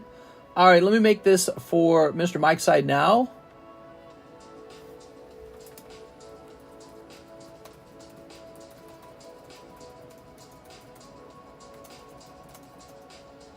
This occurred at 4. All right, there we go. Is that considered a miss? The Pokemon channels would have a field day with that clip the day Carddass went full prostitute mode. Okay, so like, suppose someone offered you $1 million to eat a toxic-looking Pokemon card. Would you do it? I think I would. I think I'd like to have $1 million. I mean, hopefully my stomach can handle it. I think it would, right? It wouldn't kill me. It wouldn't kill anyone. I don't think it would. Because they got to sell this to kids, right? They're not going to put something that would kill a kid in the card. That would just be super duper illegal. But what I'm guessing is there's some really bad chemicals in the ink you're not supposed to be eating. And there's probably metal. There's probably trace elements of metal. So, not really what I want to eat. But, you know, at some point, you could make a price so high, it would be crazy not to eat it. All right, let's see. I'll do it for 100, says Jacob. Jacob, you're a slut. All right, let's see what's next. So, Chase McCutchinson is at the 47-minute mark. Jason O is at the 34-minute mark, and Mitchell Bray is at the 18-minute mark. So it is actually Chase McCutchinson's turn. He says 35 of the Paldea Evolved and the Pristine Poker Nido King. Yeah, I knew he would sell because he's actually a very nice card. Pristine 10 is a hard grade to achieve with BGS. So that's actually very nice. There you go. You got your Nido King. Put this over here. Oop. He says, Zach, turn your live stream on and link your PayPal. Put this over there. Would you go crazy on ex-streamer Carddass eats a Pokemon card for nominal donation for his loyal viewers? There you go. All right. Also, how would I eat it? Would I have to eat it like as a full card that I got to chew into, or can I put it into a blender and then into a milkshake? You know, there's a big difference. Mick Hutchinson. Thanks, man. Appreciate the business. Kutchion. There we go. 35 Paldean Evolved. So what that would involve is one whole box minus one pack. What I'm going to do for you, I'm just going to give you the whole box, all 36 packs. And let's go ahead and pull you a Magikarp. Okay. Wait, why's he got a hole in his head? Just eat the freaking card already. Baseball, that sounds like some real Saw-like stuff. Turn on your live. I want to play a game.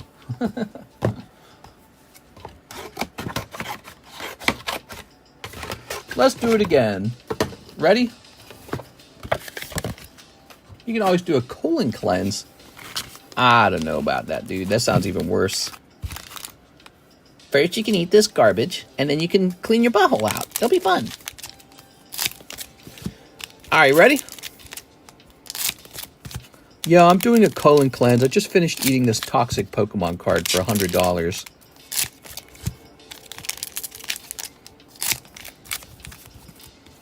Here we are. Sneeping this. Sneeping this. Sneeping this. I don't know if that drill could handle more drilling. But, you know, you might think of some other ways that would be fun to destroy a pack or card. Actually, I thought the drill looked nice, though. You know, like the cards came out with a nice hole in their head. That's a good look. Let's go ahead and get the second pile snipped at the same time. Get both piles snipped. Okay, Chase McCutcheon. When are you going to throw a pack in a blender? I don't know. I like the drill. Yeah, I like the drill too. I think what we probably need is a drill press. Proper drill press. I'm going to drill right through those boxes like it's nothing. Yeah, but I need to get that vacuum cleaner, the charging cable. I don't know where that went. Charging cable for the vacuum. I just bought that vacuum, and then we charged it, and it's all charged up, and I don't know where the cable went afterwards. All right, Mr. Chase. He's got my Nido King, and now he's got a box of Paldea Evolved. He might pull that Magikarp. I'm sending you a Manly Man's drill bit. Okay, so if I recall, you want this code card, and then you want these things. Okay. Here we are. Here we are. And here we are. So we are going to bust through these because the wait time's getting pretty long. Here we are. And, Chi-Yu. You got one Chi-Yu. Here we are. And Tyranitar. Okay, one of these. And one of these. Wow. So we've gone ahead and cleared a lot of junk packs out of the box right off the bat. Tons of hollows piling out. Too many hollows in these packs, I'm telling you guys. Okay, boss's orders. All right, we've got Gyarados. Mister, can you make more Pokeballs next to our names for longer members? Yeah, I keep mentioning to Mike's side, he got to get that done. Mike's side's kind of in charge of little stuff like that. I let him do it. There we go. Shouldn't be too hard for him. It should just be pixel art. It only comes down to him saying, hey, what do you think of this design? We basically need to agree on what to do for the final memberships. What do you think it ought to be, guys? I was thinking it should be a Pokemon rather than a Pokeball. So like maybe like a Diglett Doug trio. Of course, that's very, it's kind of like a lame penis joke. What do you guys think? Oops. Tell them to stop watching Futurama. Anybody do editing looking for an editor for simple edits? Here's a Copper Raja. Ping Mike's side on Discord. While he's sleeping.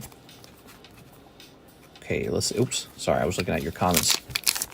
Mike's side is asleep right now. Some hollows here.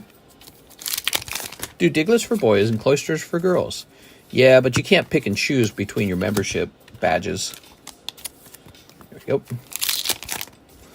All right. Oh, Tinkaton. So you got the Tinkaton alternative art. That's pretty cute. Okay. Some more hollows. If anyone does that, please private message me on Discord. He's asleep with a girl. Is he actually asleep with the girl? I don't know if Mike's side's single or not. Here we are. Here's some hollows. He is asleep with his cats. Is green or red poker better? Great question. Red poker is better than green poker. That's because green poker card has Venusaur on it. So people will have a slight preference for the red poker card, which has the Charizard on the back. People will have that preference. There will be plenty of people, though, that will try to collect one of each. So there's 4 colors. There's red, green, blue, and yellow. Yellow's probably going to be the most expensive in the long run, is my theory. Here we are. Here's Ting Blue, some Ting Wang. But it could be, I don't know, it could be red deck. I think, in theory, it could be red deck just because of that Charizard. Here we are. All right. You never know. I need to take all of my poker Charizards and send them off to BGS and ask them, hey, look this over for a black label. Bet you they send one back for black label, if I'm lucky. Okay, grab that. And grab these. Oh man, this box seems kind of like, it's just all hollows. Oops. We saw this with the Paldea before, like, somebody got like 10 packs of hollows in a row. It was ridiculous. Here's Chi-Lu. Chi-Yu, I mean. I hope this guy gets a fish. He is getting Chi-Yus. He's not getting the Magikarp, though. Okay, you got Pyroar. Not really a Magikarp, though. Magikarp is the only Pokemon we're not allowed to cut or drill. Yes, it's 10 years bad luck if you drill Magikarp. Alright. You don't want to have 10 years of bad luck. That's way too many years of bad luck. Okay, Copy Raja.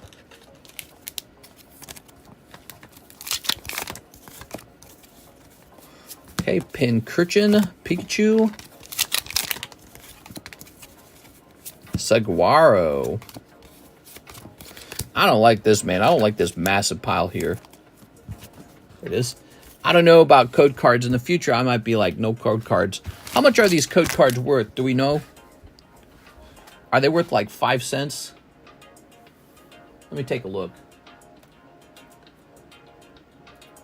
Paldea, oops, what the fuck?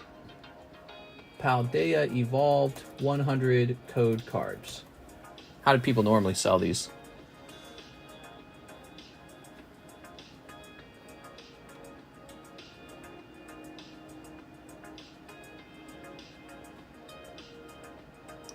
All right, so here it is, 24 Paldea, Paldea Evolved booster code cards is $4.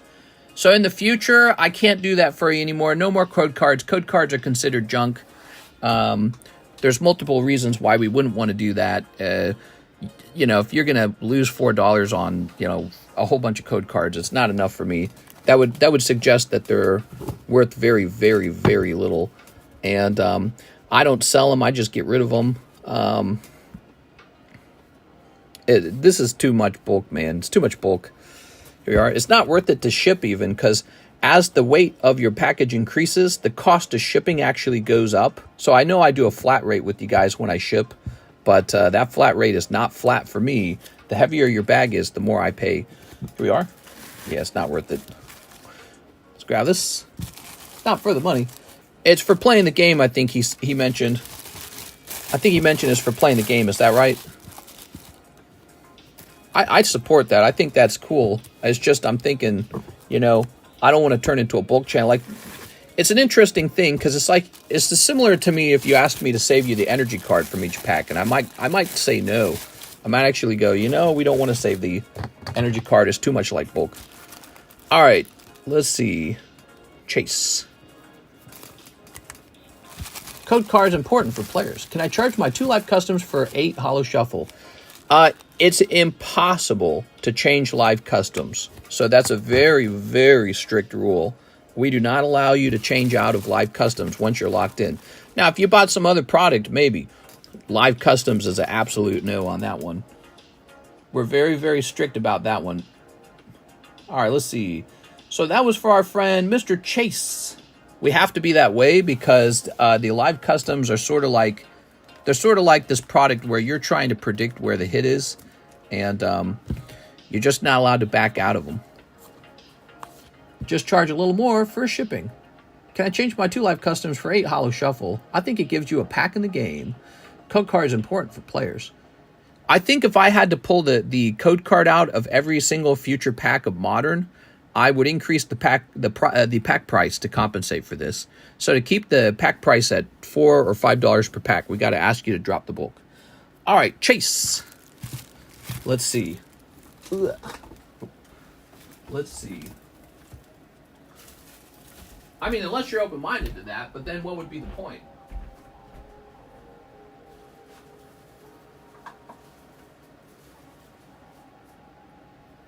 So let's say I said, okay, you're going to keep the book in these 50 cents more per pack or something like that. Because you could just gone online and bought a whole bunch of the codes for very little anyways. Charge the amount for that many code cards. It's really not the code cards, it's the extra work. Here's Joey Albrecht, who has waited 56 minutes for his order. So let me repeat that again. Joseph Albrecht waited 56 minutes for his order. So when it comes to this stream, and I've done this for 5 years, the speed at which you can process an order is pretty important because you really don't want hour-long wait times. That upsets people. Joseph Albrecht, 4 spots in the Garchomp, 1 Final Fantasy Hidden Hope. Yo! That's awesome. Garchomp is done, everybody. I just sold 500 codes for $10. Took forever to sell. Are you kidding? 500 for $10? Is that right? That's crazy. Okay, 1 in the Final Fantasy. Do we have a Final Fantasy bag? I don't even think we do. So let me grab a new bag. You're the first one in. There we go. All right. So code cards are going to be considered like energy cards. We're not going to do them in the future. We are. Now, if they were worth more like 50 or 25 cents a piece, that I totally get. They got to be worth more.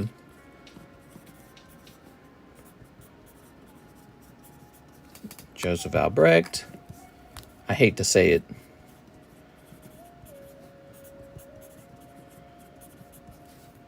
Because it might discourage you from opening over here, but it's just, that's just how it is. We don't want to open a bazillion code cards. Here it is.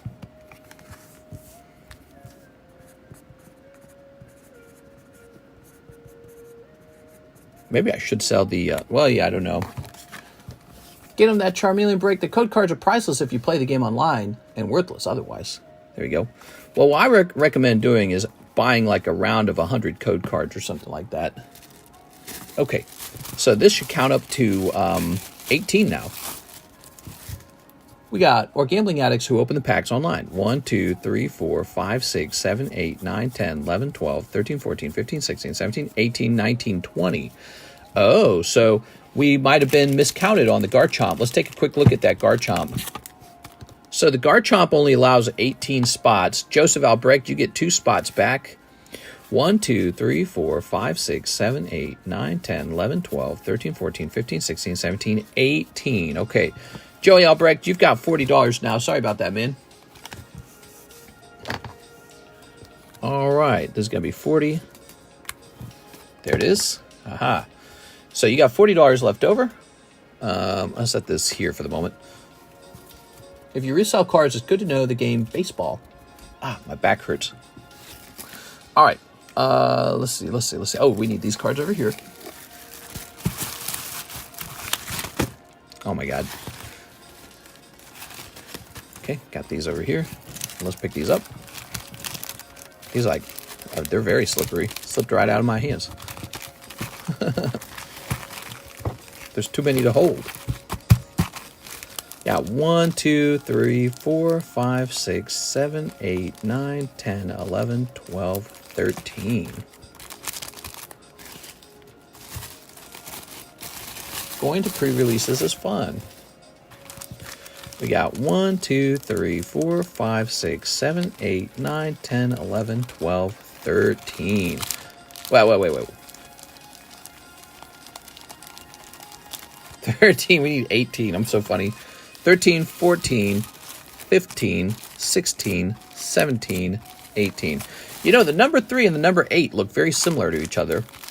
1, 2, 3, 4, 5, 6, 7, 8, 9, 10, 11, 12, 13, 14, 15, 16, 17, 18. There it is, the proper number. I played in the League World 2000. It seems so complicated when I watch. Okay, you ready? So, as you know, the back of the pile is loaded up with the chase pull. All right. And now, it's time to shuffle up the names. Everything's slipping out of my hands at the moment. There we go.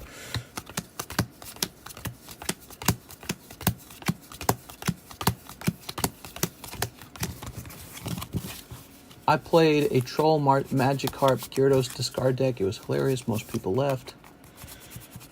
There we go. All right.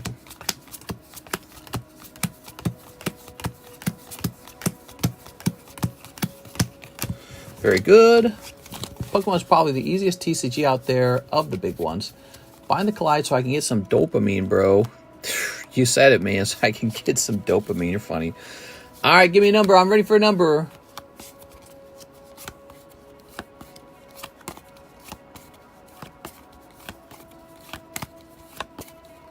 8, Alan Ruiz. 1, 2, 3, 4, 5, 6, 7, 8. All right, there it is. Good luck. Good luck, everybody. Good luck. Okay, we're starting out with Samuel Barrel. Pulls an energy. Darren Thompson. He pulls Finizin. Andrew A. Martin. He pulls Luxio. Christine Andrews pulls Flebebe. Nathan Arthur pulls Curlia. Francisco Cruz pulls Ariados. Anthony Pariso pulls Annihilate. Theodore Perez Jr. pulls Abra. Here's Jennifer Yap. She pulls Energy. Here's Juan Diaz. He pulls Kabuto. Anthony Pariso pulls Shuckle. Graham Nielsen pulls Snubble. NHCC pulls Burmy. Here's Joey Albrecht, and he pulls Cottony. La Flame pulling Raolu.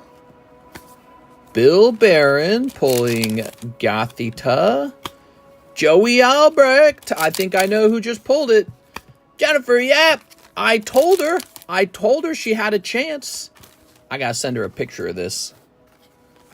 You know, Jen had some really tough luck. She got pulled in second place a number of times. Second place is still a hit. You know why? Because it put you into the other break. So this should definitely make things a little bit nicer. Maybe it's not the exact card she was trying to pull, but I mean, it's still valuable. That is a perfect 10 Garchomp. I don't know if Jen's watching. Is Jen watching?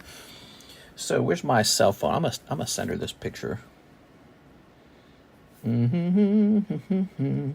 was feeling a little bummed yesterday. She's been in a lot of breaks, but not having enough luck. Oops. And I said, you know, you might pull the, it's possible because you're in there. She's not here, right? Okay, I don't want to text her for no reason. All right.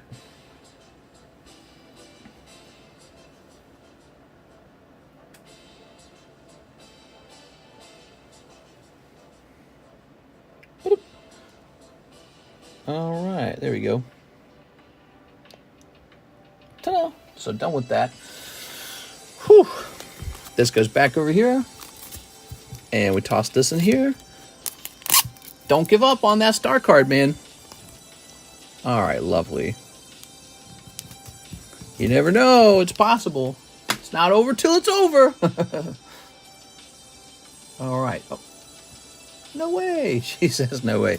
Yeah, she pulled the Garchomp. Now let's grab this. Mr. Pull my credit into the Final Fantasy slab. I'd be happy to do that. We can do that. Let me just fill these back up. So we're reloading. Oh my God. Oh yeah, Jen, you're here. All right, look at that, Jen. And you didn't even have to buy a spot because it was a transfer from one of your earlier pulls. Let's go ahead and do this. One of those nice star cards. Garchomp level X. He's a perfect 10, and you'll be interested to know he's from 2009. So that's not the 25th anniversary Garchomp. That is the much more recent, the much more older versus a Japanese vintage deck. I'm like sleeving these up trying to remember all the terms.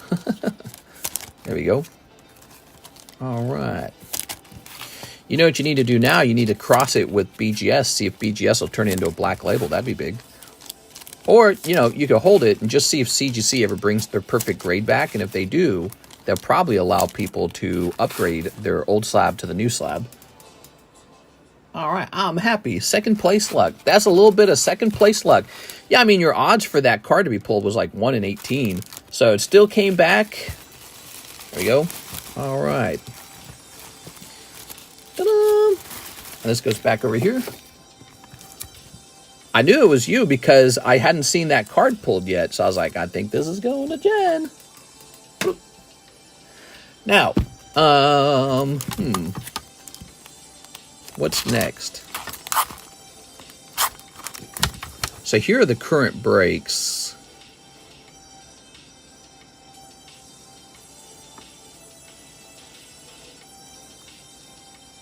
Do we need any star cards? I don't think we do.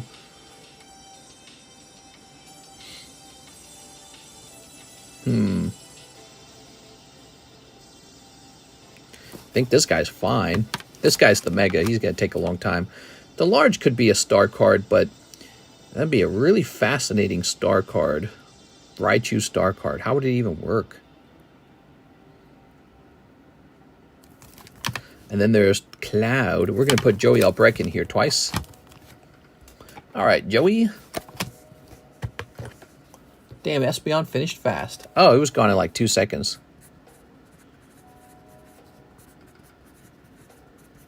Okay, very good. That goes into the Final Fantasy bag. So you got a total of 3 spots in here. There's only 15 spots. It's a $20 buy-in. 1, 2, 3. All right, very nice.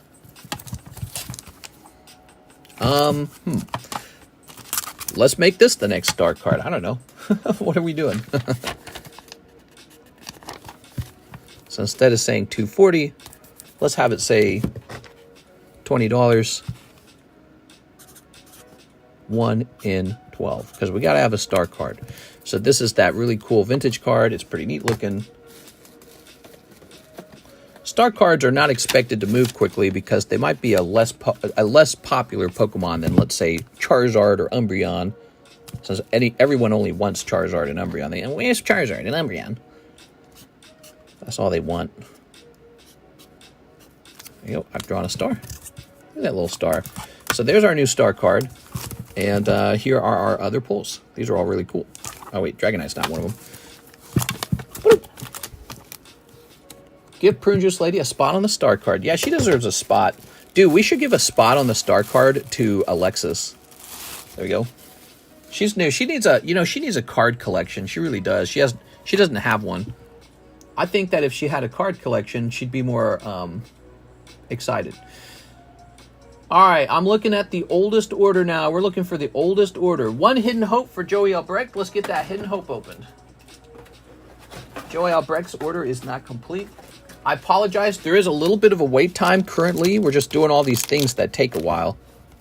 She already has one. She already won like 2 slabs, didn't she? Yeah, I've been slipping her onto this slab giveaways, haven't I?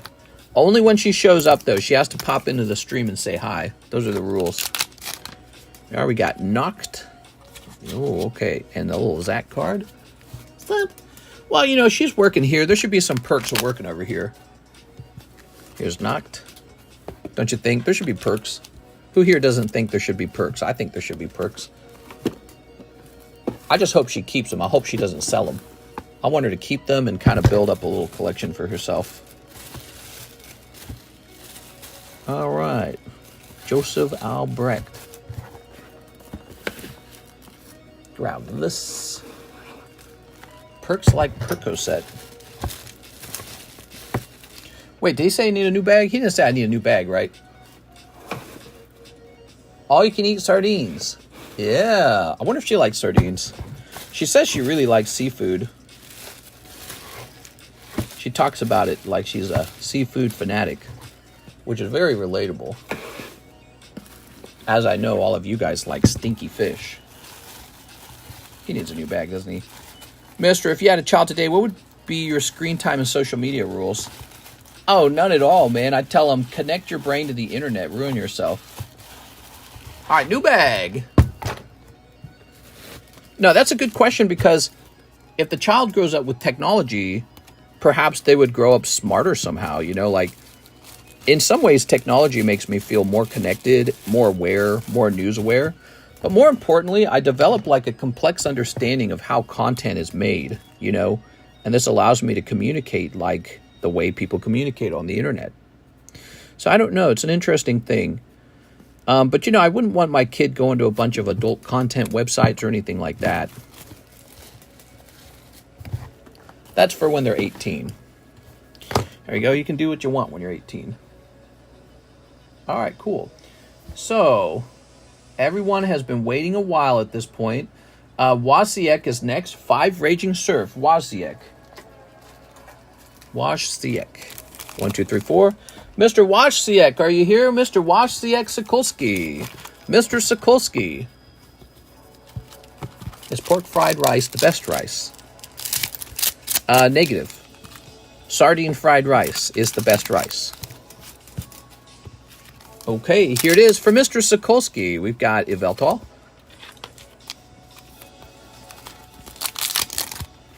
We've got Mantine. Aw. Oops. Here's Tapacoco. Look at that Tapacoco. Cold. And Galissapod. All right. Very nice. Toss this over here. Grabbing this. You're telling me a sardine fried that rice? That's right. And then he tried to assassinate Donald Trump. Freaking liberals. Next up, we've got an order. Jason Owa, 2 live customs and 12 Paldea evolved. So, Jason Owa, are you ready with the live customs? I'm a little scared for you. Here we are. You ready? 2 of them. 1 and 2. Ah, it is cold, unfortunately. I'm sorry, man.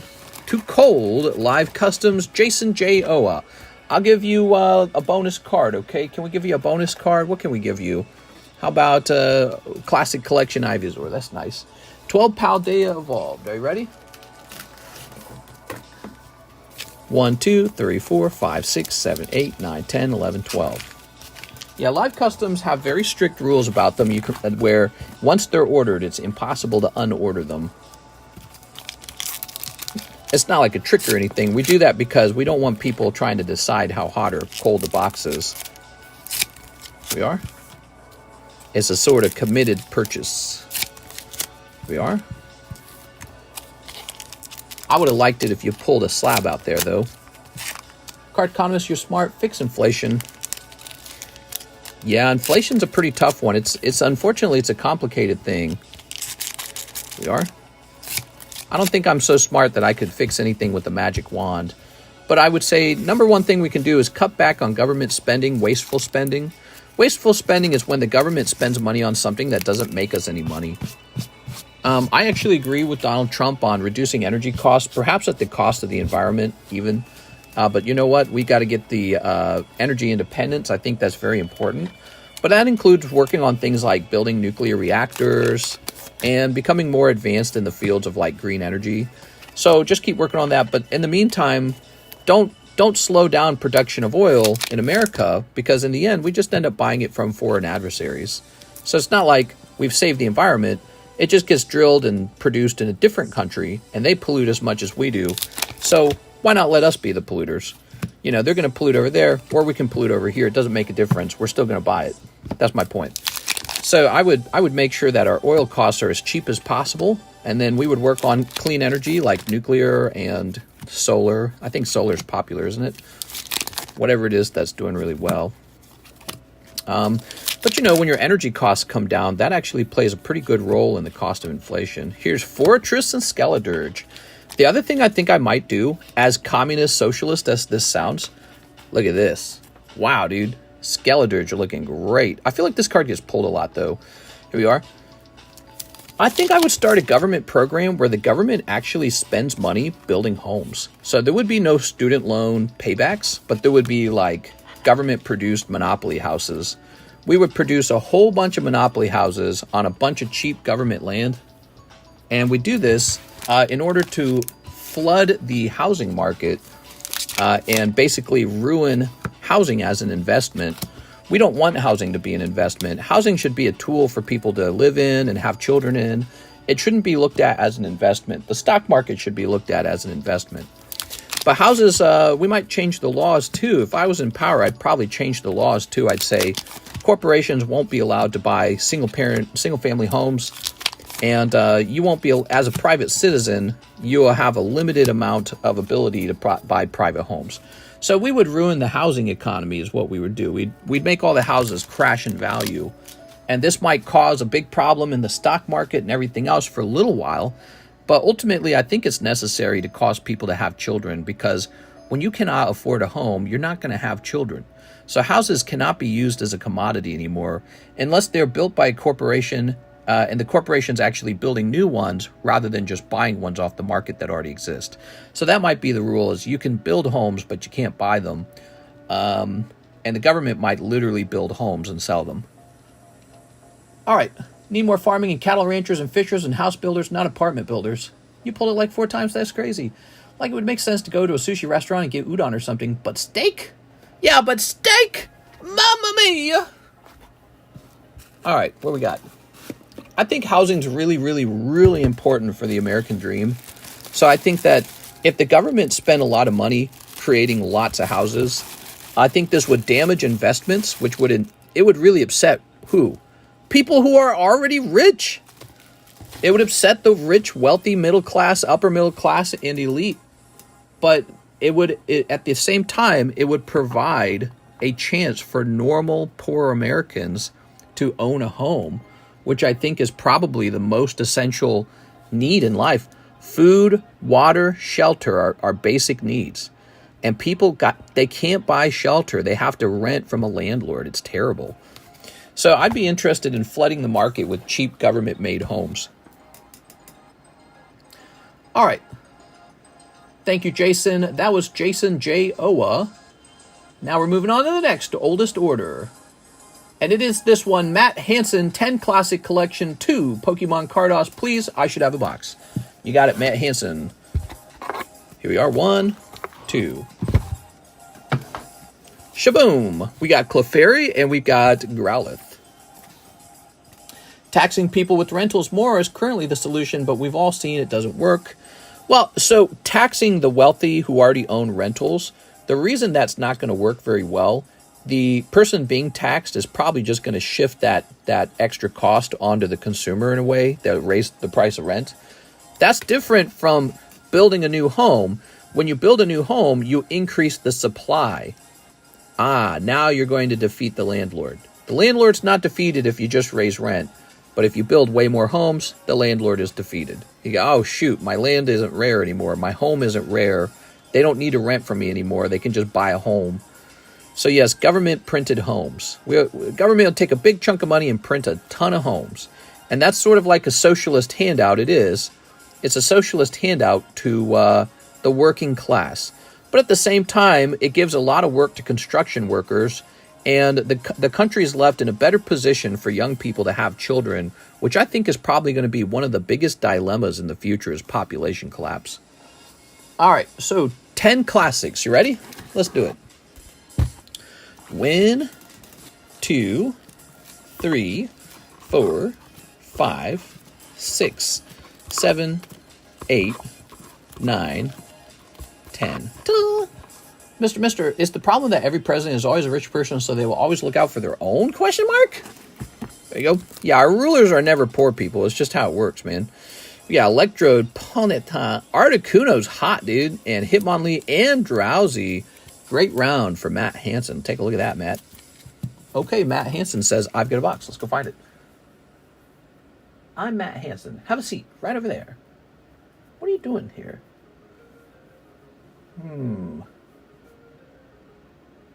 Matt Hansen, the man with the box, he says. Oh yeah, if you have a box, why can't I find it? Son Van Fan, Andrew, Omar, Joseph. There's Michael Ragonin. Is it like a really old box? What kind of box we talking? Oh my God, it's on the very, very, very end. Who are you, Matt? Matt, have you returned from the dead? I think Matt's back after a long while. When was the last time you were here? It says 5/24. That's not that long ago at all. You're fine, Matt. Matt, somehow your box got pushed to the end, though, huh? Okay. So this is your bag, Matt. It's going back into your box. Okay, there we go. Whew. It's the problem that every president is always rich. It's not a handout because it just drives down the price of homes, not gives them away. Give them to not the poor, the middle class that can't find a home. It would be an investment into... Yeah, it's an investment into population collapse, which you have to think of population collapse as a serious economic problem in the future. So if every home is $250,000 to own, who the F wants to get married and have children in their 20s when you need... Even in Missouri, you need like $250,000 for a family-sized, a single-family home. $250,000 is nuts, dude. That is crazy. It wasn't like that here in the past. It's like that after COVID now. And it's become a place where people go to hide their money from inflation. That's what homes are right now. The rich are hiding their money from inflation. Jack Gray, one waifu shuffle. As the government, I would go in and spend government money hiring construction workers to build a bunch of homes. So a bunch of people would get jobs building homes. The homes would then exist in the market. So the construction workers have plenty of work to do, I suppose. But most importantly, as the government, I'm providing shelter for people who are going to have children, hopefully, because they feel, hey, I've got a house. I can afford to have children now, or I feel comfortable enough to have children. So if we don't have children, it's a big problem. Society is going to be really in a bad place if we don't have children. Greece is having this problem. South Korea is having this problem. Boom, that's cold. Japan's having this problem. All the European countries are having this problem. Everyone's having this problem. That's Jack Gray. Sorry, Jack. No babies are getting made. Step number 1, mandatory cat girls. That's going to fix the baby problem. But the government-built homes will cost more than private industry-built homes. Maybe they just contract. One student housing available is like $450 a month, and they share a single kitchen with 116 people. The U.S. federal government is inefficient. It's all we got, baby. I'll make it efficient. Rusty Bone Game says, one problem is they don't build homes to build additions economically anymore. They tend to only build homes for $350,000 now, where the $200,000 smaller starter homes. Yeah, so these homes would be built like trailer homes, essentially. They'd be built very cheap, and it would just be to basically flood the market. That would be the goal of it, to flood the market. Every state would receive a certain number of these market inflating homes, and the government would just print money to build them. All right, money printing to the moon. When I left for college, my mom's house was worth $400,000. Lo and behold, the Salt Lake City Bee Stadium moved to my neighborhood. Now her house is worth so much more. I want a Lorcana championship. Oh, that's so nice. Next up, we got Patrick Strader. He says, probably regret this, but one live booster. Yeah, the live boosters were in play. That's why we couldn't let the one guy sell his pack back. That is cold. Patrick Strader, one cold live booster. I'll take 3 more of the Japanese Ayakashi Triangle. So I may legitimately need to get a new box of the Ayakashi finally. Yeah, let me go get a fresh box of Ayakashi. I'll be back. I'm living in student housing now, shared with 6 others. Jesus. Student housing? I don't know about that.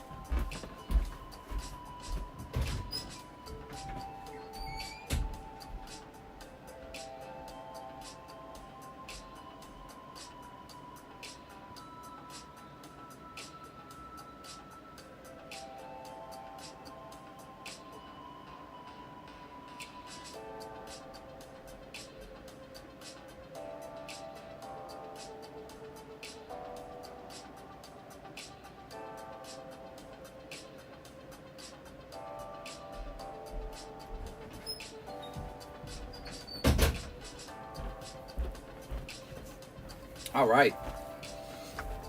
Ta-da! Ready? Here goes.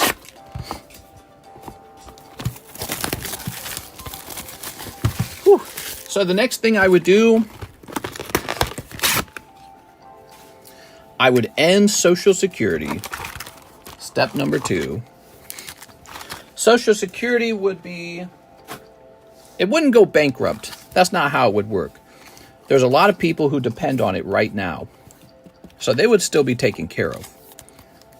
But for new babies being born today, they would no longer be eligible for Social Security ever again. Instead, the government would still tax them, kind of like Social Security, but it would force them to invest that money somewhere, whether it be in bonds, the stock market, whatever. You would be required to invest your money. You wouldn't be given the money to spend because you're too stupid to not spend it. So you wouldn't just avoid the tax. You would still get taxed, but the money would go into some kind of savings account. All right, here we go. Ready? I've also considered when a child is born, they automatically owe their parents $100,000. So every child that is born will automatically be taxed for their retirement account, which the government will not be allowed to touch. So it will be your money, but it'll be like a 401k. It'll be put into a savings account for you. And you will immediately owe your parents $100,000, which will be taken out of your paycheck automatically and given to your parents. So Social Security is dead, but your parents are going to be supported by you a little bit, and you are going to be forced to invest your own money when you work. There's Patrick Strader for Classic Collection. You ready?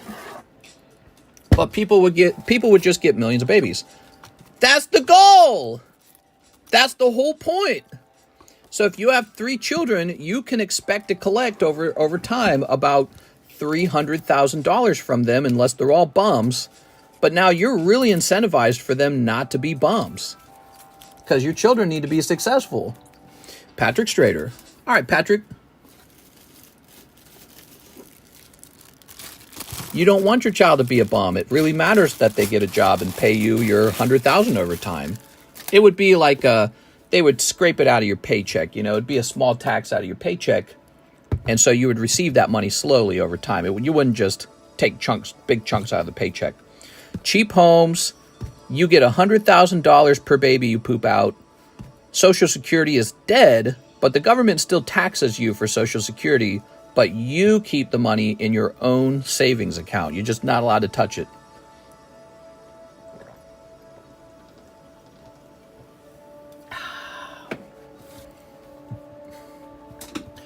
But parents would get too many children to take care of. Nope, there's no such thing. Justin Sutton says 3 Chainsaw Man. You ready? All right. If you have lots of children, the government will help you with your lots of children. You know why? Because we have figured out as a society that children are a net gain for your society. One woman poops out 4 babies and they work as 4 new people. So you've gone from 1 worker to 4 workers. You have to have children to be economically successful. Now, you can make some kind of argument, oh, well, the wrong people are having children. That's a eugenics argument. You want to make that, you can make that argument if you want. But let's not make that argument. So let's pretend babies are generally an increase in the economy. Well, then there should be economic incentives for that, including if you need help with your babies and all your big family, because you're somebody who likes to have lots of babies, we'll help you. How about that? Where's my chainsaw man? I think I need more chainsaw man. All right, we need more chainsaw man. Give me a second. I thought you liked socialism. Average player, you're pro-socialism.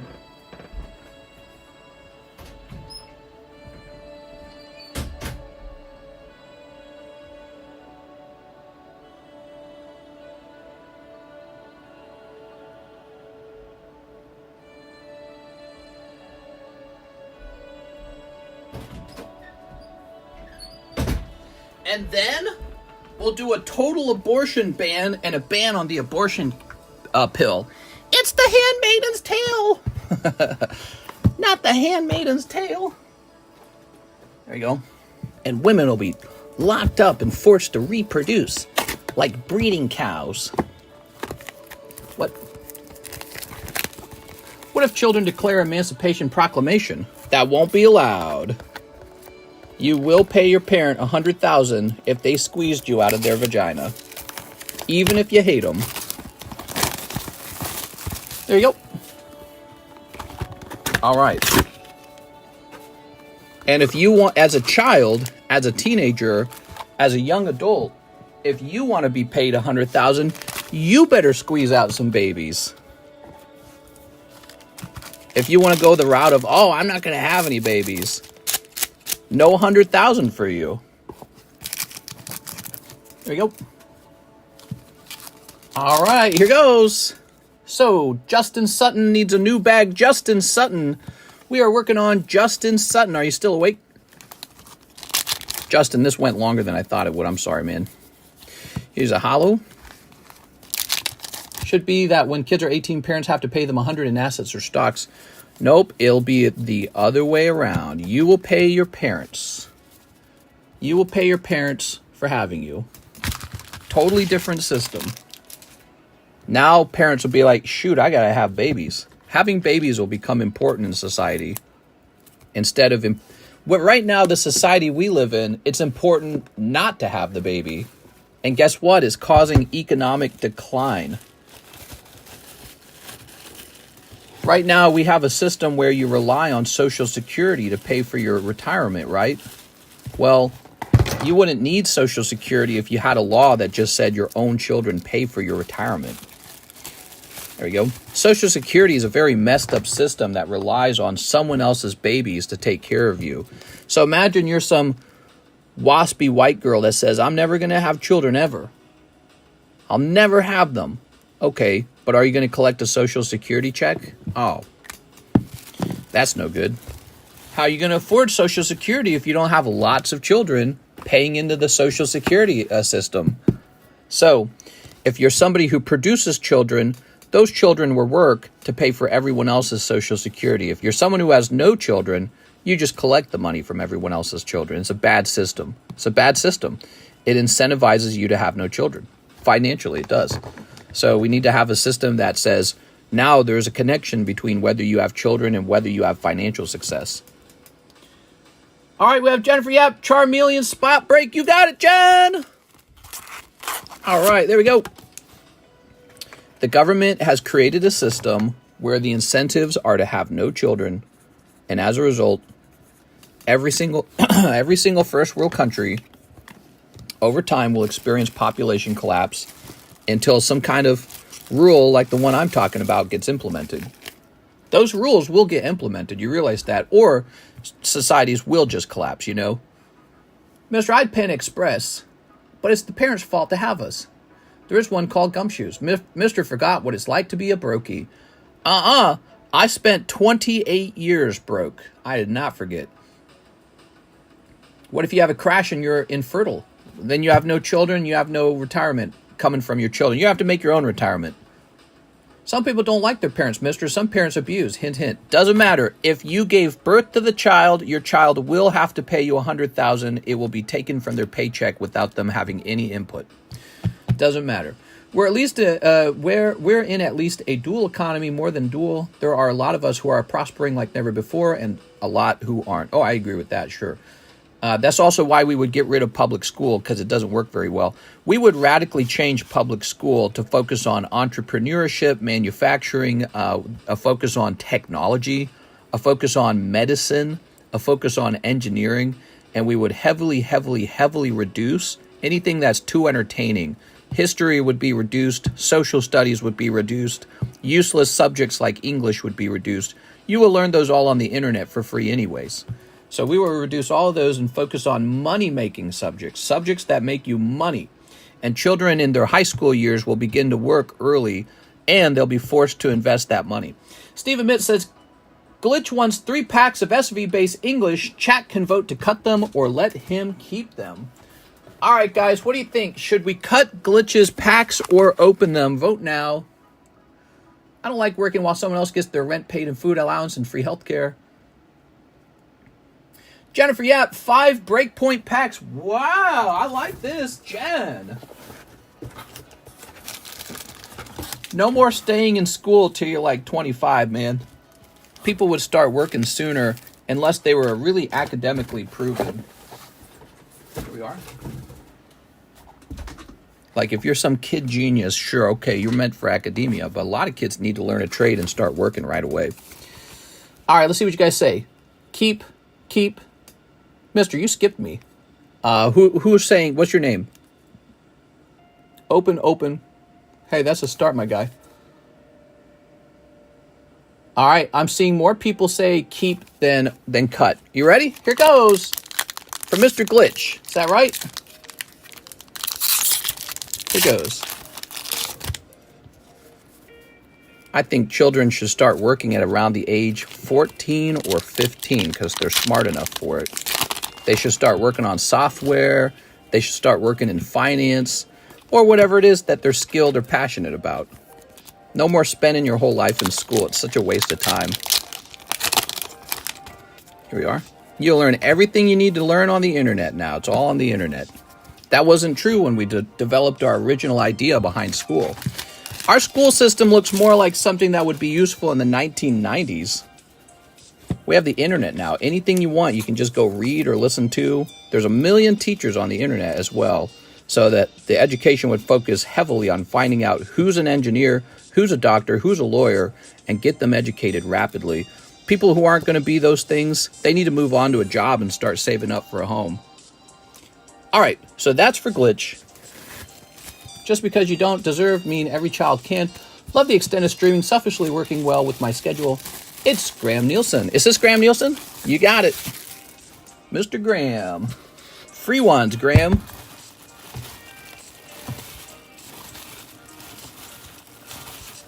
Let's see. People spend their whole life in school learning like a ton of useless subject that they can learn for free on the internet. I think it's a huge waste of productivity to be stuck in school. You should be working. Working as soon as you can. Did you need a new bag? Graham Nielsen, I'll make you a new bag. I got that $7,000 credit. Who was the guy who said he got missed? Mystery skipped me, destroyed Michael. Oh, Mitchell. Mitchell, you might not have been missed. You might be on a different payment platform, and it might just not be your turn yet. Jennifer Yap. All right, Jen. Oh, hold on. Graham Nielsen, right?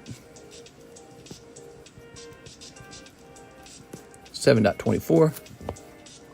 Don't do credit card debt. Don't make that mistake. Oh, yeah. Is anyone still making that mistake? That's crazy if you think about it, that people might still do that. Here we are. You ready? Here goes. Ready? So you got Durant and Meganium. Nice. Look at that Meganium, man. Rocha says, collide, please. Yes, I pay for a degree. I diversified. Then see it was bullshit. Ha ha ha. Yes. education, it needs to be more clear how the education benefits you financially. Because if society is spending all of its time and money on education, while other countries are actually producing goods and building wealth, we're losing. Because you can learn stuff in your free time for free now. You have the internet. So you don't need a lot of classes. There's a lot of classes like art history. You don't need it. Take it online. Classic literature, classic world literature. There's classes like this where people are expected to pay money. Oh, what? Jen! You did it, Jen! That's Gyarados! Wow. Wow, that's a nice looking one, too. That's the golden bordered Gyarados. Notice he's a shiny Gyarados because he's red. Wow, what a nice clip, man. All right, beautiful. Jen says, oh my god, you're having some good luck tonight, Jen. There we go. That was a 5-pack round, and she just instantly pulls the chase card. Wow, congratulations. All right, cool, man. Education has become more about the academia. Let me tell you what education is. It's a slush fund where the federal government takes taxpayer money and hands it off to its voter base and its political friends that run schools. That's what education is. Education needs a sledgehammer. It needs to be smart, it needs to be fast, it needs to be agile. Don't waste anyone's time. Find out what everyone's skill is and start teaching them, here's what the market wants, and here's how we can get rich as fast as possible. You're going to be a home builder. You're going to be an engineer. So you want that. I think people spend their whole youth in school, and it's kind of stupid, man.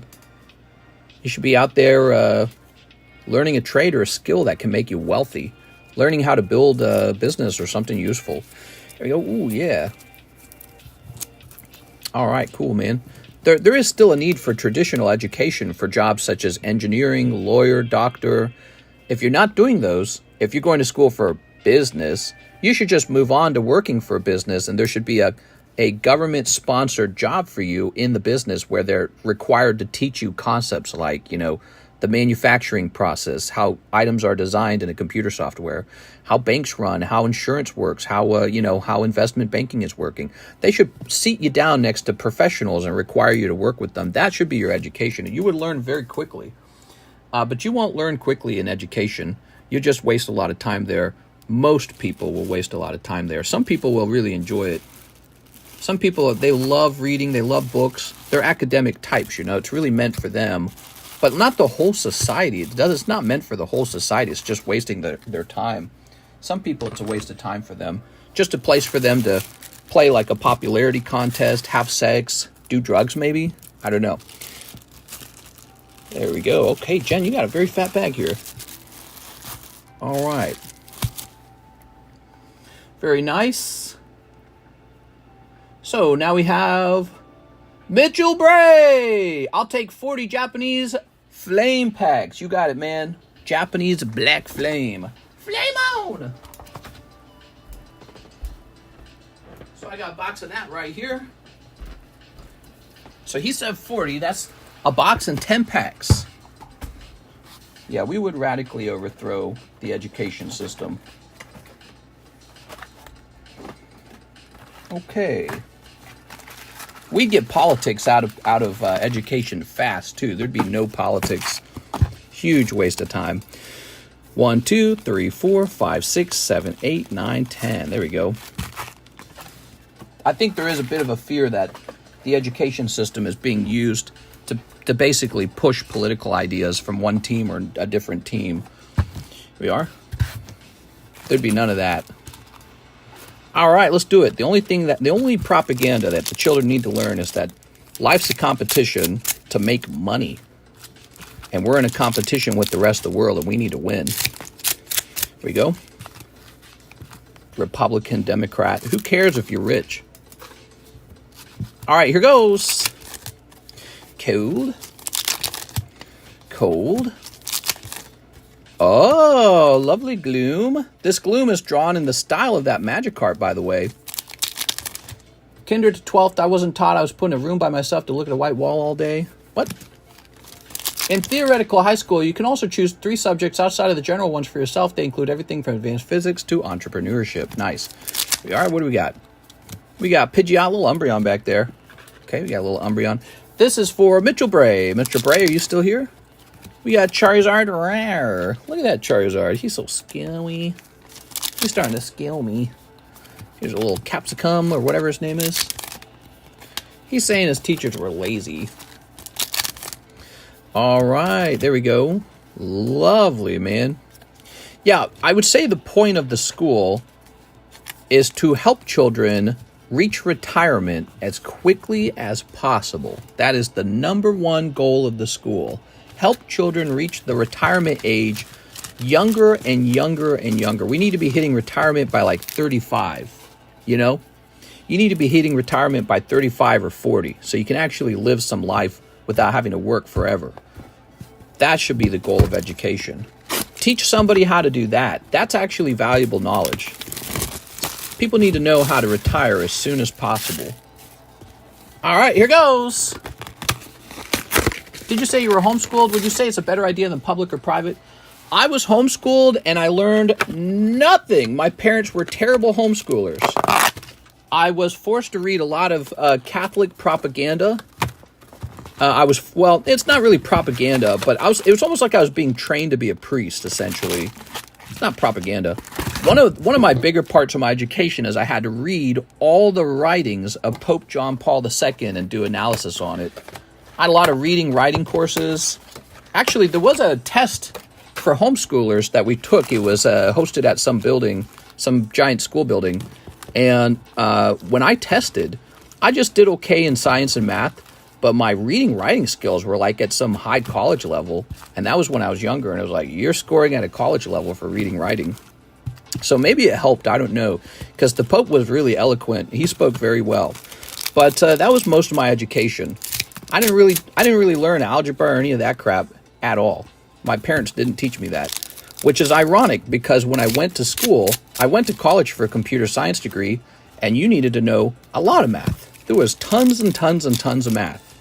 But having not been trained in mathematics didn't stop me from learning it.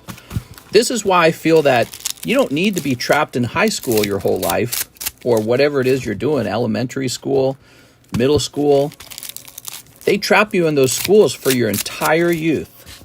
And you don't even need to, because if you just want to learn math, you can just open a book and learn math. You know what I mean? I didn't even learn basic algebra. And I still passed all the computer science subjects because you just sit down with YouTube and learn it, right? Like maybe that's not true in the past. Maybe that's why they took so much time on math in the past. Now you have YouTube. You can just figure the math out on YouTube. YouTube is the ultimate teacher. It uses an algorithm to sort the best teachers to the top. So in the past, you had whatever stupid, specky baldy guy you had. He taught you math. Now you got the smartest guys on YouTube teaching you math. It's a totally different ball game. So yeah, I went to school and I'm taking all these complicated computer science course math subjects, and I struggled. I got like B's, I got C's. It wasn't easy. Yeah, it was tough. I watched a lot of the kids around me already knew much of it, and I was like, what? But I got it all done. I graduated with roughly a B. I graduated with the B degree. And Karis graduated with an A, and then I don't even use my degree. It's stupid. But yeah, I was homeschooled, and it did not stop me from succeeding. It didn't stop me from my education. I was succeeding at regular jobs. It didn't stop me from anything. But I think it has less to do with what you were taught as a homeschooler. I think it has a lot to do with just who you are, right? Like if you're ambitious, you would just go learn what you need to learn. If you're a bookie kind of person who loves to read, you would just go read all the academic stuff. If you hate learning, if you hate math, you're never going to be a math teacher. You're never going to be a mathematician. You just won't be a mathematician. You're never going to choose that job. You will kill yourself before you do that job for the rest of your life. So I feel like school is this process where they push you through your entire childhood and even young adult life to learn all this stupid stuff when only some of it is relevant to you, only some of it, but they push you through all of it. And I think there's a good reason for that, and it's money. It is money. They get paid lots and lots of money to do that. It's like the colleges. I don't need to go to school for 4 years. You get it all done in 3 years, 2 years. But they say you must do 4 years or we won't give you your degree. So now you have to take this creative writing course. You have to take this art history course now because you have to fill in these electives in order to qualify for the degree. It's a money-making system. And somehow everyone agreed on 4 years. It's really weird. So I think it's a terribly outdated system with bad incentives. The incentives, of course, should be radically changed. You know how we take student debt from the government and then we pay that back to the government? No. The way it should actually work is the school takes out student debt for you and the school must pay back the government based on us paying the school. So now if we fail to pay the school is now in a bad debt. So the school needs to be involved in whether the student loan gets paid back. If they are not involved, they have no incentive to make sure that they're actually teaching you useful skills. They don't care. They're like, we hope you stay trapped in our school, and we hope you keep pulling money out. They don't have any incentive for you to succeed. There's no positive or let's say negative punishment for doing a poor job of teaching people. It's very, very bad incentives. Here we are. All right, go to the alpha male round. Go to the Hustlers University. Definitely agree there, Mitz. Mitz says, I agree. You get real world social schools and public school. Just need to go pick a good one. I've gone as high as you can go in software engineering, and I've never really used math in my long career. I'd rather work in college with colleagues who've taken art history and creative writing than advanced math. Yeah, I think that's fair to argue. I think what you're saying is that creativity is valuable. Reading, writing skills are valuable. You know, you can argue all these subjects in school are valuable. I just think that I have my own experience in life, right? By the way, I didn't have social problems growing up. That's another stereotype about homeschool. I never had social problems. I had plenty of friends, dated lots of girls. I'm married. But you know, maybe I'm a little crazy. But here's what did happen to me. I missed pretty much all of middle school and high school. I didn't learn anything. I didn't need to. I went to college and I graduated with like a B in computer science. It turned out you didn't actually need any of high school to graduate.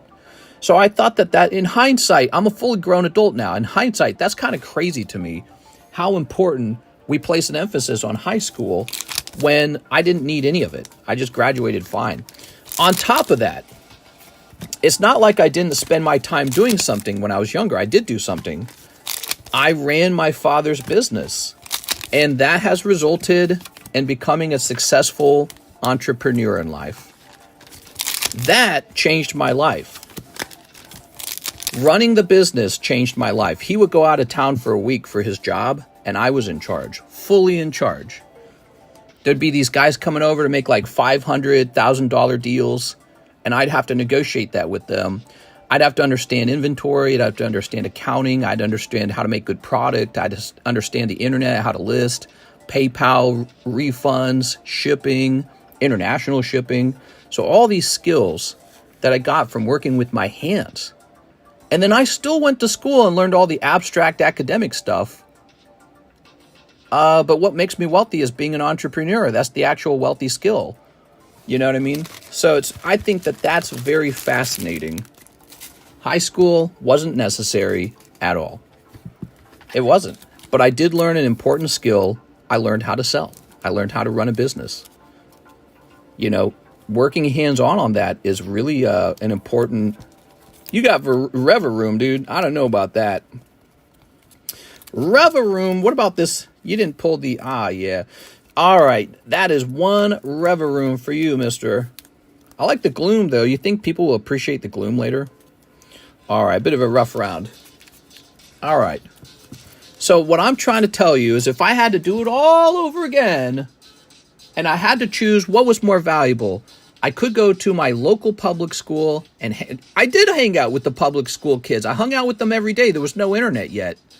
And if I had to choose to hang out with them and learn math at school versus learning how to work hard and learning how to run a business with my dad, I'd choose learning how to run a business every time. It was actually the most consequential skill in my life. Forget about college. Forget about high school. None of those were actually that big of a deal. This one thing I did as a kid, learning how to run a business, I did that for years. That was the consequential skill. And you didn't learn that in school. You learned it by actually running the company, running the business. So that's a big deal. So, you know, sometimes people ask me, they're like, how did you know to start this? Because as you guys know, when I started this Rip and Ship channel, there were no Pokemon Rip and Ship channels. This was the first one. On YouTube, I don't know about other channels, but this was the first one on YouTube. And that was all 5 years ago before Logan Paul. How did I know how to just get into all this? Because I'd done it all. I'd done all of it. I knew about setting up a shipping system. I knew about product. I knew how to talk to people about, hey, you know, this is high quality. You know, like buy this, buy that. I knew how to sell basically because I'd done it for years. Did it for years for my dad. I knew when you know, that fuzzy feeling when you're holding something like, oh, people are going to want this. They're going to want it. You know, I'd learned that sort of the feeling from actually running a business before, and how to deal with problems, how to keep customers happy if you've upset them. You know, how to identify products and suppliers. All that kind of stuff I'd learned before, but maybe the biggest skill of all, when I was working with my dad, I saw him whip out the credit card. Scary stuff when you have 11 kids, right?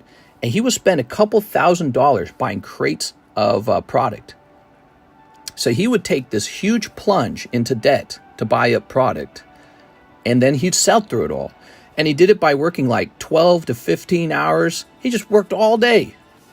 That was a huge skill right there. Just knowing, just having that connection in your brain, having like faith that you can spend that money and convert it back into money, seeing it firsthand, experiencing it. That is a sort of skill that stays with you forever. You can't learn that in school. So you come out of running a small business with your dad, you come out of that with a special skill that you didn't realize it was valuable. When the Pokemon card channel started to succeed, I realized how valuable it was. I was like, oh, well, this is the biggest thing in my life now. And it was all because I didn't go to school. You guys went to school. I didn't go to school. And so, you know, I'm not saying it's for everybody, though. I'm saying academia it's pretty important for certain jobs. It really is. But we take 100% of people, tell them you all have to go to college, and then some people become, I don't know, a carpenter, a plumber. They become a construction worker. They take a very regular job. They never needed the college debt. It's inefficient to have that person stuck in their losing 4 years of their life working in school when they could have been earning money for 4 years and saving up for a home. See, so it's very inefficient, and I've come to that realization. All right, so Mr. Mitchell also wanted shipping. Let's get that shipping done. Mitchell Bray. Let's get that shipping done. No way, is that Jen? Who started him on this, and how much to mute that person for a week? It's a subject that I'm very fascinated by, so sometimes I will talk too much about it, but it's a subject I'm very fascinated by.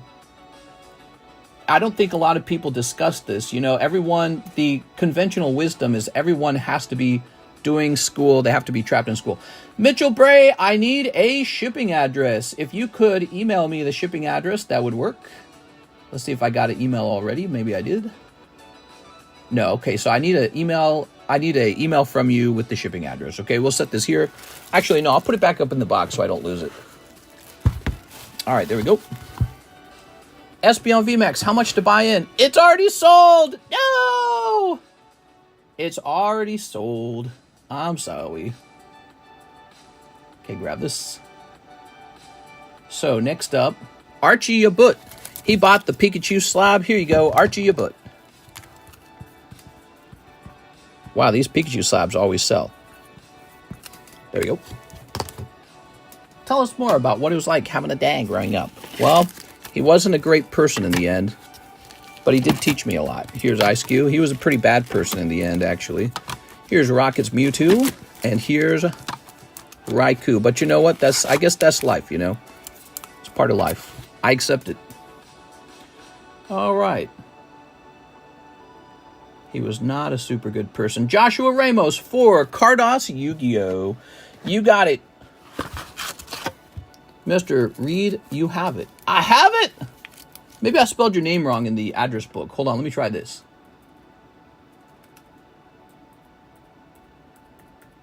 Hold on, okay. So Mitchell Bray saying, I've already got the address.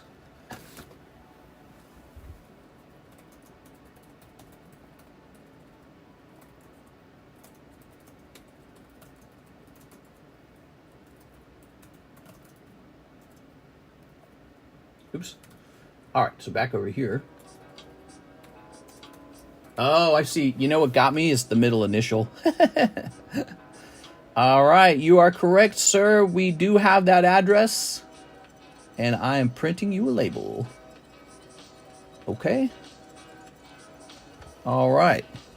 You know how databases can be. Ta-da! Ugh. Okay. Grabbing this and this. Very nice. Thank you so much, Mitchell, for your patience tonight. I know it was a long night. We had a number of people wait over an hour for their order, including Joshua Ramos. All right, Joshua, it is your turn for Cardio Yugis. It's Cardio Yugis. 3 and 4. All right, there you go. Oh my gosh, thank you. No problem, man. Ready? Tonight's been a pretty successful night overall. What do we got here? We've got... Oh, you pull Yu-Gi-Oh! Himself. The left leg of the Forbidden One and holographic dragon guy. Haha. Very good. Okay. And there's that Yu-Gi-Oh! Very nice. 2 hidden hopes. I have a bag. 2 hidden hopes. Yeah, despite all the ramblings, tonight's been a pretty good, successful card night. We've pulled a lot of awesome stuff and gone through some breaks. We went through 2 breaks, actually. We got the Greninja break done, and then before that we got the Espeon break done. So we've been busy. Okay, here's EX Death. Garland looks cool, man. Here's Cheeto. All right, you got Cheeto. No, it's Guido. He looked like Cheeto. It's Guido. Full art. It's been a great stream tonight. Yeah, it's been going on for a while. There we go, Joshua Ramos. I'm supposed to make content, but we've kind of ran the stream super late. Let's see. Mike's side says I should make a lot more of that long form content, that hour-long video. What do you guys think of that? We are? So great. I'd run the stream this long more often. We just have to have enough orders to justify it. Okay. Jason J. Owa, 12 hollow shipping, 12 hollow shuffles and shipping. Look at me trying to throw the word shipping in there. All right, you ready? And now, the president of Ukraine, President Putin. 1, 2, 3, 4, 5, 6, 7, 8, 9, 10, 11, 12. Good luck. Mr. Jason. What do we got? Oh, yeah. 2 live, 2 char, 5 live, 6 5 Magikarp. I think you're about to do pretty good. All right, so these have to go back into the box. What do you guys think? I think he's about to do good. He's going to be opening up 7 live customs, everybody. So set this over here. We actually have to put these back in. You just pulled the chase card. 1, 2, 3, 4, 5, 6, 7, 8. So you know why this is all good, Mr. Jason? Because you and your friend, who is also opening those live customs, already cleared a bunch of cold ones out of the way, so you're about to bowling ball into some hot ones, I think. Okay, 1, 2, 3, 4, 5, 6, 7, 8, 9, 10, 11, 12, 13, 14, 15, 16, 17, 18, 19, 20. There you go. 20 of these. Yeah, the hollow shuffle, man. You got to pay attention to it, guys. It's some cool stuff. All right. So, 7 of these. We got 1, 2, 3, 4, 5, 6, 7. All right, there you go. So again, if your packs that you bought definitely help push that along, your live customs that you bought earlier help push this along. We got War Turtle and Cubone. Ooh, somebody's getting a War Turtle and a Cubone. All right, let's start pulling everything together. War Turtle, Cubone. Cubone. Oh, my God. It's this guy, isn't it? Oh, my God. You just got pristine Cubone, dude, from the blue deck. Congratulations. So that's really good. And the War Turtle, not as valuable. He's going to be War Turtle holographic from the Topps collection, but he's only 9. All right, he's only a PSA 9. That Cubone, though, is pretty good. All right. By the way, he spent $60 on this round, guys. $60. He picked up that. He's not done. He's got these two. All right, so he's got Char 9.5 and Magic, like Magikarp. Let's see what this is all about. So the Magikarp is this guy right here. You got a little Rocket Returns Magikarp. And the Charizard's a 9.5, so that should make it easier to find. I think it's this. Is this it? Oh, it's Charmander. Oh, it's adorable. Okay, is this right? Yeah. Look at that. First edition Charmander. Not bad at all. I thought it was Charizard, maybe. You will notice it has a -5 down here at the bottom. It's referring to this card over here. So this card now permanently goes down to $265 in cost.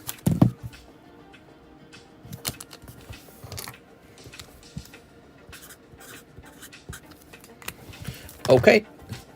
Isn't that interesting? He's now $265. Okay, we'll throw these away. Wow, dude. He paid $60 and got these 4 slabs. That's a pretty good night. I'm glad you didn't give up on it, Jason. You know, I think when you have a bad round, right? Like when you pull some cold cards, the natural feeling is to sort of, you know, throw your hat on the ground and stomp on it in frustration and annoyance. But I see people make huge comebacks sometimes, and this is definitely one of those times. Huge comeback. All right. I think the trick is to just remember that opening packs is really just a form of entertainment, guys. So just enjoy yourself. Be entertained. If you're spending money opening packs, don't over-focus on, oh, I need to make this much to win all my money back or something like that. If you're thinking of it that way, I'm telling you right now, you'd be better off just putting your money in the bank account and not touching it. You know, put your money in the 401k, put your money in the mutual fund, and just don't touch the ETF. But this is more like high risk playing around. So do it for entertainment, do it for luxury, and enjoy yourself especially. Here we are.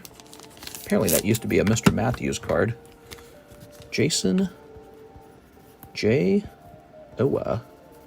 Tonight's been an interesting night also because we've been selling some vintage booster packs, graded booster packs.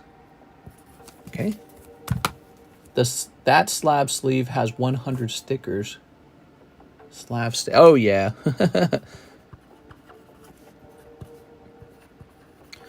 Someday the Pelican will be like $100 and somebody will be like, all right, I'll buy him. Ta-da! All right, cool, man. Only swing trade options. Yeah, tonight's been pretty busy. And shipping. Well, you know, it's funny. I have to make your shipping label heavier because of all the stuff you pulled. So it's a heavier label now. How interesting. Is it possible to check my Iona to see what grade it can get? Let's take a look.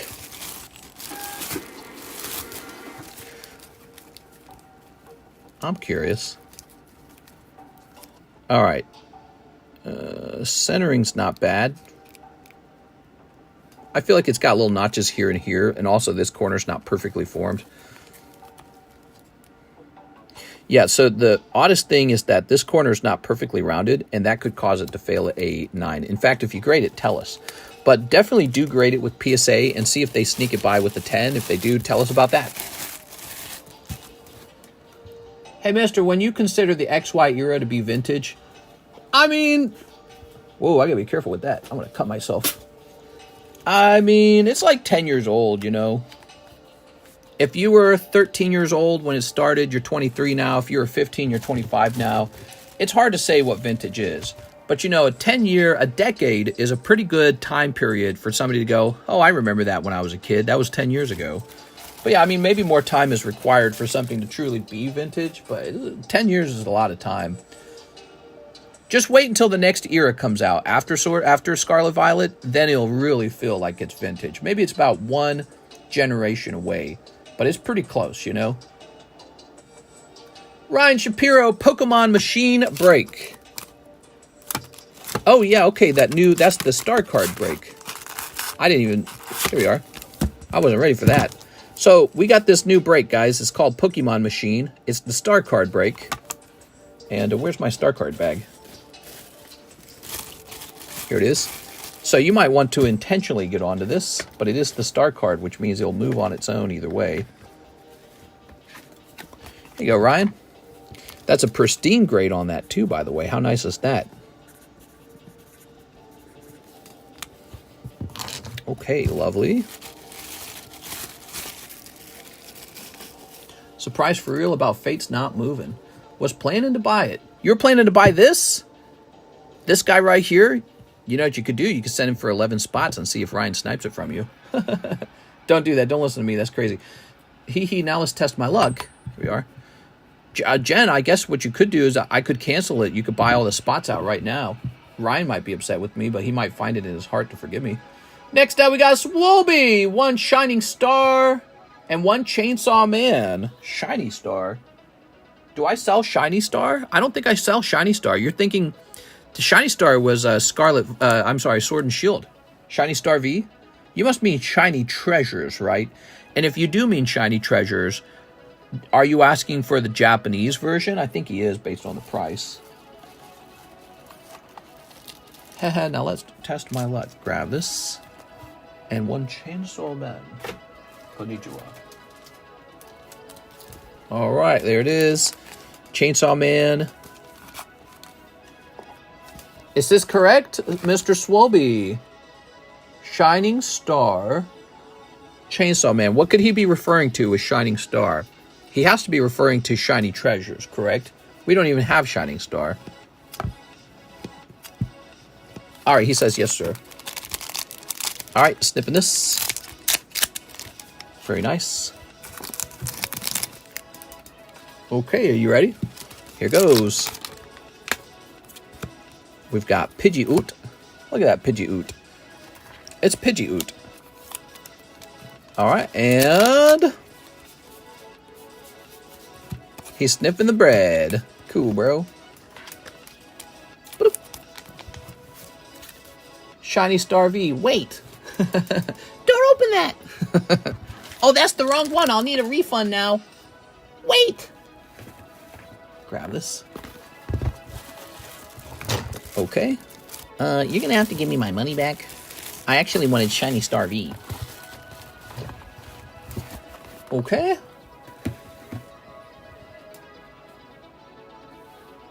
Alright, alright. Whew.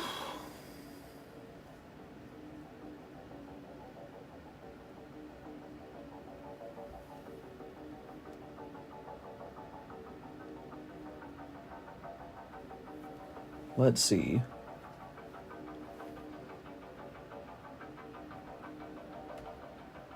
Looking at some messages on my side. Sorry, I'm a bit quiet.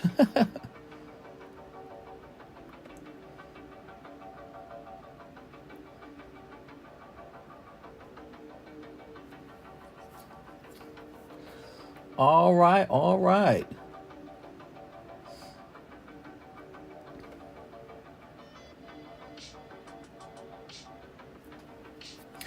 Well, guys, you wouldn't believe it. We're actually out of orders now. Let me go ahead and take this.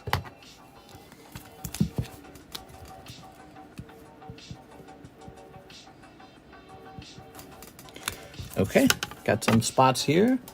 Getting some dunkies. You getting dunkies? Cody Hodges. What about me? Do I get any dunkies? I want dunkies.